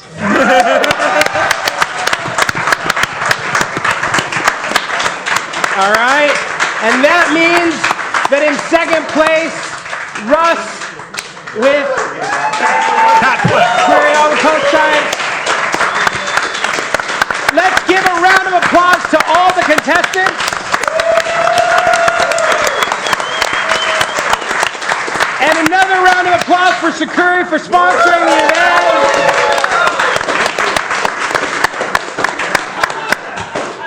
And with that, I'm going to pass it back over to David and our MC. And let me hear it for Chris Lama.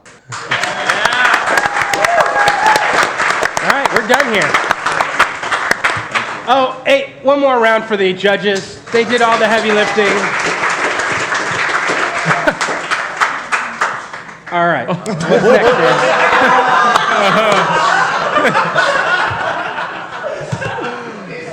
Everything in this room until 4:30. There'll be some closing remarks. There is still a track going on in the North Star. You are welcome.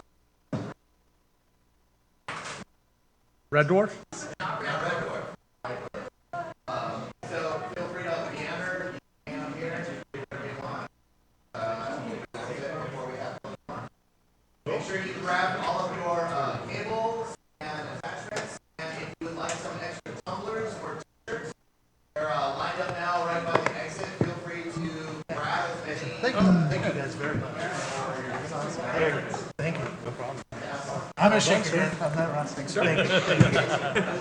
Well done, sir. Thank you. You too. Well done, sir. Who's taking it later? Really like the guy.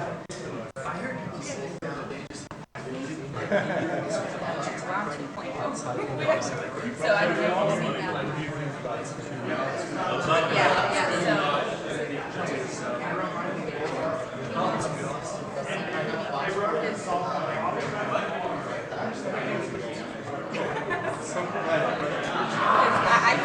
I'm taking it off.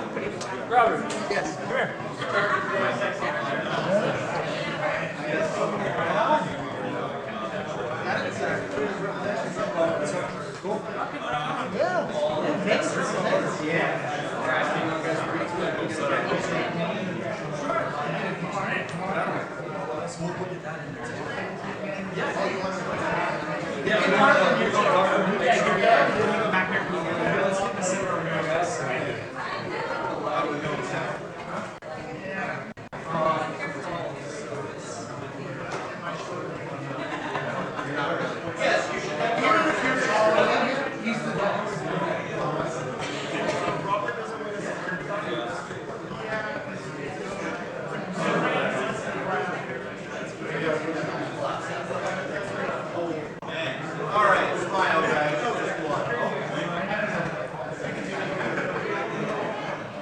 Thank you.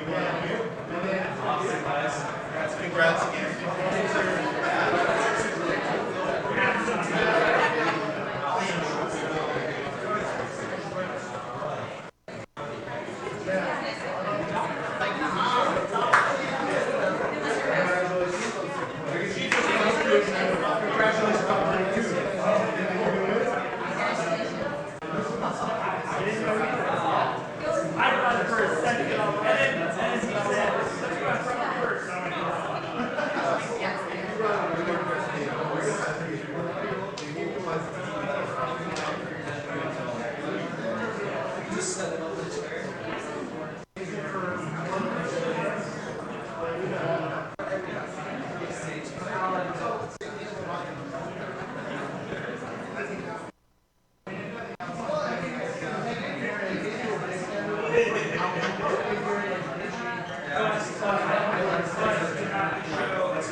An accidental photobomb. How wide is that lens anyways? It's so wide.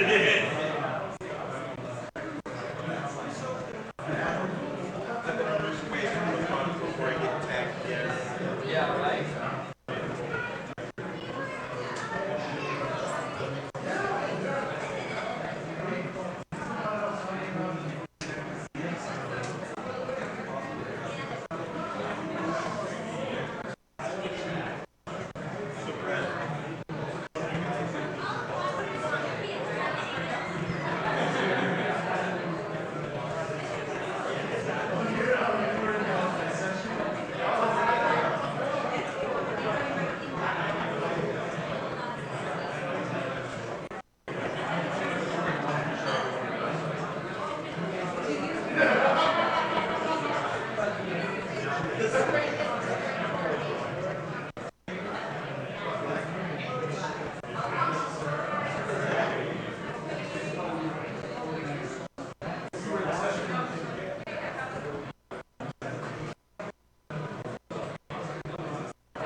It's so good to have people.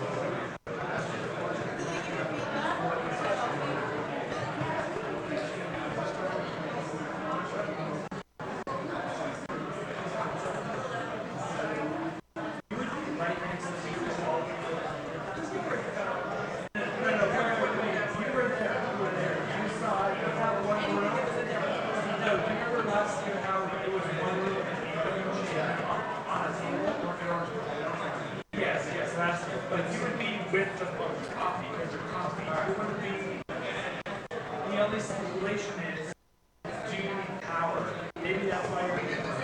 But they have power in the floor. The power source, but they have power in the floor, and you can just build anything you want to do. But the reason why I'm asking is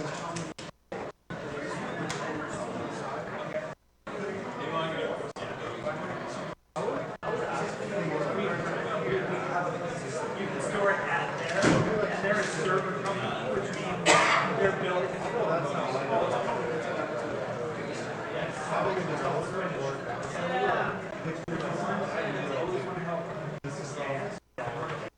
Here's how you can expansion.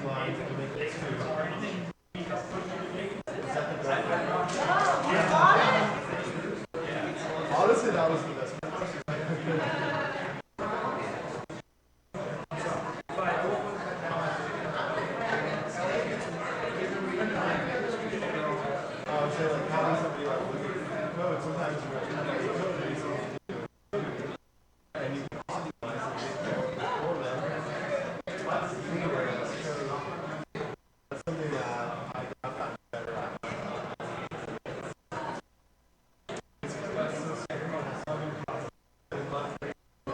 We actually have a problem with our vendor.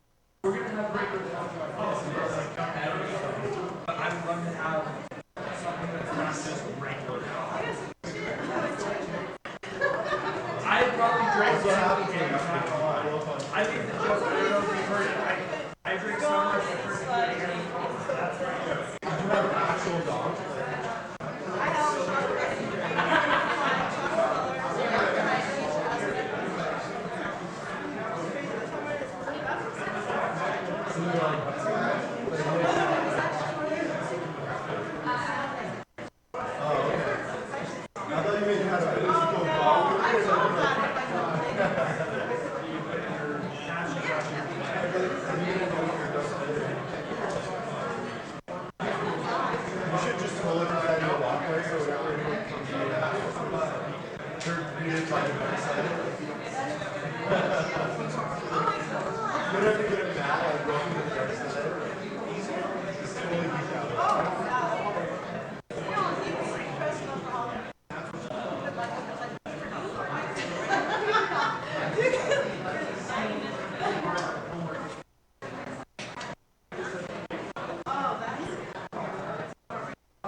how to set like the groundwork.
Oh yeah, it was. And I was reading the best of my picture. I think I remember you saying.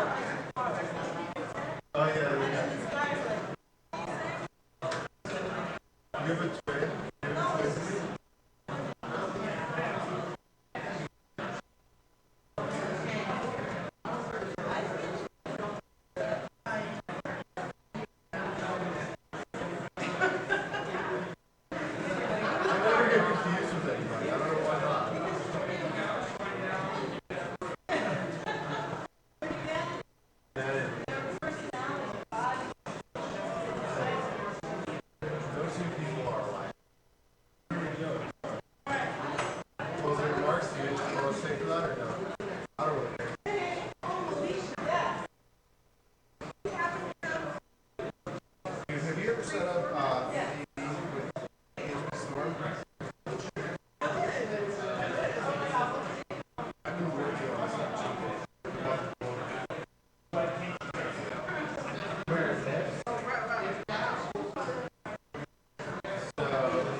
It's like the free candy man.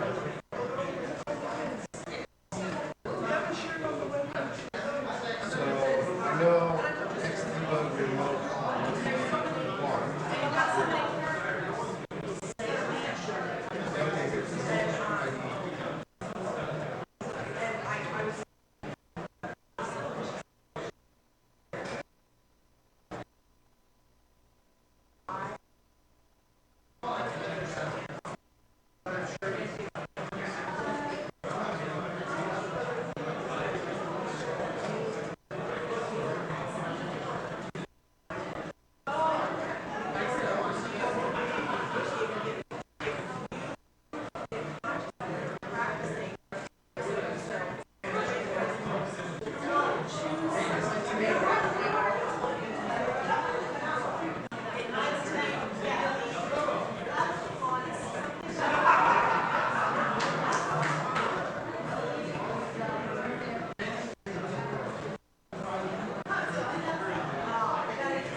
right, I'm here for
Justin Tucker.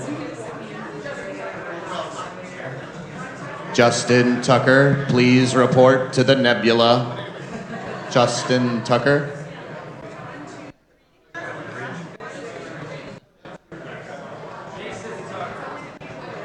No. Justin Tucker.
Your WordCamp Orange County volunteers, everybody.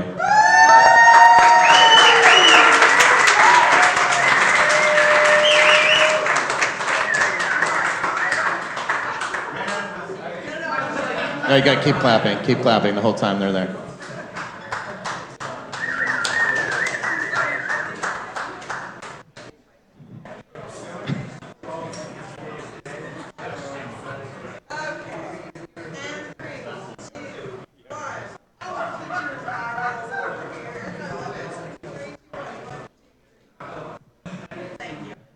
Volunteer wranglers joining the picture. Go on, get in there.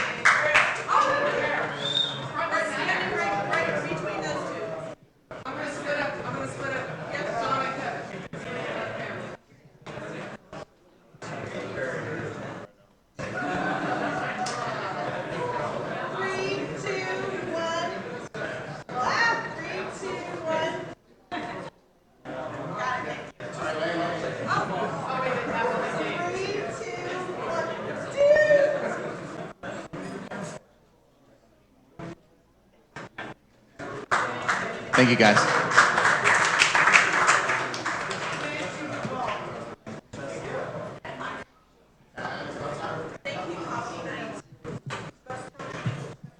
All right.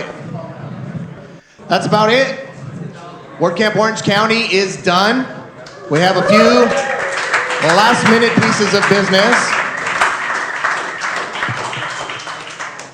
All right, Bluehost one of our fantastic Universe sponsors, has been running a competition the whole weekend.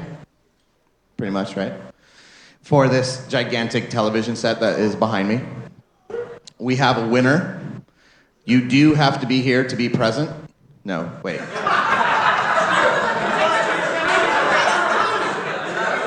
You do have to be here to get the present. So, Rory Heaney, if you're here, you have just won a 55-inch LED Insignia television.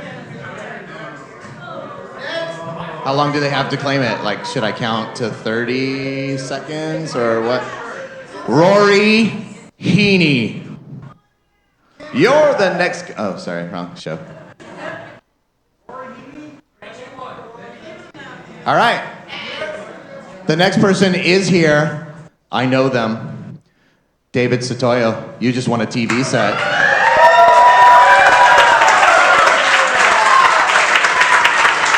Your dreams can come true. It can happen to you. Bluehost. Thank those guys. All right, I'm guessing that they're gonna want to take many pictures of you with that television set. All right, Bluehost, you said you have another thing. We're giving away $50 Amazon gift cards. Am I right in that? Yeah. This is going to get a little messy. They promised to clean it up after. But they're going to go ahead and pick from random tickets that they've been collecting all weekend. This is for the t-shirts. If you're wearing a t-shirt, we've been giving out raffle tickets. So this is for the t-shirts. We've been handing out raffle tickets. Yeah. So get your tickets ready. We have a very complicated process to make sure it's a random selection of which is the winning ticket. So we're going to do that now. Countdown. 3, 2, 1. Okay? 3, 2, 1.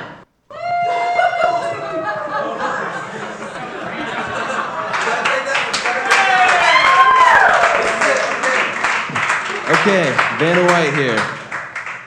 Get your tickets ready.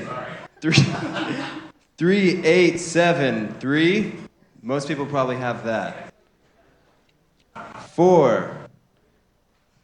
Is there anyone else still in the room that's still in this? Yeah. Okay. 4, 8, 9. Yo! I wasn't sure if that was a winner or loss.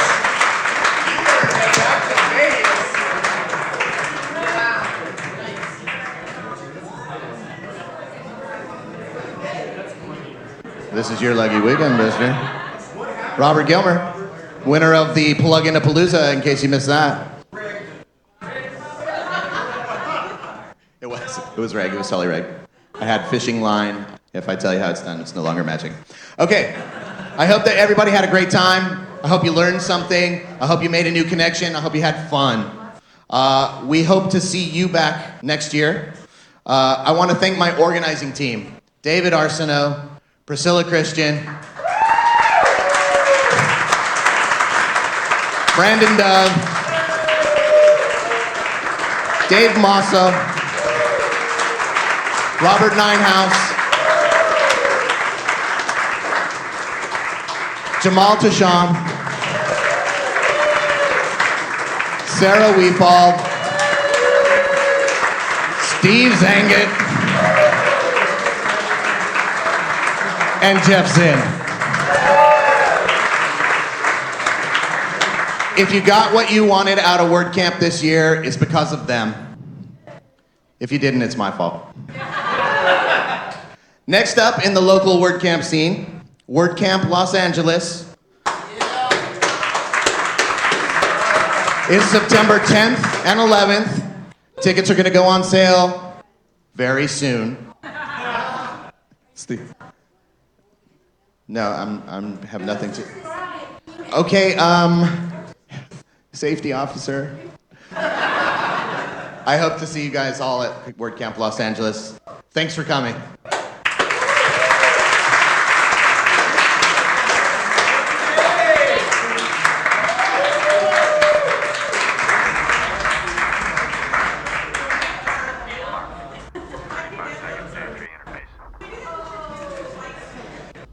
Gentlemen. been a privileged client. Hey, you guys also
Do your job. Do your job.